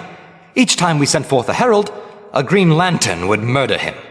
The Green Lanterns are the sworn enemy of progress. They are the enemies of life. Eddie found himself caught up in the emotion. Green Lantern and all the so-called superheroes treated the people of Earth like mushrooms, kept in the dark and fed a steady diet of manure. Many of the so-called superheroes weren't even human. So how could their desires coincide with humanity's? It was all a big con job. Superman, John Jones, Hawkman. These were only a few of the openly alien superheroes feeding off Earth's largesse. Who knew how many others were of unknown origin? We have sent countless heralds, expeditions, scout ships into your universe over the millennia. All have either been destroyed by the Green Lanterns or broke up on contact with positive matter. What do you mean, positive matter? We Quadians exist in an antimatter universe, relative to Earth. Of course, we here at home regard our own universe as the positive model and yours as the negative. It's relative to your position, you see. Particles that carry a positive charge in your universe carry a negative charge in ours. When matter meets antimatter, there is always an explosion. However, due to your unique cellular structure and DNA, you are able to reconstruct yourself on either side of the gate in whatever charge that universe carries. Because of your unique gift, you have provided us with a template so that others may follow. We have learned how to transmit humans and material into your universe by deconstructing them and reconstructing them on the other side in positive template matter. We have been able to insert various expeditions into your universe over the years, but until you came along, these were all doomed to failure. Some of them are quite famous on your world. In 1908, large portions of Siberia were devastated by what was assumed to be a meteorite. In fact, it was a Quadian scout ship exploding in contact with posimatter. It failed to reconstruct properly. Before that, we sent through 2,812 probes dating back to 2 million BC on the posimatter Earth. In doing so, we encountered a planet in your home solar system that is uninhabited. You call it Saturn. Because of the unique electromagnetic charges in its atmosphere, it is possible to insert negative matter protected by an electromagnetic field from coming into contact with positive matter. This is, of course, not a permanent solution. Eddie peered at Marshak in disbelief. He had not been a brilliant science student, but he understood from the ring's data dump that Saturn was a gas giant. Dude, that planet is totally uninhabitable. Why would you want Saturn? Sinestro said you wanted Earth. No. We do not want Earth. His flashing eyes sought out Sinestro, who gazed skyward as if none of this concerned him. Was there a power struggle going on? Who was this Sinestro? Eddie knew from the ring that Sinestro had been consigned to a jade coffin and had never escaped. Jade because his captors believed its spectral vibrations would act as insurance against his resurrection. Sinestro is an error. The Council has specifically stipulated that we do not intend to inhabit any planet already hosting an advanced civilization. The reason we have chosen Saturn is because its unique electromagnetic field and gas structure are ideally suited to the creation of a matter-antimatter conversion gate. Which means what? It means we can live there without setting off a chain reaction that would destroy the universe. Our craft and people will reconstruct positively. There is a problem. The Green Lanterns oppose us. Yes. The Green Lanterns exist for two reasons. To enslave the human race, and to prevent the Quadians from offering their stewardship to the posimatter universe. At the mention of Green Lantern, Eddie once again experienced a visceral rush of hatred. One of them tricked me through the gate, hoping to destroy me. We know the one of whom you speak. We have him. You have him? Yes. What about the girl, Jenny Lin? We have her too. She is for you. She is waiting for you, contingent upon your decision regarding the assignment. I accept the assignment.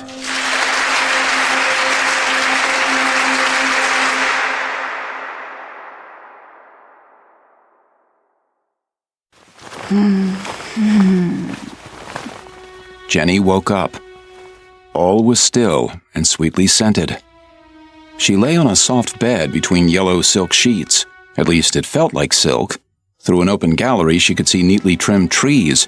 Were they palms? Beyond the palms loomed smooth spires. A hand caressed her cheek.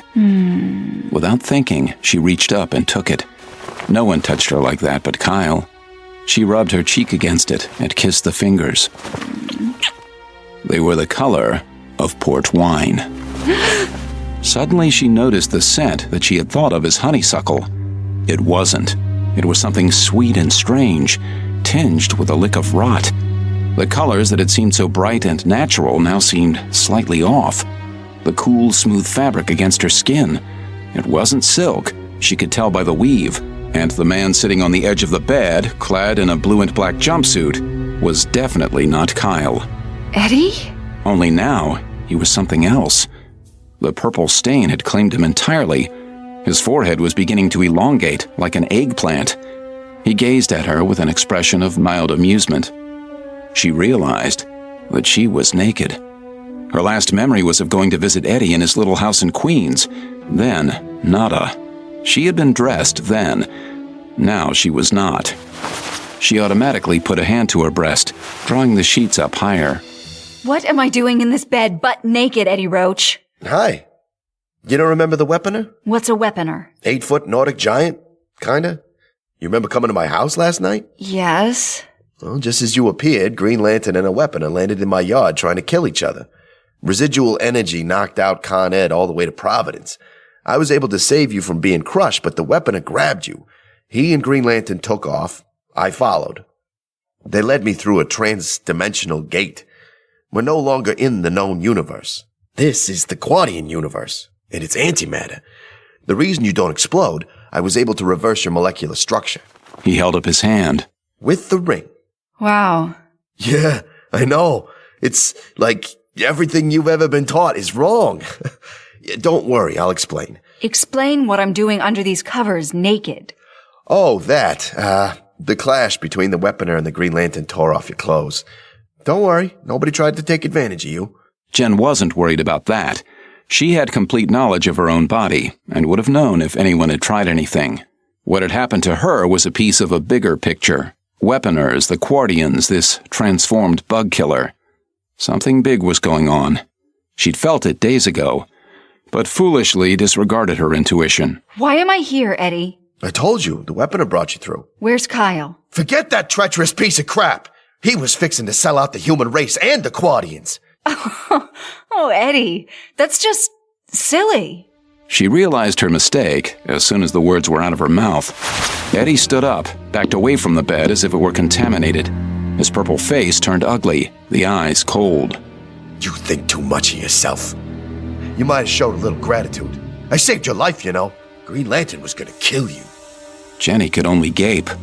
Eddie pointed toward an armoire decorated with a psychedelic explosion. You'll find a variety of garments in your size in there. Please get dressed. We're returning to Earth shortly. Wait a minute! Oh. Wow, again. She sat there clutching the sheet to her neck, her head swimming. She remembered nothing past the sudden glow that had enveloped her outside of Eddie's place. If what Eddie said were true, and that was a big if, Kyle was somewhere on this side of the gate. God, I hate these interdimensional things. She was never good at quantum mechanics and time theory, but she was sufficiently in tune with the star heart to recognize an alien universe. She wasn't nauseous, unable to extract oxygen, or puffing out like a jellyfish in reaction to local toxins. Her body could handle all of that automatically. Her link to the star heart enabled her to convert when traveling from positive to negative. Kyle clearly could do the same. What Eddie had told her wasn't true, of course. Maybe he believed it, but she had made the switch on her own. Oh, God. With a rush of guilt, she recalled that last stupid argument she'd had with Kyle when he thrust a ring at her like a morning muffin. With a quiet jolt of belated recognition, she pictured the humongous diamond in its 24-carat setting. Quite a ring. Nor had it come as a surprise. She'd been expecting something like this for months, ever since Kyle got on his marriage mount. Jenny Lynn loved Kyle and intended to spend the rest of her life with him. So she thought most of the time. But whenever Kyle went into his marriage shtick, she invariably envisioned Ed Bundy-like scenes of domestic duplicity, ennui, and desperation. She couldn't picture herself wheeling a baby tram in the park, 2 a.m. feedings, minivans, and carpools. And yet... Come on, girl. Focus on the situation.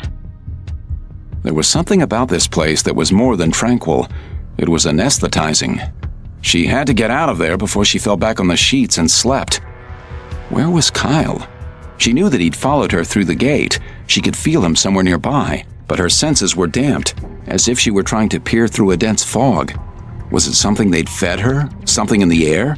Or was it the place itself, its gravity and electromagnetic fields that prevented her from functioning at full capacity? No time for a real shower. She used her powers to perform the same function.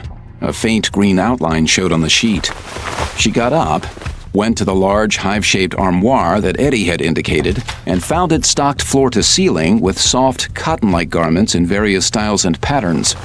She quickly found what she needed, dressing in a loose-fitting cotton-like Kelly green shirt and baggy pants, more at home in a martial arts studio than a harem. She quickly passed through the arch leading outside. She was on a patio in a garden. The garden was perfect. Shiny bushes burst from reddish soil like yellow bubble gum. Tiny violet blossoms lined the perfect bluegrass lawn, yielding only to a pathway of crushed pink coral. In a corner of the garden was a bronze monument to a spaceship. There were no birds or insects as far as Jade could see, but the scent was delicious. She placed her hands on the balustrade and inhaled.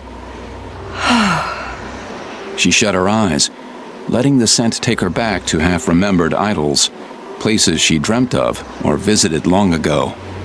Something blotted out the light. She opened her eyes. The flesh-toned thing she saw was 9 feet tall with a Viking's helmet. What did Kyle call them? A weaponer? She took a step back from the balustrade. Not that she was afraid of it. She'd faced worse. But she had no idea what, if any, of her powers survived in this place, and was not about to do anything rash. Her disintegration and reconstruction as negative matter had already put an enormous strain on her system. Her body was struggling to catch up. Since she was biologically linked to the Starheart, she had a limited capacity to restore herself. The thing didn't even look at her, just planted itself with its arms folded and stared through her at the building. Its meaning was obvious. She was not permitted to leave. Oh, yeah?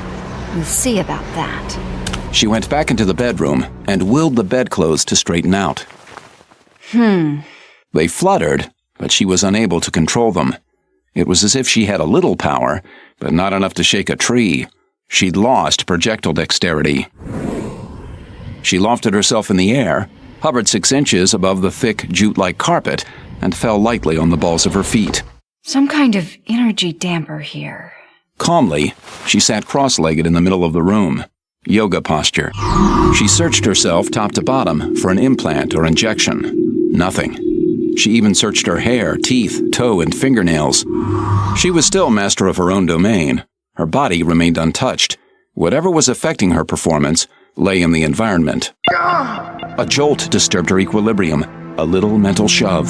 Kyle! He was alive, and he needed her. Hope bloomed. Her eyes opened, wide and green. She had to get out of there.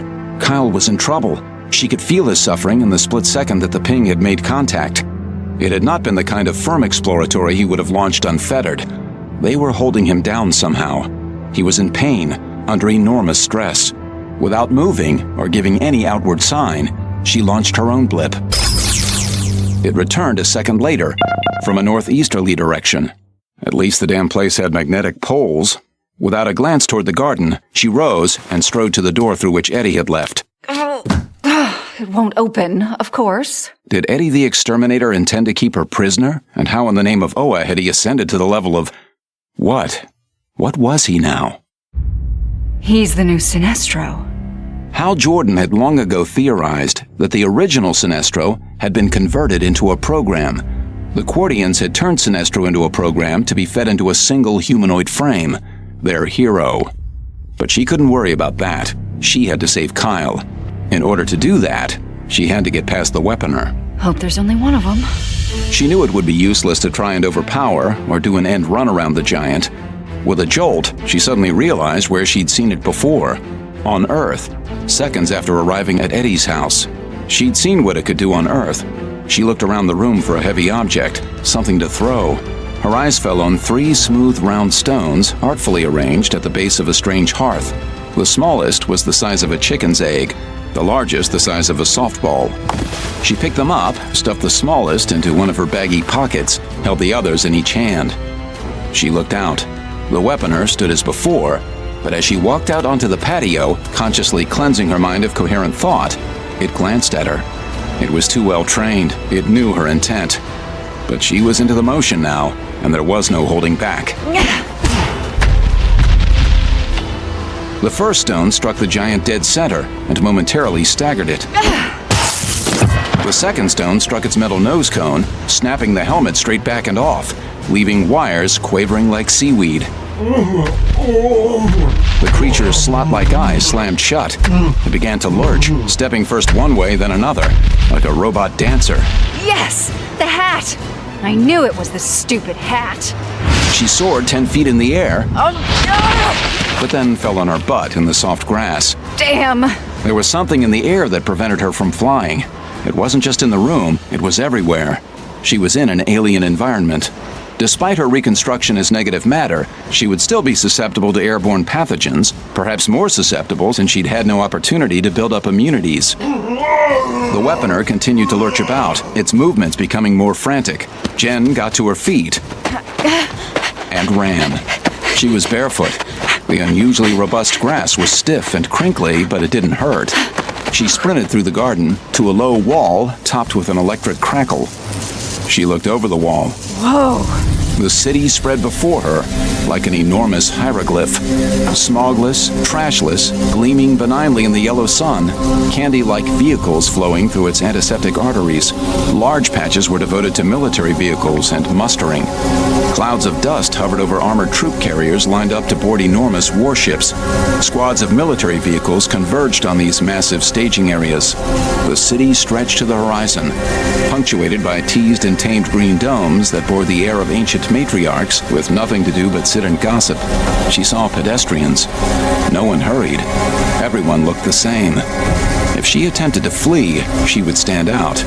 Of course, there was nothing new there. She couldn't simply wait for Eddie to return. She had to find Kyle. Using one hand, she bounded over the wall and scrambled awkwardly down a steep escarpment covered with shiny yellow pointed leaves. She landed on the sidewalk adjacent to the perfect street. A man came her way. He wore a caramel-colored jumpsuit like a construction worker, but his bald pate and fringe of white hair marked him as one of the ruling elite. He smiled at her as he approached. She smiled at him. With a prickle of apprehension, she passed him going the other way. Either they were too polite to notice, or they were accustomed to outre visitors. Jenny looked around. She needed to launch another blip to locate Kyle. Higher was better. The villa she had just left was on a hill with countless other private homes, each shaded by bushy yellow-leaved trees that resembled oak. There were also palm-like trees in various shades of aquamarine. It was astounding, a cartoon universe, but she couldn't take time to sightsee. She began walking up the hill. The sidewalk was 3 feet wide, surfaced with some kind of smooth, glossy pebble. The ground felt cool and clean to the bottoms of her feet. As she passed smooth stucco walls guarding hidden estates, she noticed that there were no gates. Only elaborate markings painted on the walls hinted at access. The occasional crimson-beaked bird was the only wildlife. The lack of activity was eerie. Jenny half expected to hear sirens and see a SWAT team descend at any second. Not that she'd broken any law, but she was an exotic beast, loose in a controlled environment. Well, here she was on top of a hill, maybe the tallest hill in town. That was another thing she noticed, the sameness of the landscape. No better place to launch a blip. The telepathic bubble went forth. The ping returned from a series of long, low buildings on the horizon, in one of the less genteel, more industrial sections of the impossibly clean city. She fixed it in her memory. It was on the edge of one of the vast military complexes. Why did they need such an enormous military presence? Were they expecting an invasion?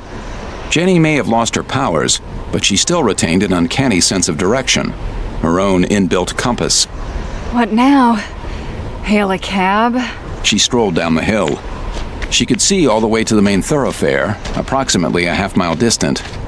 Curiously, there were no pedestrians whatsoever. Halfway between her and the main thoroughfare, a large figure appeared rounding the corner and striding toward her in 7-league boots. Halt! Oh no. The weaponer, or another one. They appeared to be identical, and this one was still wearing its hat. There was a disturbance in the air behind her. She turned. Halt! A second weaponer, identical to the first. She noticed in passing that they had no nipples. Their smooth, muscular chests looked like plastic. She stopped between them. It was pointless to run. Where could she go that they couldn't follow? At the same time, she sensed that they were reluctant to harm her. She realized that this almost certainly had something to do with Eddie. and that gave her an advantage. Where do you guys get your clothes? Eric the Reds? The weaponer coming up the hill toward her, which he thought of as uphill Eric to differentiate him from downhill Eric, raised his right hand and pointed a bratwurst-sized finger at her. You must return with us. Okay. She waited for downhill Eric to reach her. She was hemmed in, the two giants a few yards apart and still closing.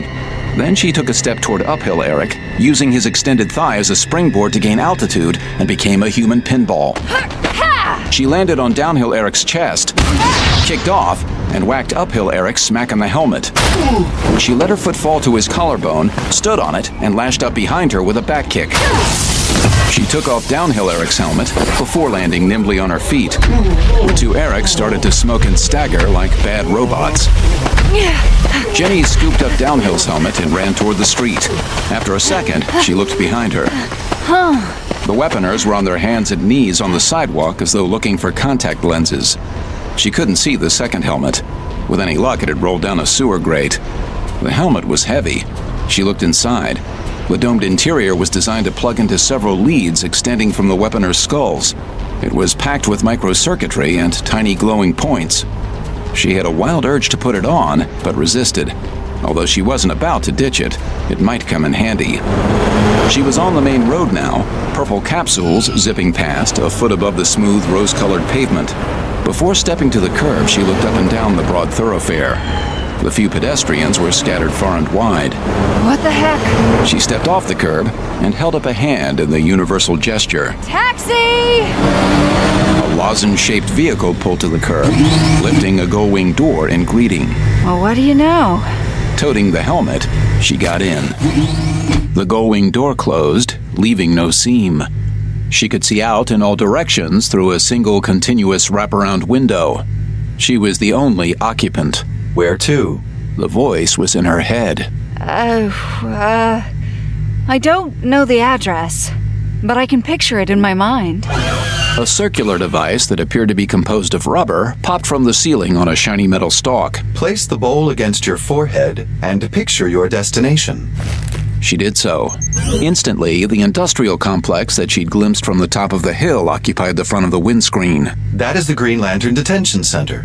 It is off-limits to off-worlders. Does that include Green Lanterns? No. Are you gonna take me, or do I have to find another cab? The cab pulled away from the curb and joined the flow of traffic. No need to take offense. I am required by law to state these facts. Do you get many off-worlders here? Quite a few, but they mostly confine themselves to the city center. How about them Rangers? Excuse me? Never mind. The taxi fell silent. She looked around for a badge number and a picture. Nothing. Maybe they didn't have taxi crime here. No maybe about it. They didn't have crime here at all. Unless it was government sanctioned. A moment later, the cab pulled to the gleaming curb outside a series of low stucco buildings. Whom do I pay? The service is provided by the Cordians. Have a nice day. Yeah, you too. She got out of the cab and looked around. Both sides of the broad thoroughfare were filled with low, light industry-type buildings, many topped with fantastic arrays of antennae. The smooth stucco fronts were painted in brilliant tribal patterns: crimson, gold, aquamarine, black, every color in the rainbow except green. A few pedestrians in gunmetal jumpsuits ambled with unhurried pace from building to building. Way down the street, the unmistakable profile of a weaponer headed her way. She faced the building she'd seen. An elaborate circular pattern that reminded her of a Tibetan mandala dominated the facade. She placed the flat of her palm against the wall. Nada. Wait, the helmet. This could kill my modeling career. She placed the gleaming helmet on her head.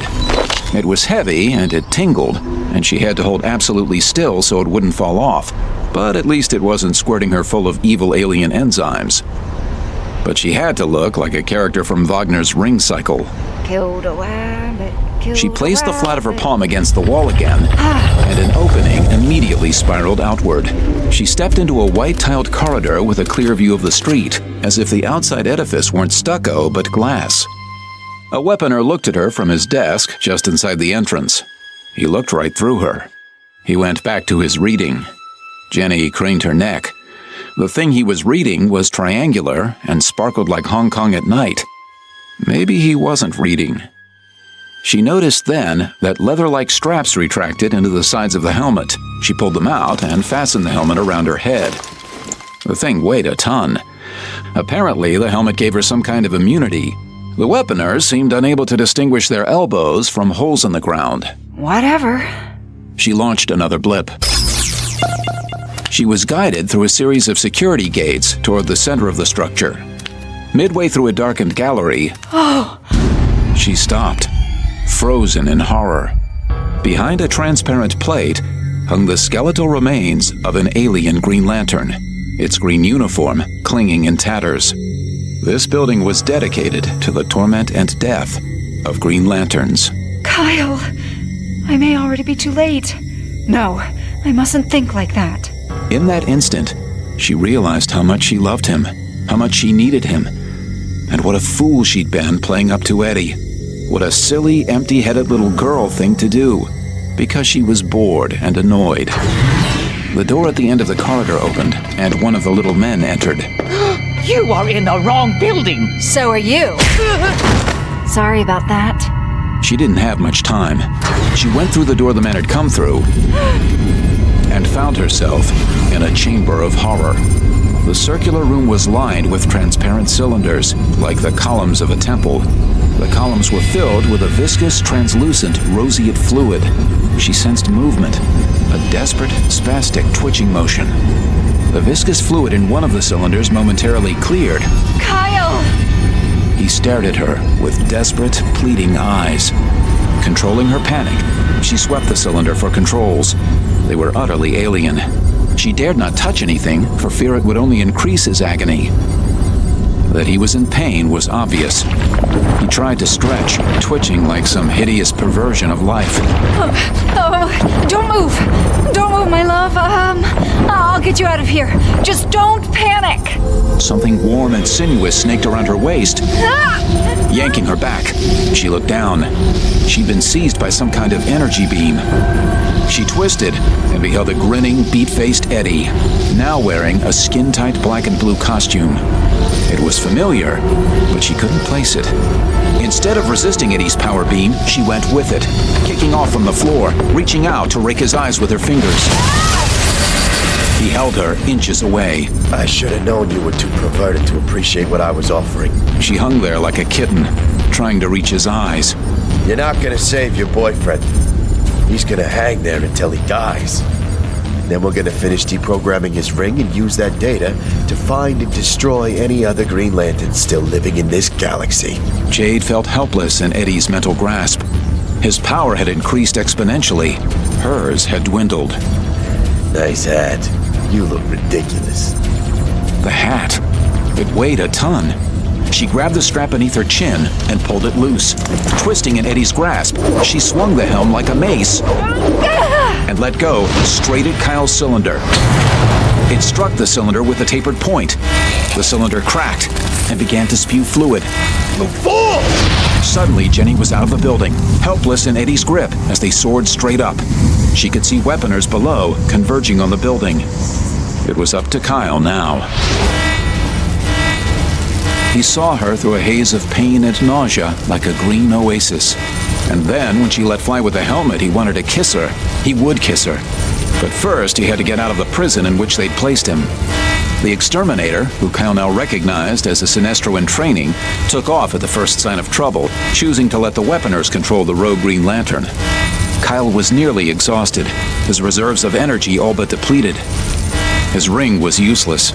He'd used the last of its energy to launch that final ping, but the cylinder had been breached. The way it spewed fluid across the room, he knew it was under extreme pressure. Summoning whatever reserves of energy he had left, little more than adrenaline and desperation. He twisted one more time, braced himself between the walls of the cylinder, and pushed. The cylinder exploded, dumping Kyle on the slick ceramic floor. The rush of purple gel caught the weaponers by surprise, but they soon surrounded Kyle. In a heap on the floor, Kyle felt a jolt, a frisson of power tingling his ring finger. He looked down to where his hand was spread palm down on the floor. He was feeling something through the floor, a source of energy. Of course, all these Green Lanterns, they had to siphon the energy off to somewhere. There had to be a central battery in the prison. Kyle lay face down on the floor with his arms spread. He spread his body as flat as possible, trying to expose as much of himself as he could to the trickle of raw energy. Come on. Give it to me. Its flow was like a gigantic static shock, nearly lifting him off the floor. The weaponers reached for their energy bolts. Kyle leapt in the air and lashed out. Energy beams from his power ring tore off the helmet of every weaponer. As soon as Jen had appeared with a helmet, he'd intuited that the weaponers could be disarmed. Why hadn't he seen it before? The helmet served no obvious functional purpose. They had to be tech. Now we're talking. Much better. Kyle dove through the floor, finding himself in a sealed chamber, not unlike the reactor core on a submarine. Only in the center of this core, instead of nuclear fuel and rods, was a Green Lantern power battery. A very old design, older even than the one that Alan Scott had used. Somehow, the Quardians had harnessed one lantern as a slave unit in which to store the life energy they'd stolen. It was residual Green Lantern energy that now sustained Quard. He instantly intuited their purpose in gaining access to the Posimatter universe. They wanted Earth, yes, but they also craved the few remaining lanterns, perhaps even the main power battery on Oa, as a source of energy. Who knew how long the lantern had been used for its sinister purpose? How much energy could it possibly hold? It was, after all, a battery. There were limits to what a battery could store. Batteries didn't create energy, they merely held it. Moreover, they were in the Quardian universe, no telling what that might do. Kyle could sense energy swirling all around him. This laboratory was now the focus of whatever passed for law enforcement on Quard. Weaponers were converging from all points. Kyle could see them, as if he were perched above the building looking down. The lantern containment chamber was a large ovoid cylinder, translucent and amber. But Kyle could feel the green energy inside, reaching out to him. He extended his ring. A dot of green burst forth into a river as the stored energy of eons rushed forth. Emerald light arced into Kyle's ring. Green St. Elmo's fire embraced him. It dove through his skin like rain into parched earth. Oh, yeah! He was fully charged now, the torment of the previous hours a dim memory. He willed the ring to reconstitute his costume. It grew from his neck down in a single seamless burst. The steady pounding on the chamber's thick metal door could not be ignored. He was standing inside a massive drum. The weaponers systematically assaulted the door with a bludgeon. He pictured them swinging one of their own head first. Kyle guessed that his escape and the subsequent energy surge had shut down power in the neighborhood, if not the city, if not the planet. The metal door began to buckle. It was hexagonal, 10 feet in diameter, and made of some metal that Kyle couldn't recognize by touch or scan. But when he put his hand against it, it felt familiar. It was made of the same material as the wrecked probe circling Saturn. Antimatter. Why didn't it explode on touch? How could he survive in an antimatter universe? There could only be one explanation. His ring had reacted to the qualities of the gate, instantly breaking him down into molecular components and reconstructing him on the other side, in reverse. Jen's connection to the Starheart must have caused the same reaction. The middle of the massive door peaked. Brilliant yellow light lit through a tear like a snake's tongue. The weaponers were using energy bolts. Each subsequent bolt caused the rift to widen. They'd be inside in seconds. Kyle left the way he'd entered, through the ceiling. He emerged in the floor above, where 2 weaponers and 2 Quardians looked at him with distaste. The weaponers loosed their bolts. Too late. The bolts collided where Kyle had been, exploding and setting off a chain reaction that began to spread through the building.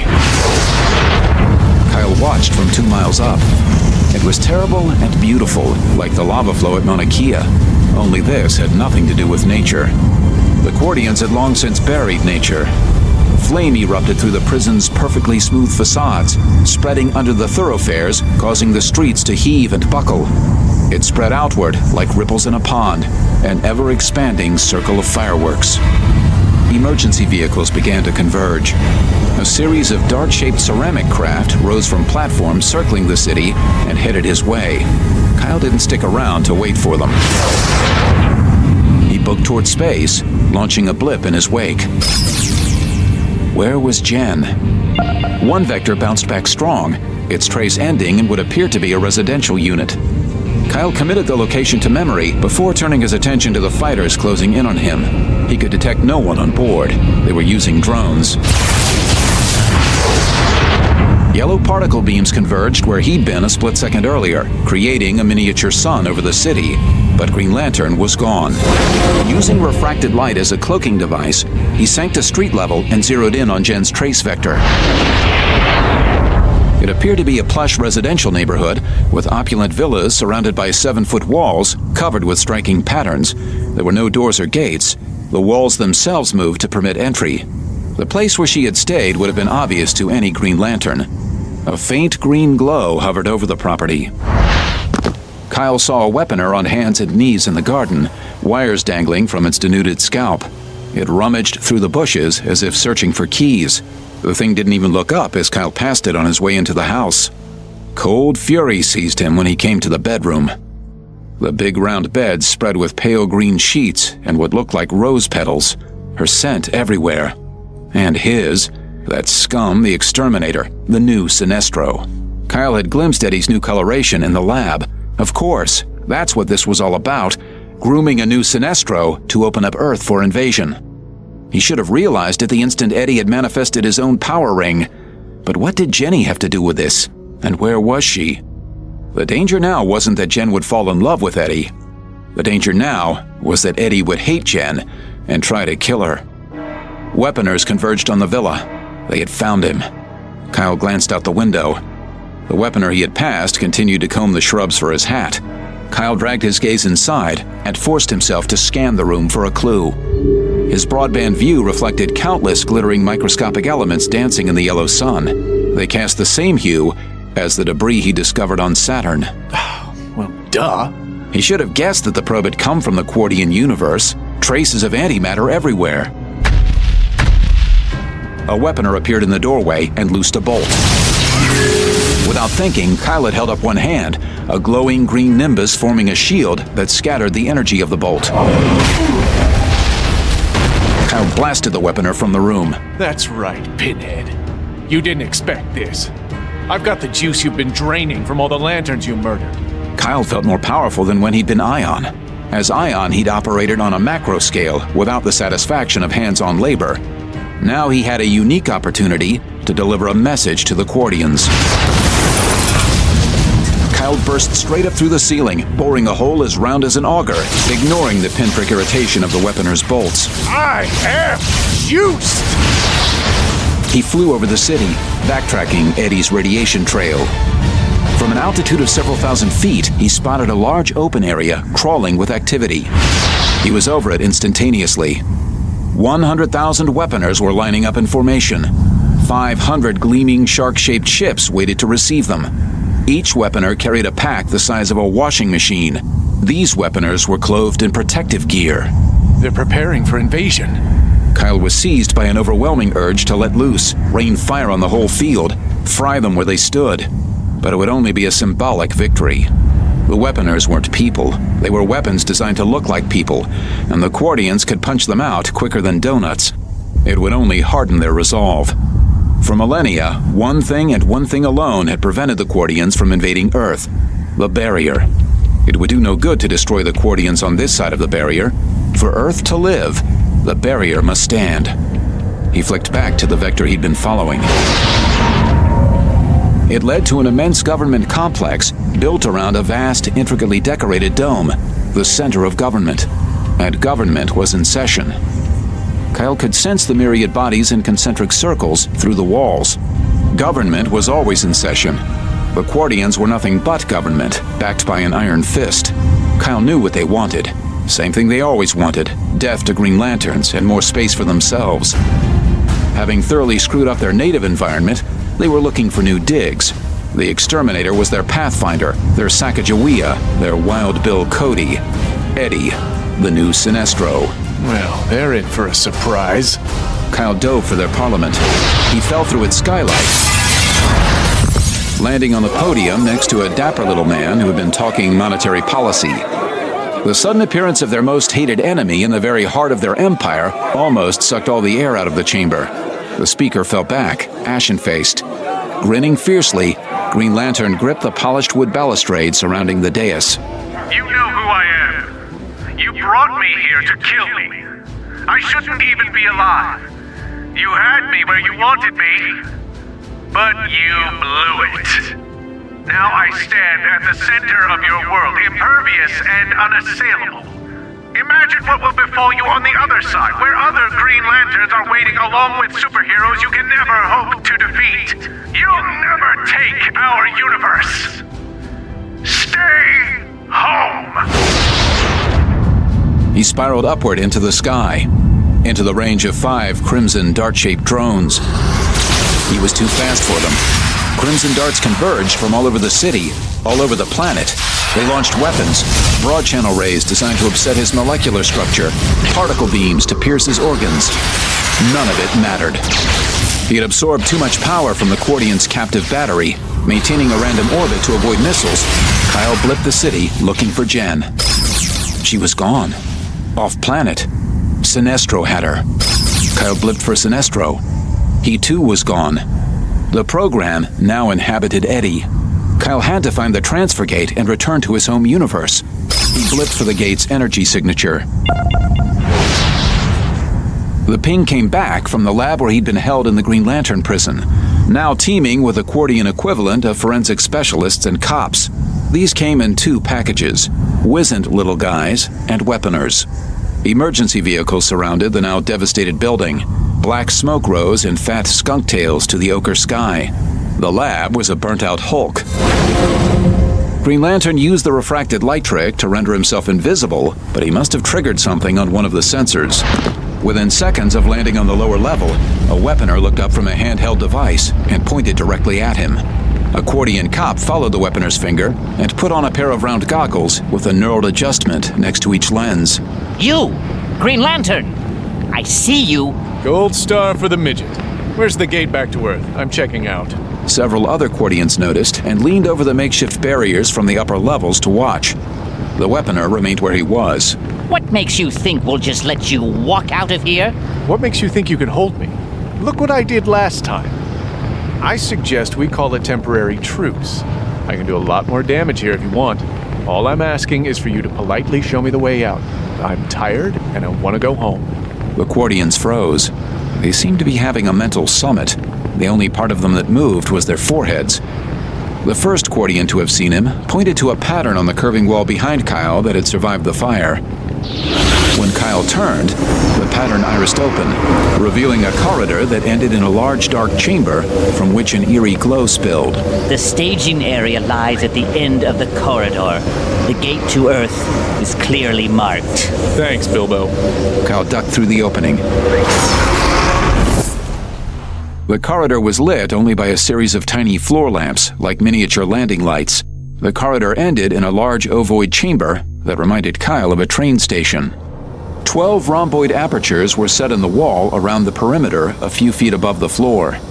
Above each glowing opening appeared a symbol. The symbol for Earth was green and blue and showed the North American continent. It could have been taken by NASA. Another symbol was clearly Saturn. An instant before Kyle dove through the gate, he willed the 11 other gates to collapse. Kyle's last glimpse of Quard was of chaos and explosions. Jenny Lynn remembered nothing of the journey from Earth to Quard, but the journey back was a nightmare. She felt as if she'd been stretched, twisted, torn apart, and put back together with parts that didn't quite fit. A python of energy coiled around her waist, holding her fast in Sinestro's grip. Eddie was Sinestro now. Through his ring, the temporary Sinestro program construct he had met earlier had been absorbed into Eddie's own physiology and transmuted it. The transformation was complete. He was 8 feet tall. His skin had turned pulp purple. There was a sinister cast to his features. What had seemed charming and boyish had turned devious and truculent. They had emerged from a wormhole in the vastness between Sol and Alpha Centauri. Jen got the impression that Eddie had miscalculated and was unhappy with himself. He had not intended to emerge so far from his destination. She didn't speak as he dove towards Saturn, trailing Jade like a U-Haul. Their passage through space may have taken hours, it may have taken days. There was no way to tell. Time ceased to have meaning out here, without the passage of the sun. The spectacular view seldom changed. Eddie? She knew he could hear her through the energy conduit that linked them. There was no response. Eddie! He sent a painful jolt through the conduit, so she shut up and enjoyed the view, protected by Sinestro's energy. If that failed, her own system would kick in, but she'd be stranded a million miles from nowhere, with no way of getting home. She was at Sinestro's mercy, a bad place to be. Tentative telepathic forays ran into a brick wall. Eddie Rochford may not have been the sharpest knife in the drawer, but the Sinestro ring came with a lot of software. The Quardians had found a way to preserve the original Sinestro's personality. For all intents and purposes, this was the same Sinestro her father had fought, and Hal Jordan. In fact, Sinestro might be nothing more than a sophisticated program whose mission never changed: kill the Green Lanterns, take over Earth. They stopped relative to the sun. Sinestro had taken a fixed orbital position over Saturn. The enormous gas giant spread beneath them. Sinestro floated like a dead man, staring down into the swirling atmospheric horror. He extended his ring and cast a pale cone downward. His fingers were longer, more attenuated than Eddie's, like a human spider. He was looking for something. Jenny became aware that they were moving, crisscrossing the planet. At this rate, they would be done in 25 million years. Sinestro seemed preoccupied. Eddie! No response. Sinestro! He was totally absorbed in his task. It was now or never, while his attention was elsewhere. She might not get another chance. Kyle! Jade hurled her distress signal into the universe like a note in a bottle, praying for a response. As the message expanded and fled its source, it became exponentially weaker with each passing mile. Jenny's message disappeared like a pebble in the Atlantic. Abruptly, she had trouble breathing. The massive coils enclosed her neck. Sinestro did not even favor her with a glance. His entire demeanor was focused on the search.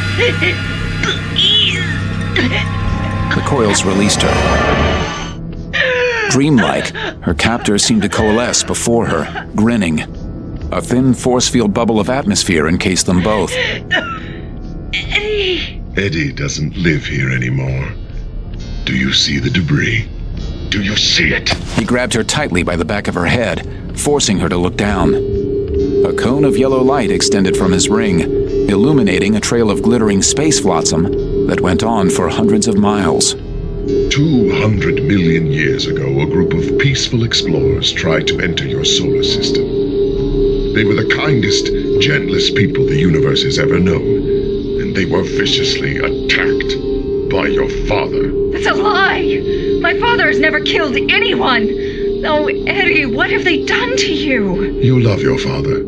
I respect that. But the truth is, the Green Lantern Corps is a criminal organization formed by the so-called Guardians to prevent the Quardians from surviving. No one is trying to prevent the Quardians from surviving. Why don't they find a world in their own damned universe? Ah!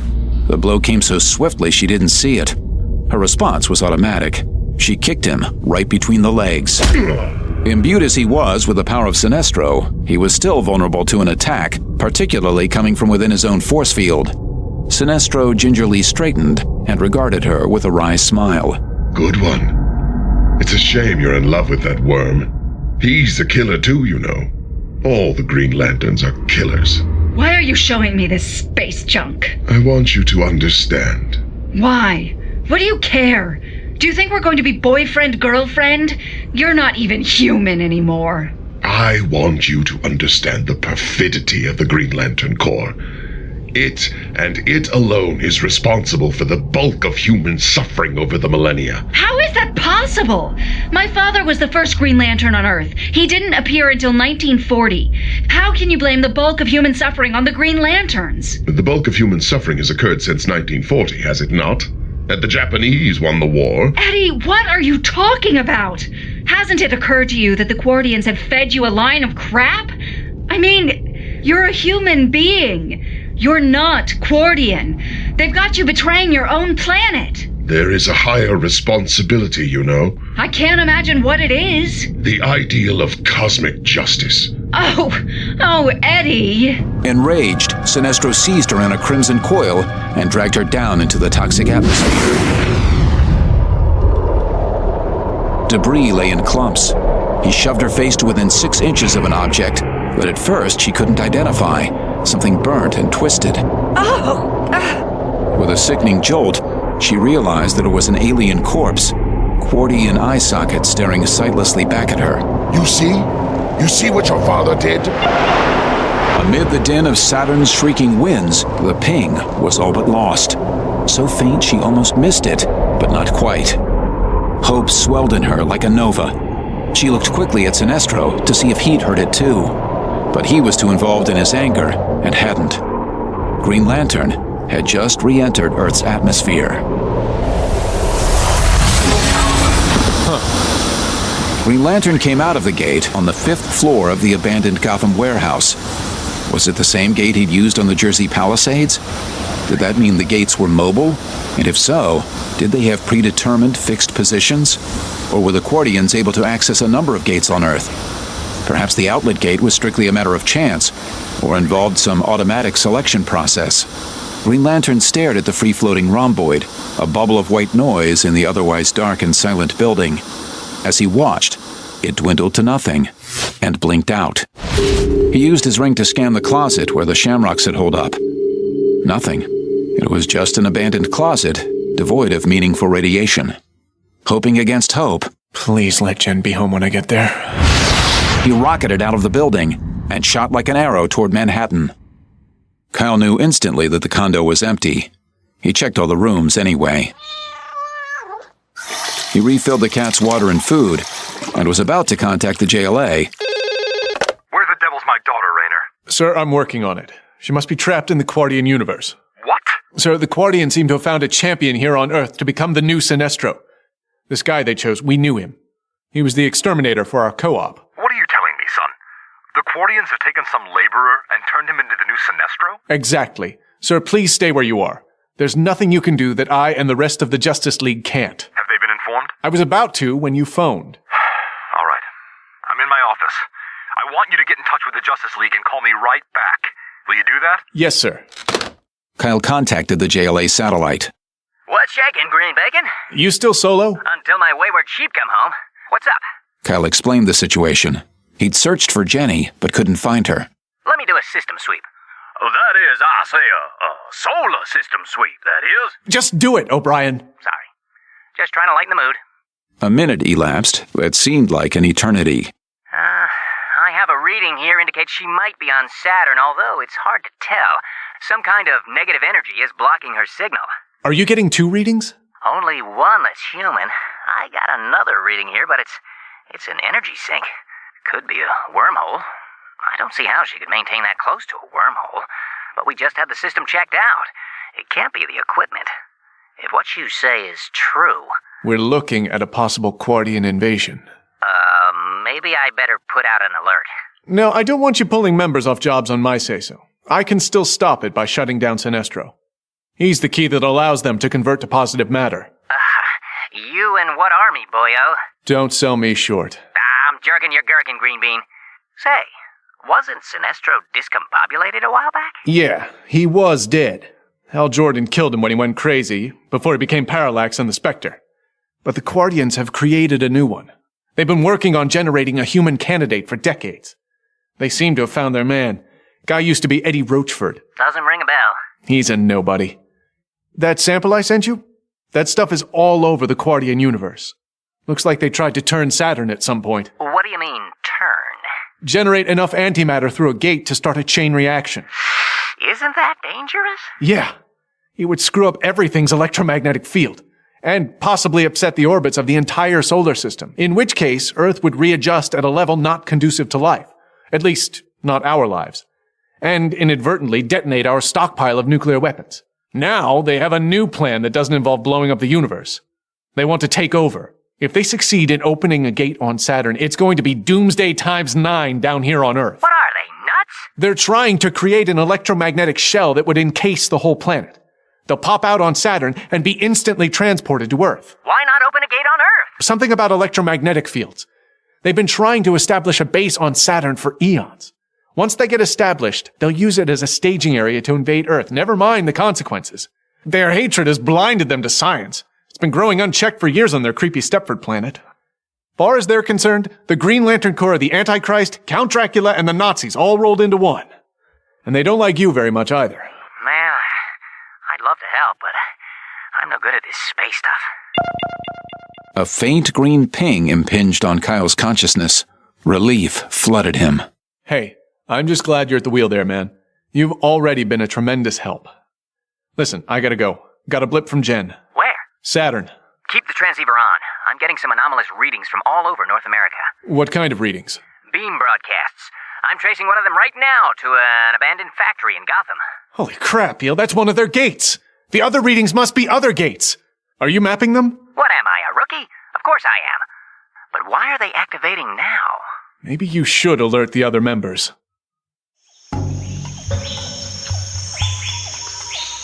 In the southern Yucatan, Green Arrow crouched motionless in the limb of a mahogany tree, clutching a digital camera. Since taking it easy, he'd become fascinated with wildlife photography.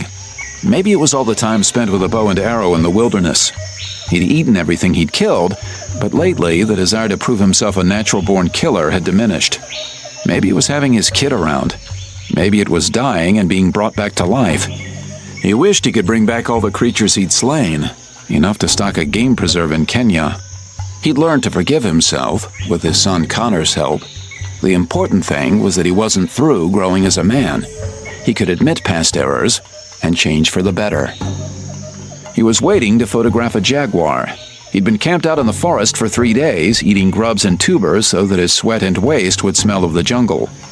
Signs of the jaguar were everywhere. Spoor, prints, a half-eaten iguana. It was pure joy for Oliver to be out of touch. No ringing cell phones, no honking horns, no one to save but himself. He'd left behind every communications device except his JLA implant, which had been deactivated years ago. Here we go. A shadow flickered through the green, a dark evanescence. Green Arrow drew the camera to his eye. The pool was little more than a shallow hole in the rock where water poured off the forest canopy. As Green Arrow held his breath, a paw extended from the green. Silently, the jaguar padded forward. Green Arrow framed the animal as it dipped its pink tongue. JLA dual current and former members. Earth is under attack. Green Arrow dropped the camera 20 feet to the ground.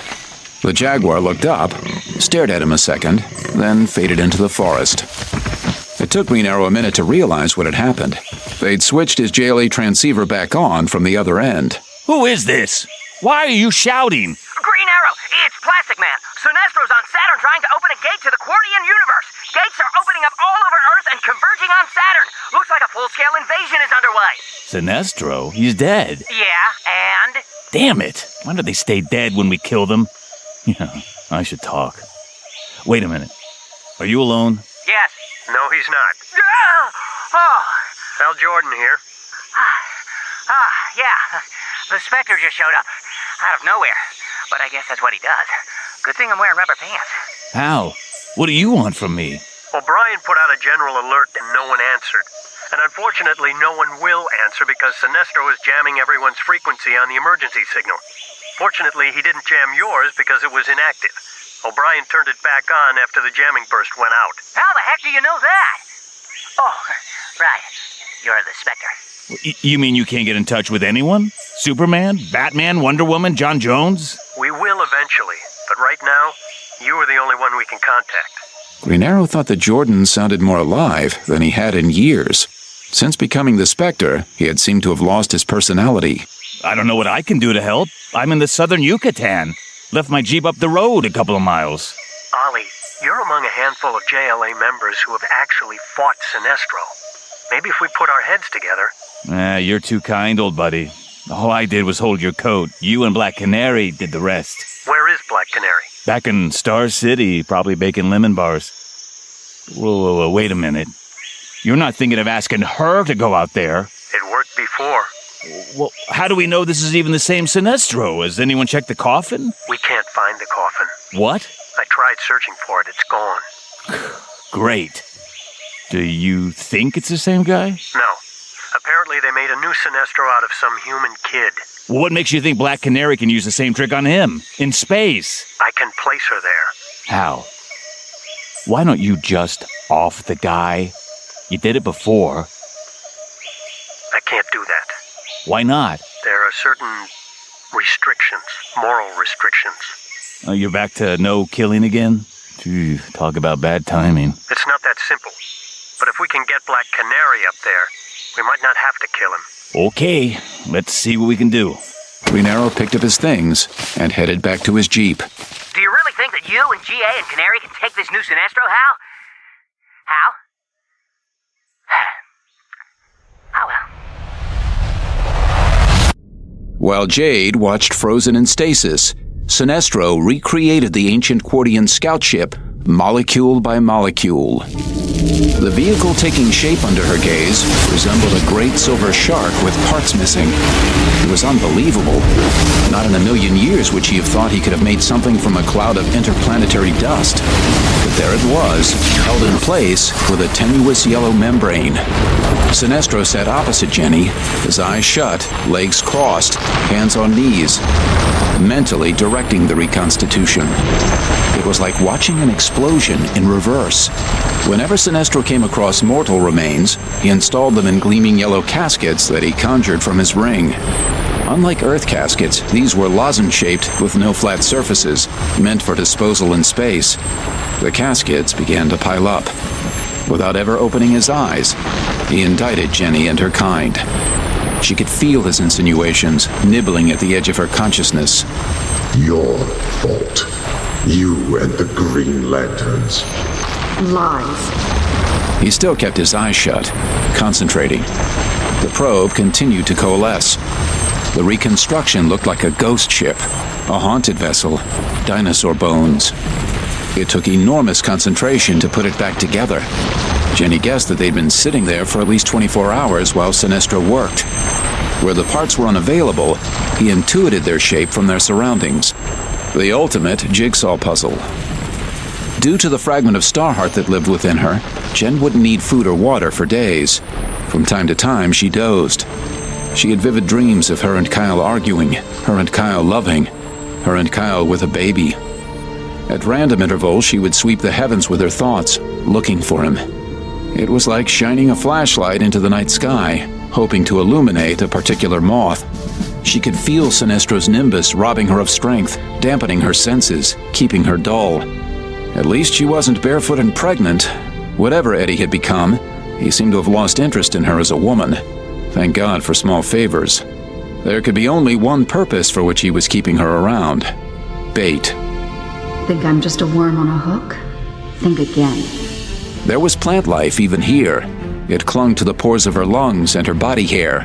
Microscopic fungal spores, endemic throughout New York. These were normally harmless unless you were allergic. Jenny could control them to a certain extent. Purple skin or not, Sinestro was based on a human being, a sweet kid named Eddie. She hated to hurt him, but she didn't have any choice. It was no longer just her life that was at stake, nor that of her family. It was the entire human race. Jenny attacked. She directed fungal spores through the yellow isthmus connecting her to Sinestro. Under her direction, they danced along the yellow beam and gathered before Sinestro's nostrils. Within moments, he had inhaled millions of them. Jen went to work massaging their molecular structure, using the rich nutrients of Sinestro's human alien blood. The spores became fruitful and multiplied. Under her guidance, they turned green. She turned his body into a fungal machine. His eyes popped open like sprung blinds. The boiled egg eyes flashed, slash mouth twisted in anger. Green spots stippled his cheeks. The spots spread. He clawed at his face. Jen redoubled her efforts, encouraging the fungus to grow, feed off his alien blood, take over his body. Strange growths appeared on his once smooth skin, sea cucumbers, green warts spouting tufts of moss. With a wild gyration, Sinestro staggered backward, separating contact with Jade. She was free, on her own, kept alive only by her natural Starheart energy pack. Already she could feel cosmic rays bombarding her. Her power reserves were minuscule. It would only be a matter of minutes before her personal force field degraded, letting out the air. She didn't care. She'd rather die than aid this monster in his assault on humanity. She turned toward the sun and tried to soar. She fell back toward the center of the planet instead. She had no power, nothing like a real Green Lantern. She had once, but not anymore. All she could do now was make plants grow. Faster and faster she fell, hurtling through ice fields, frozen clouds that collapsed, showering her with needle-sharp pricks. Like falling through chandeliers, she turned her gaze upward. No crimson foe followed. No yellow rays appeared. With any luck, she'd killed him. Kyle, I love you. The atmosphere itself attacked her force field with toxic chemicals and antimatter debris. It became thicker, the friction of her descent causing her to heat up. In a matter of minutes, all her moisture would boil away. Darkness closed around her. At the last instant, she was bathed in a green light. An angel appeared beneath her, arms spread. He caught her light as a feather, like a pop fly to center field. They were rising now, ascending to the heavens, accelerating away from the gravity well of Saturn. She could breathe. A glowing green nimbus surrounded her, and straight ahead was her angel. Still weak, she reached up and touched his cheek. Kyle, I knew you'd come. He kissed her, then whipped his head up, eyes probing the heavens. Sorry I cut it so thin. They tried to turn me into soup on Quard. Where is he? I don't know. He was with the remains of that scout ship, trying to put it back together. What's going on? The Quardians are trying to use him to take over Earth. They think they can open a gate on Saturn and use a form of antimatter flashover to flip-flop Earth. The atmosphere scraped by like steel wool. It became thinner as they rose, more cloud-like.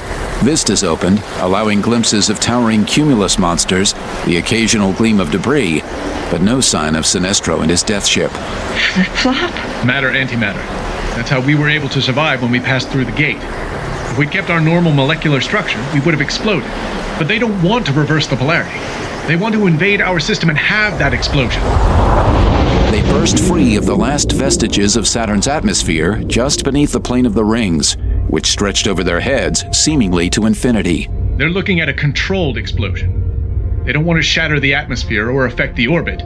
They've found a way to slow down the reaction so that instead of instantly, it takes about a minute. I can't describe to you what would happen in that minute. He didn't have to. In her mind, Jenny saw human beings literally turning inside out, eyes dribbling down skulls, intestines exposing themselves, a river of blood rushing to the gutters. Oh my God. I know. I'm going to drop you off at the JLA tower and get some reinforcements. Inertia caused Jenny to surge forward, but Kyle held her tight. Between them and the sun, a giant yellow hand had descended in the universal traffic cop's gesture. Stop. The hand shrank, turned purple, and attached to it was Sinestro. He hovered a mile away, slightly crouched like a jockey, the position the human body assumed in salt water, with no conscious effort, the posture of a floater. He looked up through yellowish eyes beneath his huge dome. His voice came over Kyle's JLA transceiver. Stick around. Kyle tried to reach the JLA satellite. Sinestro was interfering.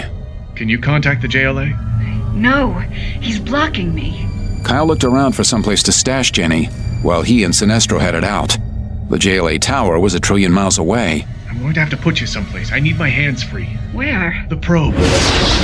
In seconds, he had accessed and entered the airlock on the ancient, reconstituted Quard probe. Unbelievably, Sinestro had restored it to near original condition, making what he needed from the surrounding elements, intuiting what he needed from the design itself. The interior bridge had been restored to its original grandeur. I thought I'd never see you again. You know better than that, Jenny. Why isn't he following us? He's waiting for me. Here, take this. What is it? It looks like a pen. Not quite. It's a plasma bomb.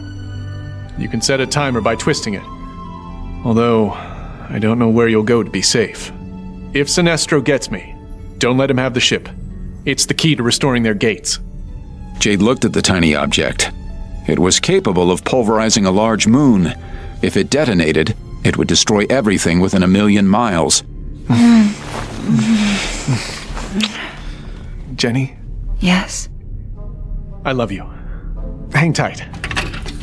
Jenny watched him step into the airlock. Outside, Sinestro was waiting.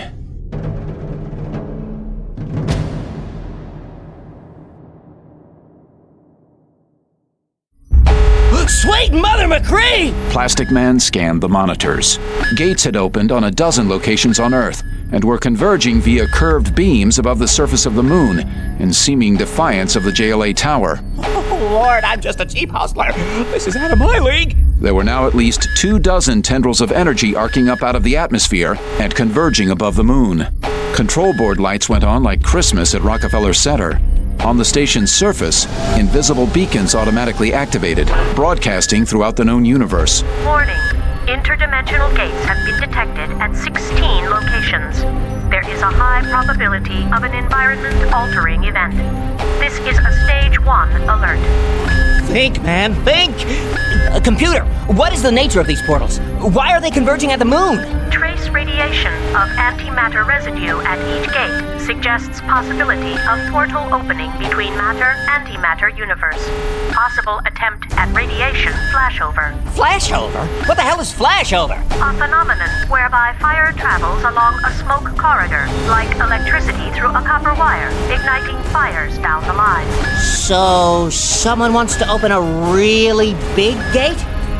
Planet-wide? But where? The surface of the moon? This makes no sense! Warning. Beams converging at the moon.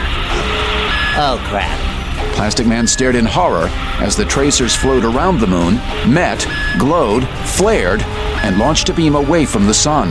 Projected target of tracer beams, Saturn. Oh, wonderful! Gee, thanks, Super Buddies! Thanks for leaving me in charge for the freaking galaxy-spanning crisis of a lifetime! You're not alone, Eel. Oh, man, am I glad you're back, Space Ghost. The whole solar system's gone haywire. Gates are opening up all over Earth, converging at the moon and shooting onto Saturn. What's going on, Jordan? The Quardians believe they have found a perfect match. Their champion versus my successor. They act to fulfill their destiny, the destruction of the Green Lantern Corps and occupation of Earth. Oh, is that all? I thought it was something serious. Can't you do something? I mean, you're the Spectre, right? You got some juice? My ability to intervene in such matters is limited. Say what? No juice, Eel. My job these days is mostly just watching. Oh, that's just great. I'll make some popcorn. Say, how come you're dressed like a hobo? No offense. These days I wear what's comfortable. Show me what you've got on the big screen. Isn't there some way you can skirt around Sinestro's jam and make contact with the JLA's heavy hitters? No time. That leaves you, me, and Kyle. Well, GL's right in the middle of a Donnybrook with Sinestro. What are you gonna do? You gonna take us to Saturn? No, we're not going out there right now. Kyle has the means to stop him, and the need to stop him, and he will stop him. What makes you so sure? Faith. Oh, great. Jenny Lynn walked through the interior of the probe, fingers tracing its inner wall, a vinyl-like substance decorated with fantastic tribal whorls. Amazing. She found it hard to believe that the same uptight, buttoned-down Quardian she'd met had once created art like this. So wild, so primitive. Could it be that with their perfectly ordered lives, they secretly pined for wildness? Didn't they know that by conquering nature, they had only forced it to strike back? The ultimate question, did the Quardians lack self-knowledge? All the scientific mastery in the universe was useless without self-knowledge, which came down to an understanding of one's own limits and shortcomings. If the Quardians succeeded in opening an antimatter gate into the positive universe, they could suffer blowback, which would destroy the Quardian universe. They might even trigger the Big Bang in reverse, a massive implosion of the entire universe into a pinprick smaller than a period. Sinestro had restored the craft to like-new condition. His powers were enormous, able to regenerate all the pieces, put them in the right places, remove any sign of the terrible destruction. The afterimage of the hollow skull that he'd showed her resurfaced in her mind. There was something in the ship's air, the faintest whiff of death. Not even Sinestro had been able to banish that. She looked out the portal. All she could see was a storm, thrashing currents of toxic gas. Flashes of yellow and green sometimes illuminated the mountainous folds, like heat lightning from a distance. There'd been a strange aura to Kyle, as if his powers had been tainted. He reminded her just a little bit of Ion. She wondered what had happened to him in that Quardian lab before she'd arrived. Her JLA transceiver had been destroyed during her return from Quard. She scanned the instrumentation in front of her. Although designed millennia ago for an alien race, she immediately intuited most of the basic controls. If she could recalibrate their transceiver for parabeam, she might be able to contact the JLA. Jenny eased herself into the comm officer's chair in front of a curving screen geometrically divided into buttons. Her hands felt the screen, like Oscar Peterson exploring a piano. Within 30 seconds, she had learned how to broadcast and was shooting off messages like a burning fireworks factory. Many of these would be absorbed in the atmosphere. The craft was deep in the soup. Others would simply fly off in the wrong direction. But surely one would get through. The message said, "Attention JLA, Jade and Green Lantern on Saturn, SOS." Oh! This is Hal Jordan. Hal! Thank God, where are you? I'm at JLA headquarters. Plastic Man and I are the only ones available, I'm afraid. Where are you broadcasting from? I'm on board a reconstituted Quardian probe ship above Saturn. It was just debris when Sinestro found it. He recreated it perfectly. I don't know where Sinestro and Kyle are. Can you bring help? Come on! Even if we could get out there, I'm afraid it's too dangerous. Sinestro would kill you with the speed of thought if he even suspected that reinforcements were on the way. You say he recreated the ship from debris? That's right. And this Sinestro is an Earthling whom the Quardians have turned? Yes. How did you know that? That's their way. They've done more than lie to him. They programmed him to believe their propaganda. Told you a Green Lantern destroyed the ship, didn't he? Yes, but that's impossible. The ship was here for millennia before my father was born. I know that. You know that. But Sinestro doesn't know that. All right, listen. If he recreated the ship intuitively, he may have recreated the ship's log. See if you can find it. Go back to the day it entered our system. Find out what really happened. That may hold him long enough for us to... The console flared crimson, as if it contained a tiny nuclear explosion, knocking Jenny back. When she looked up from the floor, Sinestro towered above her, the top of his head making an indentation in the padded ceiling. His eyes narrowed to slits. I spared your life because you once meant something to my human host. If you call for help or try to escape, I'll erase you without a thought. He vanished.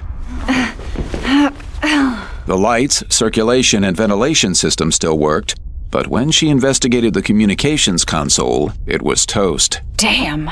The interior had fused into a black, sticky mess. The ship's log. What if it were part of the fried comm system? There was only one way to find out. She had to search for it. The craft was trout-shaped, about 100 yards long. The main chamber, incorporating both the bridge and passenger accommodations, filled half the length. Behind were several smallish staterooms and lavatory facilities. The final quarter of the craft was devoted to hardware. It seemed to radiate a sense of alien antiquity. Although Jade was able to stand upright and move about freely, it had clearly been designed for people who were smaller than the current American norm. Jen felt her way toward the rear of the craft, hands on the soft ecru walls. The plasticine material was warm and gave slightly under pressure. Some of the patterns were obvious, such as the water closets and food facilities. Others were enigmatic. She had no way of knowing where they might have kept the flight recorder, or even if they had such a thing. If it had been in the cooked console, she was out of luck. But most airlines kept their flight recorders separate from the control consoles to avoid being destroyed. It was probably a universal principle. And even if she found the recorder, what then? What if it proved that the ship had simply disintegrated under the extreme pressure? Was Sinestro likely to abandon his mission? Oh, sorry. Well, I guess I'll go home now. Not likely. She had no choice but to continue. The only other option was to admit defeat. She felt a tingling beneath her feet. Kneeling, she touched the floor. There was something dense and alive beneath her fingers. she felt the floor for a seam, and it sprang up on a hinge into her hand. Nestled in a velvet bed was a black object shaped like a can of sardines. The flight recorder? It was incredibly dense. Jenny needed both hands to lift it. Once free of the floor, it resisted being turned onto a vertical plane, as if it had gyroscopes. In her hands, it hummed to life and projected a holobeam that bounced off the wall and shimmered into shape in the middle of the craft. A vast public plaza seen from a height. A parade of citizens wearing gray tunics, marching in military precision past a reviewing stand. Jen concentrated on the reviewing stand, and it seemed to swim into focus and come closer. She could see the dignitaries' faces clearly. They were Quartians, all members of the same clan, except for a pair of weaponers flanking them on either side of the platform. Hundreds of weaponers marched in formation. The image changed from the vast military display to a lone Quartian at a podium in a darkened theater. Gathered here on the 12th day of Shah in celebration of our heroic leaders and the brave Quartians who will undertake this venture on behalf of the Quartian people. Our need is desperate. If we do not find a new planet within the allotted span, the Quartians will cease to exist as a race. Our birth rate has fallen below the minimum necessary to sustain a vital economy, and it is only through the most desperate measures that we have been able to stabilize our population. Our children are few and sickly. The Guardians attack us at every turn. The Guardians bid us die on our desiccated corpse of a planet. The Guardians seek to rule the universe. They have created belligerent proxies to prevent us from crossing the Great Divide. The Green Lantern Corps. The Green Lantern Corps are the shock troop bully boys of the Guardians. Can this go forward to the actual mission? Instantly, the image shifted, past the launch, and to the point of the craft preparation for insertion into the positive matter universe. Oh my god. They faced each other across a plain of debris, separated by less than a mile. Every nerve in Kyle's body twitched in anticipation of blasting the purple alien to hell. He fought that battle within himself and won. He didn't shoot. He waited to see what Sinestro would do. He felt so charged from the Quartian battery, he didn't think Sinestro could hurt him. He would see. They faced each other like two gunslingers, each with his hands by his sides. He could tell just by looking that this Sinestro, newly minted from an exterminator, was as lethal as any foe he'd ever faced. Thousands of years of martial experience had been retrofitted into Sinestro's elongated brain. The eyes that glared with unblinking hatred were ancient. Yo, Eddie. This is the biggest sellout since Benedict Arnold. What did you get, huh? Immortality? Big thoughts? Sinestro smiled thinly.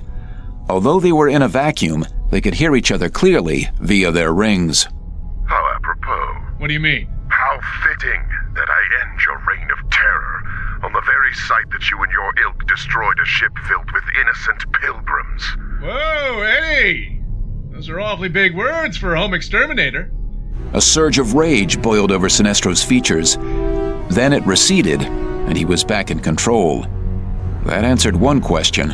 A little bit of Eddie still survived.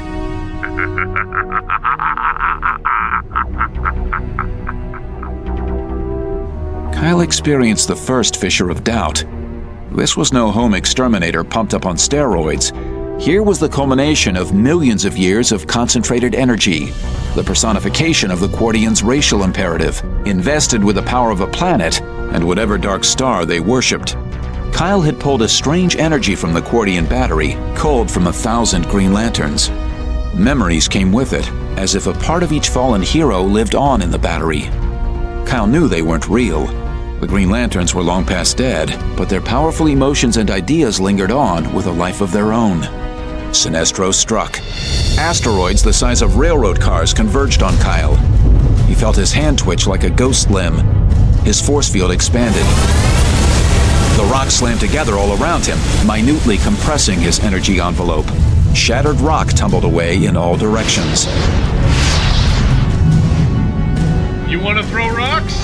Kyle formed an emerald net, embracing a sea of debris, and channeled it into a raging river. 100 miles per hour onslaught aimed directly at his opponent. You missed. Kyle Kyle whirled and had an instant to register the rock wall inches from his face. He fell backward into Saturn's toxic soup. Sinestro followed him down, grinning sardonically, pushing the rock wall with his yellow power, pushing Kyle to the center of the planet. They had a long way to go. Sinestro was forcing him to accelerate faster than the pull of gravity. Kyle had to get out from under. He reached for something solid, trying to gauge Sinestro's strength. He needed an anchor, something big enough that he wouldn't pull it out of orbit. Snaking around the ice fields, through clouds close to absolute zero, he found the mid-sized moon Enceladus and dug in with his green hand. Applying all his strength, he wrenched out from under Sinestro's battering ram, watching in awe as it continued to plunge toward the center of the planet like a freight train of stone.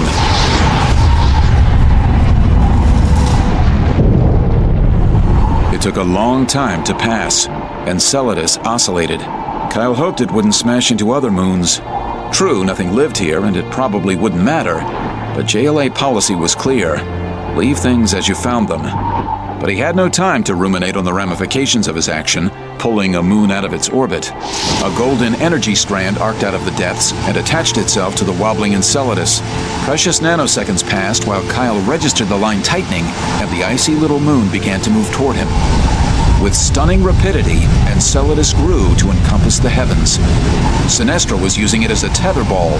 Kyle acted on pure reflex, diving to the side, barely escaping its gravitational pull as it rushed by. Dear God!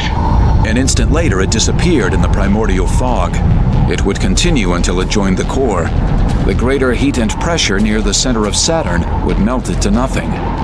Saturn was short one moon. Sinestro was tearing the solar system apart. Jordan and O'Brien watched the destruction of Enceladus with grim fascination. Think that will affect Saturn's orbit? No telling. It's far enough from Earth that no matter what happens, it shouldn't affect us. Of course, you never know. The sudden absence of one moon could have a destabilizing effect on the other moons in the rings. If Saturn readjusts itself either closer in or farther out, it could affect Earth's orbit. Even a distance as minuscule as 1,000 miles either way could have a devastating effect on our weather. Wish I had a cigarette. There's nothing we can do about it at this moment, so we might as well relax. Nothing we can do? Excuse me? Your successor's out there fighting a solar system collapsing event. We've got to do something. You know, Eel, over the years I've learned to accept my limitations as a man and as a superhero. Oh, that's funny coming from you. I always looked up to you like a god. I mean, look at me. I ain't much. Small potatoes. I can impersonate a toaster or an inflatable raft. Big deal. Biggest bust I ever made was the Rosencrantz gang. Art thieves. You saved the universe. You're not giving up on me, are you? A little while ago, I was praying that I could end it all.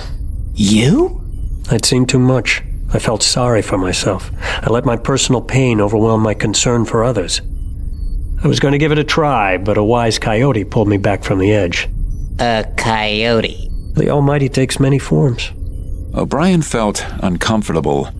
Now he was sorry that Jordan was there. Of all the superheroes associated with the JLA, Jordan was the most enigmatic. You were never quite certain where you stood with the guy. Batman, he let you know right off whether he liked you or not. Eel stared at the man who had been through so many changes. Just being a test pilot was enough excitement for most men. But Jordan had also been Green Lantern. He'd been Parallax. And now he was the Spectre. Did he even know who he was anymore? Man, the damage he could do if he went bad. Eel shivered. Then he remembered how Jordan had gone bad. Now he was good. Perhaps infinitely good. You could do it, couldn't you? You could reach out and set things right, just like that. Why don't you? You're giving me too much credit, Eel. I believe that we're in good hands. You might say I have faith in Kyle. Do you have faith? Oh, come on, Hal. What are you getting at? I'm saying that the fate of the universe may very well depend on your faith, Eel. And yours alone. What? That's nuts! You can't pin this on me. This has nothing to do with me. You misunderstand me. I'm not some all-powerful being making an arbitrary decision. I'm saying you're in a unique position to affect things. For one thing, you're at the wheel. I'm not even an active member now. For another, you're the only one who's getting the big picture. You see the gates opening on Earth. You know Kyle is fighting Sinestro on Saturn. Connect the dots. The board lit up. A familiar face appeared on screen. Stand by. I'm coming aboard. Jade could see it all. 500 million years ago, the Quartian dreadnought Sid prepared to emerge through a wormhole, bringing with it enough matter-antimatter debris to form the nucleus of what would become Sedna, the solar system's 10th planet. The Sid carried 30 Quartians and 2 weaponers, by far the greatest expeditionary force ever sent into the Posimatter universe. 16 previous expeditions had failed at a cost of thousands of lives and billions in credits. The first of these expeditions predated the Sid by millennia. The Quartians were a patient race. Having reduced the universe to a binary code, they had no doubts and no humility. The universe in which they lived was sterile. All life in the Quartian universe was in a slow downward spiral brought about through simple exhaustion, like soil that had been over-farmed. The Quartians had brought this upon themselves by killing off any organism that did not fit their plan. Their destruction of vermin led to unexpected consequences. The Quartians could not conceive that their methodology was at fault, so they reasoned that the universe itself was dying and set about finding a new one. Many thousands lost their lives before the Quartians succeeded in transferring a being to the Posimatter universe. That being encountered the Green Lantern Corps, and a feud was born. Had the Green Lantern Corps not handed the Quartians their ultimate weapon, they may very well have remained consigned to the antimatter universe until the last of their breed withered. But the Corps erred, and erred badly. They had consigned Sinestro, a renegade Green Lantern, to the antimatter universe, where he thrived. The Quartians recognized a good thing when they had it. Sinestro became the key to gaining entry to the Posimatter universe. That is, he would prove the key to permitting antimatter to convert to matter, and thus survive the transfer. His physiology lent itself to transfer through a wormhole. He was somehow able to accomplish the complete inversion of polarities that passage from the matter to the antimatter universe requires. The Quartians recognized what the Guardians could not. The Green Lantern ring formed a symbiosis with Sinestro, resulting in a new personality, a new life form. The Quartians very swiftly substituted their own yellow power ring for green. From the antimatter universe, Sinestro was able to return to the Posimatter universe far earlier in time than he had left it. Certain gates opened in the past. It was Sinestro who led the Quartians to Saturn, with an eye on Earth. He planted the beacon that beckoned them through. He was waiting for them on the other side. He had traveled back in time 500 million years to nip humanity in the bud. As the Sid prepared for transmission through the wormhole, they received sporadic updates from Sinestro on the other side of the gate. Sinestro alone was able to communicate between the two universes because of his unique physiology. It all came down to the big day, and the big day was now. Prepare to launch. Sinestro signaled the ship, which lay in an underground dry dock. The launch would take place beneath the planet's surface. All was ready. The ship's matter-antimatter drive powered up. The hull vibrated in frequency with the gate. Enormous electromagnets focused their beams on a single point, while in the Posimatter universe, Sinestro used his power to open up the other end, like the pair of locked doors that connect adjacent hotel suites. 4 billion Quartians watched the final countdown. All activity stopped while the Sid set forth. Surrounded by a shifting matrix of crimson beams, the ship slid forward on rails toward the burst of static that had appeared in the tunnel. The pulsating white dot formed an opening no more than a yard across. The ship slid its needle prow into the opening, and like a child first entering the world, struggled to widen the gate with its own mass. The gate did indeed widen to form a band of dancing white static that encircled the ship like a belt. It slid from the nose to the tail.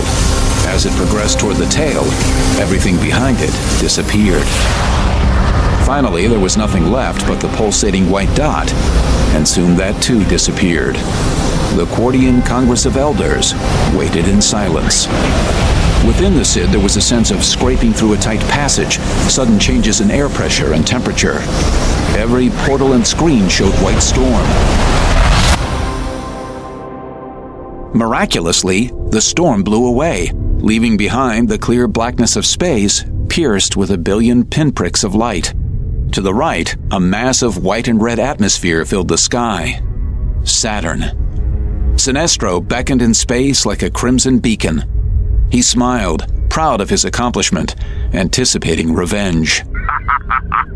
Welcome, Quadians. Hail, Sinestro! The field holds. The captain was referring to the powerful electromagnetic field that permitted the negative matter Sid to exist in the Posimatter universe. The field maintained a wafer-thin envelope around the ship and theoretically around each individual Quardian. Sinestro beamed with pride.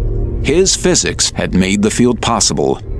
The first asteroid, composed mostly of iron, smashed through the ship's forward portal. The ship's electromagnetic field, which permitted the Quardians to exist in our universe, was attracting every chunk of ferrous metal in the neighborhood. The bizarre mechanics of the electromagnetic field operating in the Posimatter universe caused polarities to go haywire.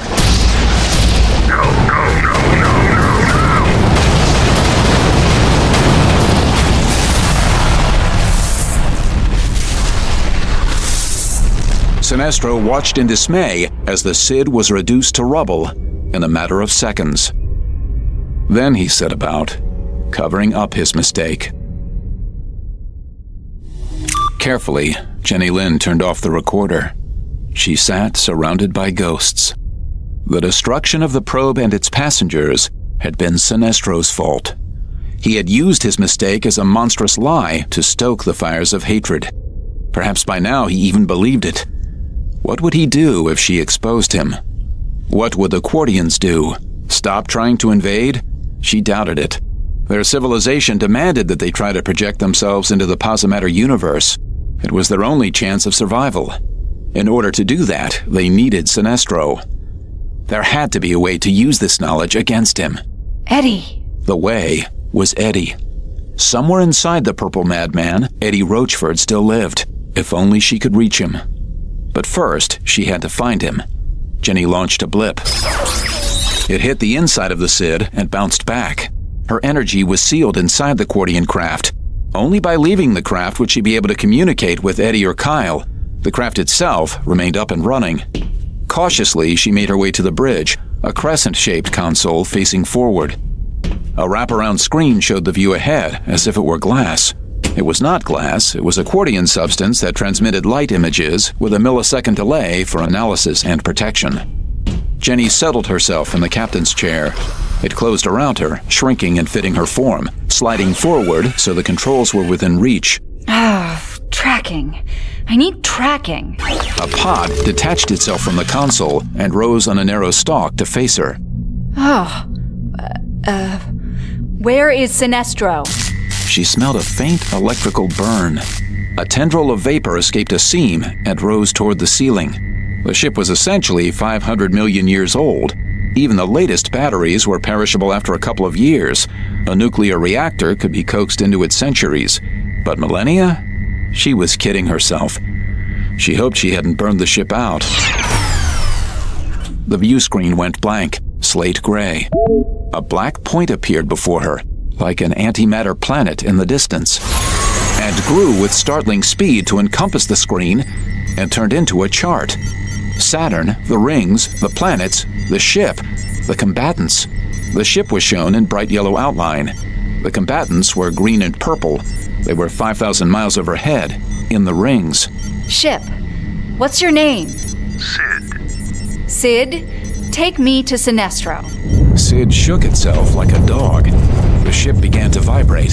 When Jenny strained forward, the seat held her gently but firmly. Please remain seated for the duration of the journey. With no sense of motion, the ship began to move.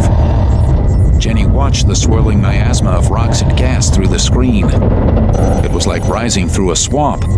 Debris slid down the hull. Sinestro had reconstructed the ship out of Posimatter.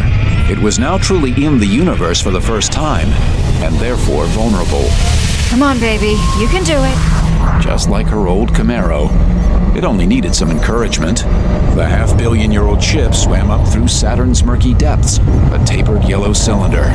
Jenny laid her hands on the control console, willing it to hold together. Come on. Come on, Sid. You can do it. You're a good old ship. An asteroid the size of a Volkswagen banged off the hull, momentarily altering the ship's orientation. Sid righted itself and continued to climb. The storm of ice particles began to break in spots, permitting some vision. Jenny caught glimpses of the rings, gleaming faint sunlight, and a massive dark shape that could only be a moon. The graph before her charted her progress. She was closing the distance quickly. She would be within sight of the combatants within minutes. Clear the screen. Show the view ahead. The black chart disappeared, replaced by a wraparound vista of swirling gray and pink columns of frozen ammonia reaching thousands of miles into the atmosphere. Far ahead, she saw tiny alternating flashes, yellow and green. The boys were having at it. She didn't want to distract Kyle at a crucial moment, but she had better let him know she was coming. Sid, I want to speak with the Green Lantern. It is forbidden. Sid, this is your captain speaking. I am overriding your programming. Contact the Green Lantern now. Impossible. Such action would result in immediate self-destruct. Oh, Hera, help me. Nor could she communicate with Kyle telepathically while inside the ship. If she wanted to speak with him, she'd have to go outside. Outside? Could she risk it? She had no choice. She'd felt Sinestro's power on Quard. It was greater than Kyle's. Hal Jordan hadn't been able to put Sinestro away. Oh, it had worked for a while, but the Quardians had recreated him from the yellow ring that had transferred his entire being back to Quard. The only chance was to appeal to the Eddie inside. She knew he was in there. She could feel him. If she could show Eddie the record of the flight controller, what had really happened, they stood a chance. Cautiously, she disentangled herself from the captain's seat, fearful that it would seize and hold her fast. Jenny carefully hefted the flight box. It felt like it weighed a ton. Through the view screen, the green and yellow flashes increased in frequency and brightness. The mists parted before a vast, cumulus valley. Green Lantern on the left, planted on a table-sized asteroid like a Heraclix. A mile away, Sinestro straddling a buffalo-shaped rock, hurling bolts like Nolan Ryan. The action was fast and furious, with no let-up on either side. If they saw the ship, they gave no sign. Hefting the flight recorder like a football, Jenny walked back amidships, where an airlock bulged on the port side. Let me out! There was no response. She placed her hand against a square panel. The door to the airlock instantly irised open. She stepped through into a cubicle with rounded corners. Another iris appeared on the inside of the outer hull as a ceramic design. In seconds, she would be in a vacuum. She hoped that her powers hadn't deserted her on Quard. She didn't want to throw bolts or build worlds. She merely wanted to survive and get her message to Kyle. Nursing the bolus of life at her core, she tapped into the power of the Starheart, reflexively holding her breath while the atmosphere disappeared and the outer door opened up. A soap bubble thin emerald force field protected her. She was transfixed by the naked heavens. Rocks hurtled past in a raging river. Comets blazed, glowing exclamation points across the sky. Green and yellow reflected off the crazy clouds. The good ship Sid slid forward. Its vector put it directly between the combatants. Sinestro and Green Lantern stopped fighting. Jen! Stay there. Sinestro won't take a chance on hurting this ship. I have something I think will stop him. Sinestro looked confused. Jenny? That sounded like Eddie. Hope leapt in Jen's heart. Eddie! The Quardians told you that the Green Lanterns destroyed this ship, but that's not true! Silence! How dare you bring the Cid into a battle zone? Haven't you done enough damage? What have I done, Eddie? You tried to seduce him from his mission. You are a liar! Him, Eddie? Or you? Can you still feel, Eddie? Are you still human? Careful, babe. Who's the liar, Sinestro? You told me the Green Lanterns were responsible for the death of the Cid. They are! How can that be, when the Cid entered our solar system 500 million years ago, before humanity even existed? The Green Lanterns are as capable of time travel as am I. Sinestro, you just admitted you could travel back in time. Jenny held the dense black box over her head. The Cid's flight recorder. It has recorded the Cid's last minutes. Are you willing to hear the truth? Sinestro's subconscious raged. Kyle maneuvered so that he had a clear field of fire. He kept his fists clenched and his head down. Is this going somewhere? Yes, trust me. How do I know you haven't manipulated the flight recorder? How could I? It's alien technology. Watch the replay and judge for yourself whether I had anything to do with it. Sinestro made a little come-on motion with his hand. Jade held out the flight recorder. The controls were intuitive, marked with vectors. In the middle of the triangle, the flight box told its story in three-dimensional hologram. Theater in the round. It was as if they were there experiencing the moment. Sinestro's chest filled with pride until the first meteorite slammed into the ship. Lies! Sinestro seized the flight recorder with a yellow beam and hurled it into the frozen storm of Saturn. In an instant, Jenny was at Kyle's side and within his protective glow.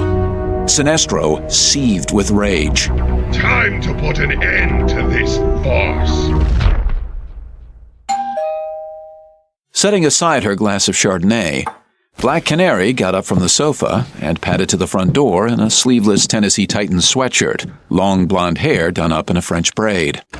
Her first impression when she opened the door was that of an indigent who thought he was Jesus. Dinah, may I come in? With a lurching sensation in the pit of her stomach, she realized who it was. Hal? Sure. Come in. Have some fresh-baked lemon bars. Jordan followed her into the sunlit, oak-finished foyer. Smells great. Hope I didn't catch you at a bad time. Not at all. What's up, Hal?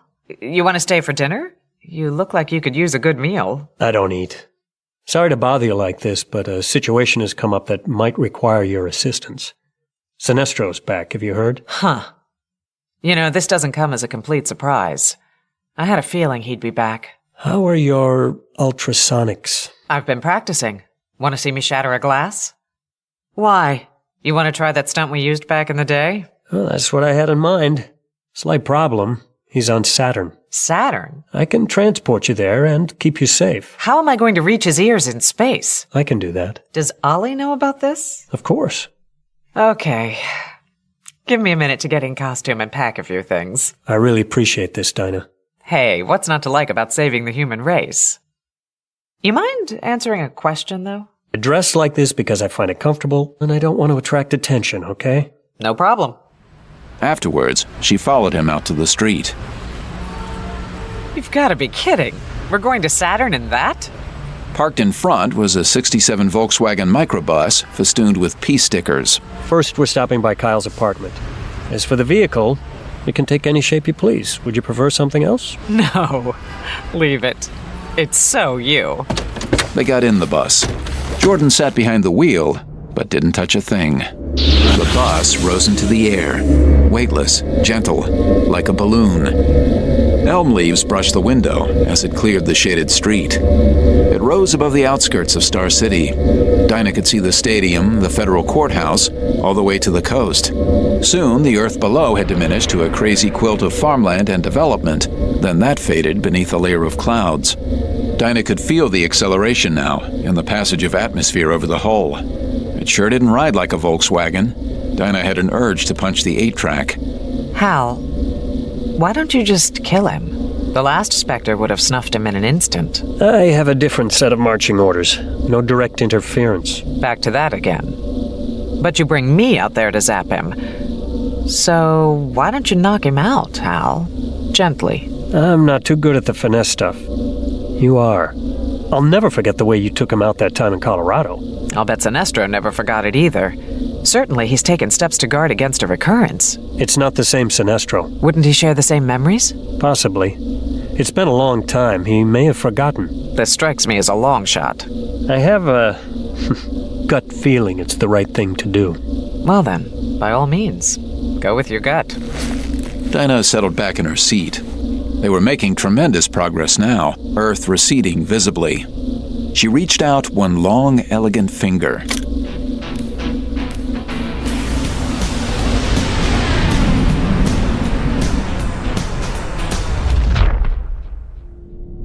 Even in his fury, Sinestro had the wit to seal the SID in a yellow energy envelope and shove it aside. Kyle stood on a small asteroid in a fighter's crouch, ready to move in any direction.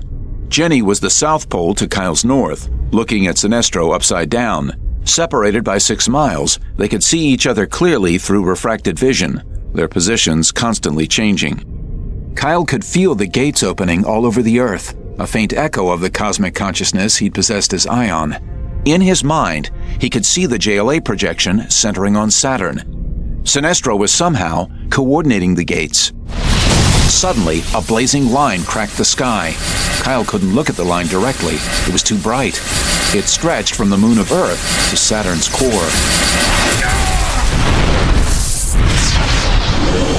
The rock on which Kyle stood plummeted away so fast that he thought that Sinestro had whacked it with a giant tennis racket.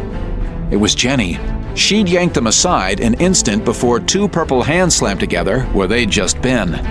The 12-foot hand shattered a rock the size of a Humvee into dust. Kyle lay glued to their rock, staring up as they plummeted toward Saturn, Sinestro's purple glow receding in the sky. A yellow beam reached down from Sinestro and snatched Jade away.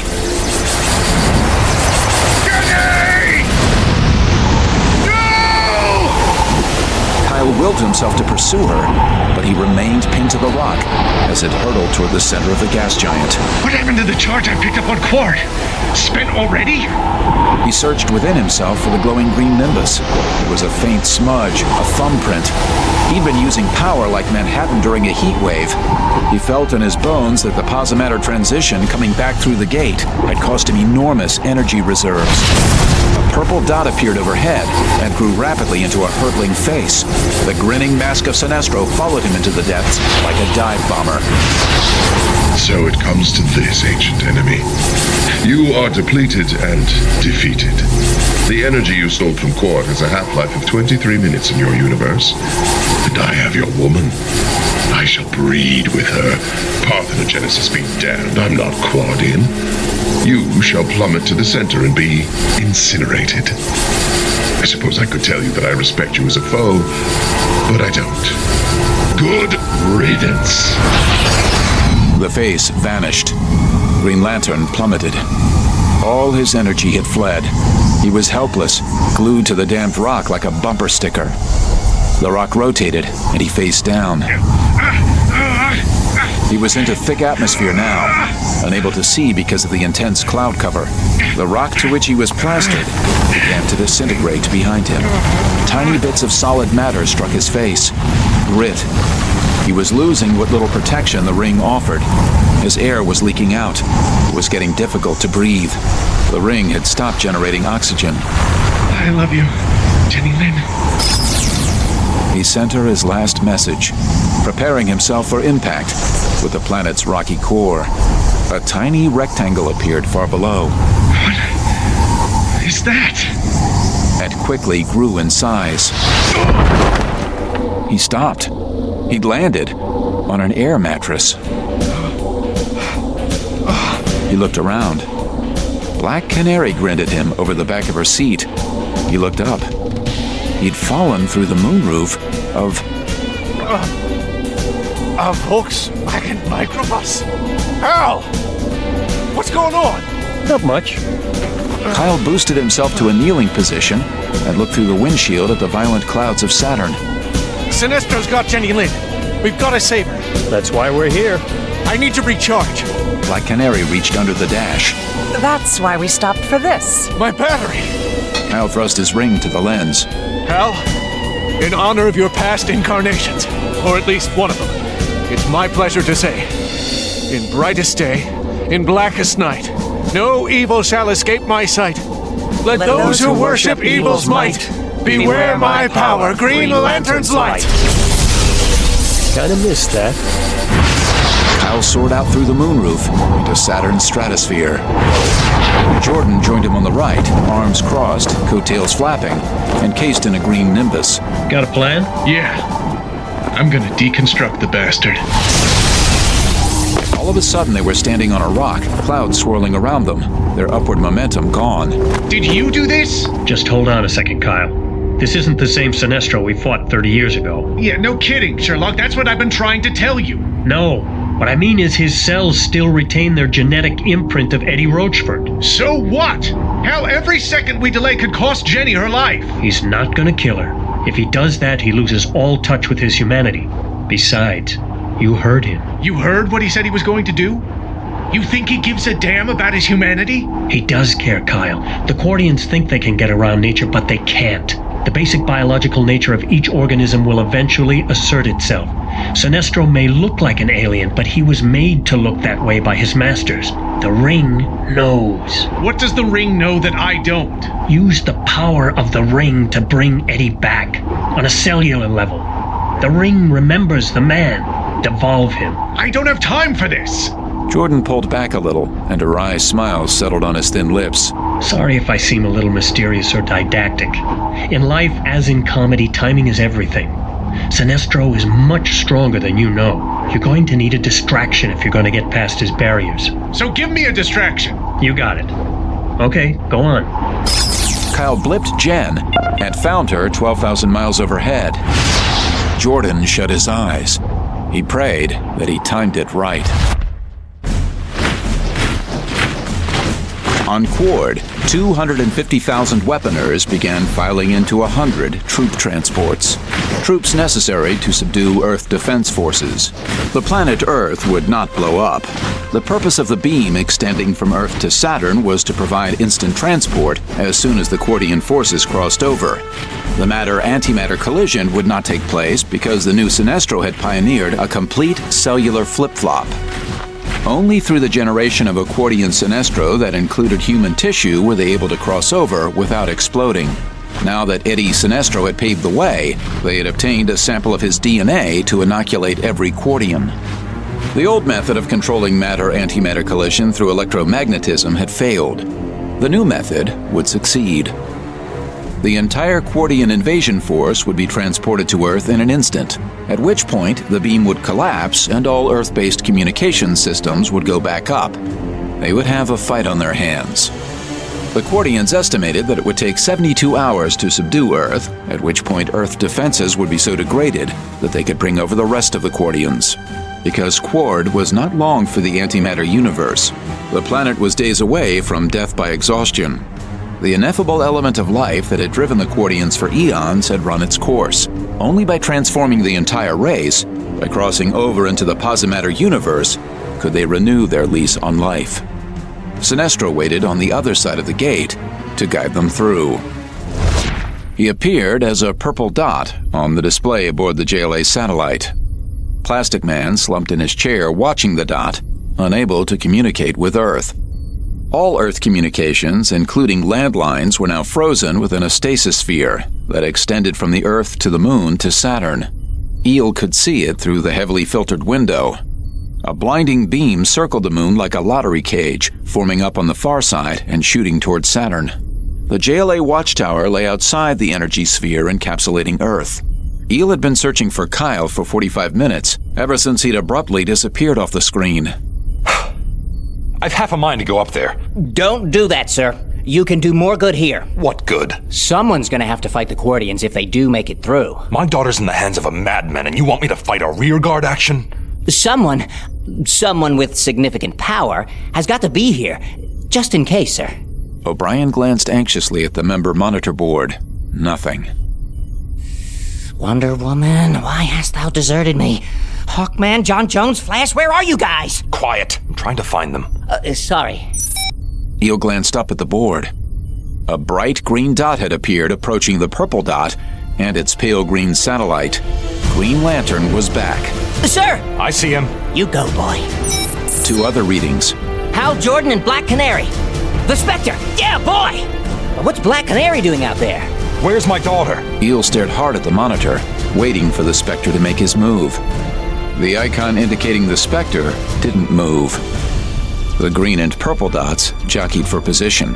Oh, man. With a sinking sensation in his gut, Plastic Man realized that the Spectre wasn't going to do anything. The gate began to open at 50,000 miles above Saturn. It began as a postage stamp-sized gleam, dazzling white. It reflected off Sinestro's eyes. He arched his back in fierce exultation, watching the gate grow to the size of a door in the shape of a rhomboid. It was large enough for the dreadnoughts to insert their bows and force themselves through like an invasion from the womb. But they would wait on the other side until the gate stretched for many miles, then drive through a dozen abreast. The distant sun kicked up monumental flares, which would not reach Saturn for weeks. Sinestro had to keep the gate open, and the sun was the most potent source of nearby power. The Earth blacked out as a victim of Sinestro's monstrous energy needs. Power fled the grid like water down a drain.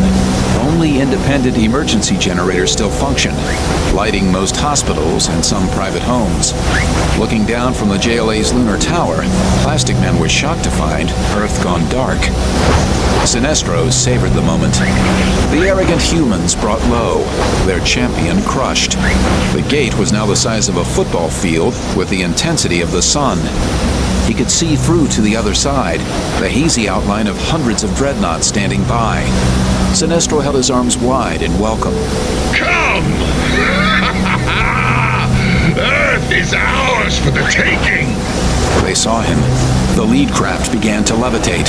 Suddenly, a bolus of green entered Sinestro's peripheral vision. He whirled and loosed a killing bolt. The jagged lightning shattered against a green umbrella. Not now! Not now, you miserable little vermin! Sinestro sank into a Kempo stance, leveled both arms at Green Lantern, and channeled the power of the sun. Green Lantern sailed thousands of miles away. Kyle! Sinestro turned to regard Jade, bound in his energy coils. She had tried to send more spores his way, but he'd installed a filter along the single strand connecting them. He turned back to watch the lead dreadnought enter the Posimatter universe, aware of everything around him for a parsec. Everything except for Black Canary and the Spectre, who had used his power to shield their approach. Go ahead, Dinah. The Spectre extended a filament between the bus and Sinestro, and Black Canary did her thing.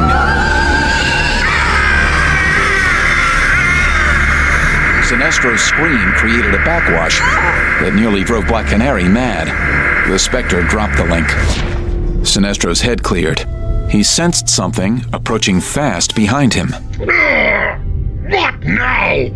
Recognize this? No! It was his own green coffin. Over 9 feet long, it was sheathed in solid jade and bore his death mask in bas-relief on the lid. It struck him, and as it bore him relentlessly toward the center of the planet, he looked down and saw his own image staring back at him, upside down. The image that Green Lantern had carved. Horrified, he shoved it away with all his might. Sinestro couldn't tolerate reminders of his own mortality. The casket tumbled toward a house-sized asteroid. It split open. There was nothing inside. Barkley? Sinestro turned, and the mutt was all over him like a cheap suit. Good boy, Barkley. Good boy. Green Lantern floated nearby, Jenny's hand on his shoulder, while he cast his ring over the 8-foot-tall alien. Kyle had recreated the dog from Jenny's memories, gleaned from her touch.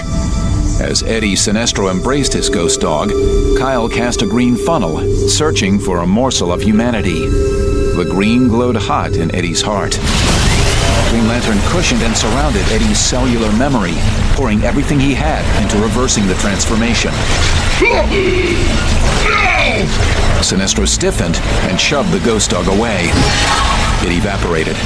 Sinestro's window of vulnerability closed, but it was too late.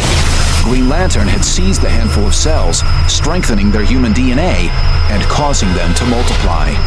Each time he and Sinestro had clashed so far, their rings had exchanged information. Green Lantern had an advantage over Sinestro. He was still the same man, while Sinestro had evolved from a human being. Green Lantern's ring retained enough memory of Eddie to picture him, which stimulated regression. A sprinkling of flesh-colored freckles spread on Sinestro's scarlet cheek. All eyes turned toward the glowing rhomboid. 6 dreadnoughts were coming through, side by side. You can't stop us. We'll stop you. Every time. The smattering of pink across Sinestro's face spread downward. His extremities wavered and shrank.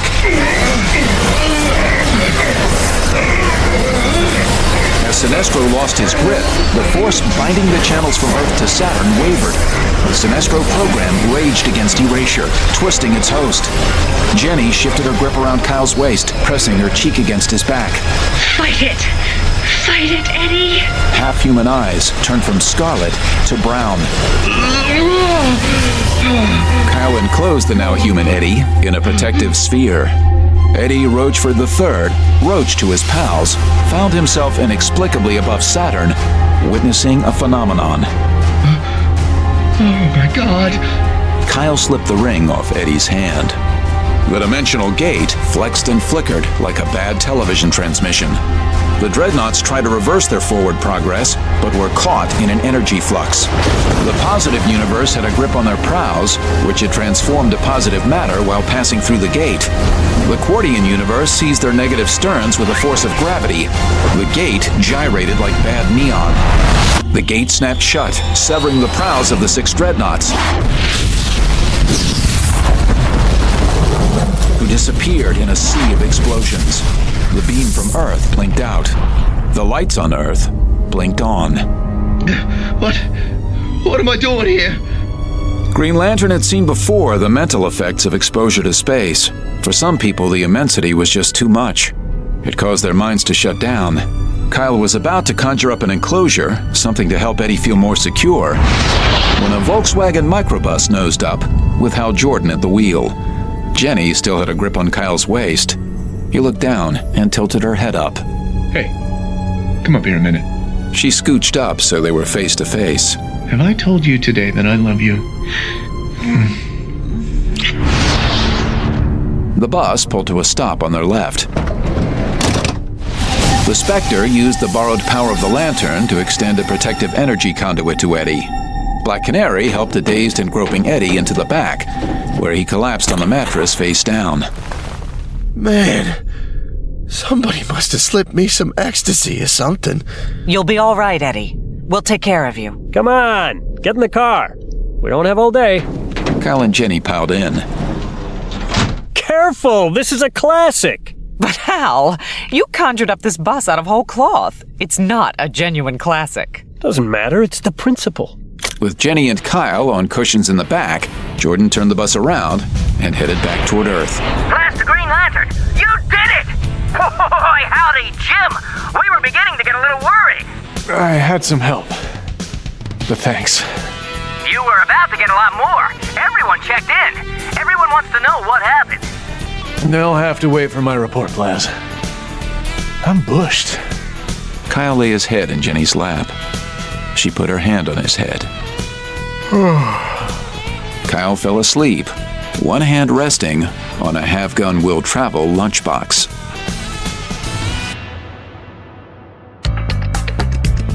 Eddie Roachford was admitted to a sanatorium on Long Island for observation. He was told that he'd had a toxic reaction to some bug spray. Eddie asked who had admitted him. Green Lantern, the nurse told him. Green Lantern had dropped Jenny Lynn and the Lantern off in Greenwich Village and gone to the JLA's lunar watchtower. Alan Scott had returned to Earth to terrorize his employees and get the story out. On the watchtower's bridge, Sinestro's yellow power ring hung suspended between Green Lantern and the Spectre. What do we do with it? Give it to Superman. He'll put it in a safe place. Will you do it? I really have to get back to Jen. Sure. I've been meaning to take a look at that fortress. What about Black Canary? She need a ride? Go. I'll deliver Pretty Bird to Star City.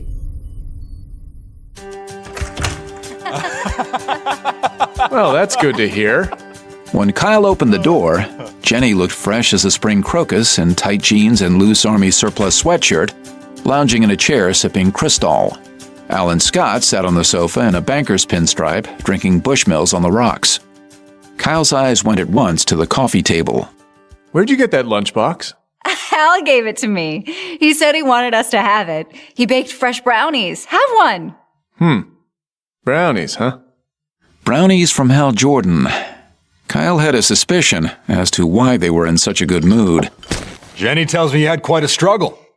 Congratulations, son. Looks like you saved the universe. I wish we could run it on the 6 o'clock news, but it would only cause panic and the stock market to plunge. I'm putting it all in my book to be published after my death. Jenny, I'm counting on you. Oh, Daddy, stop it. Why can't you print it now? Because, young man, you pulled the curtain on something best left unseen. Your average man in the street has enough to worry about without alien invaders. Well, now that I've seen for myself that my wayward daughter is alive and well, I'll leave you young people. I'm sure you have lots to talk about. Bye, honey. You don't have to run off because of me, sir. I'm not. I'll see you later, Kyle. Kyle turned around. Jen was holding up the little pink pregnancy test. Is this why you were such a basket case? Well, why wouldn't you tell me if you were pregnant? Because it's not my pregnancy test. It belongs to Sonia.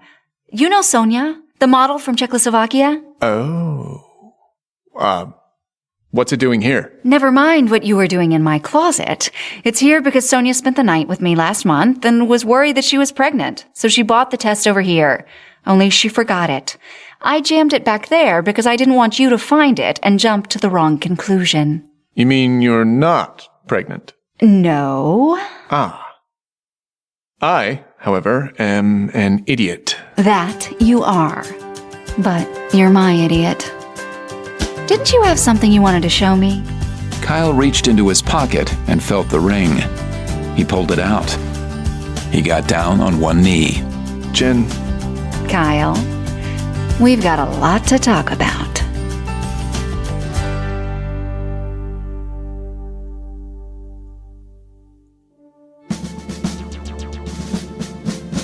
This has been a graphic audio production of DC Comics, Green Lantern, Sleepers, Book 1. Copyright 2011 by DC Comics. All rights reserved. Green Lantern and all names, characters, and elements are trademarks of DC Comics. Copyright 2011, all rights reserved. Production copyright 2011, The Cutting Corporation. All rights reserved. Novel written by Christopher J. Priest and Mike Barron. With performances by Eric Messner as Kyle Rayner, Michael Glenn as Eddie Rochford, Sinestro, Elizabeth Jernigan as Jade, Dylan Lynch as Hal Jordan, Julianne Elliott as Black Canary, Bruce Allen Rauscher as Green Arrow, David Coyne as Plastic Man, James Konachek as Superman, Thomas Keegan as Alan Scott, Joseph Thornhill as Spire Raines, Terrence Aselford as Ganthet, Richard Rowan as Grandpa Eddie, Kimberly Gilbert as Young Eddie, with Danny Gavigan, Stephen Carpenter, Britton Herring, Thomas Penny, Christopher Sheeran, Tom Simpson, Nanette Savard, Amanda Thickpenny, and Ken Jackson. Directed and adapted for graphic audio by Richard Rowan. Produced by Rick Rowan and Dwayne Beeman. Executive producers James Cutting, Mary Cutting, and Angie Cornett. Dialogue editing by Temeskin Wobna. Graphic audio sound design by Temeskin Wobna and Nathaniel Perry. The Green Lantern theme and additional original music composed by Dan Sondak. Natural Compulsion and other music by Harvest Bloom, copyright 2010 and used with permission. If you enjoyed Green Lantern Sleepers, be sure to look for our other graphic audio DC Comics titles, including Crisis on Infinite Earths, Countdown, 52, Infinite Crisis, and Final Crisis. Available at road stops everywhere at 1-800-670-5220 or at www.graphicaudio.net.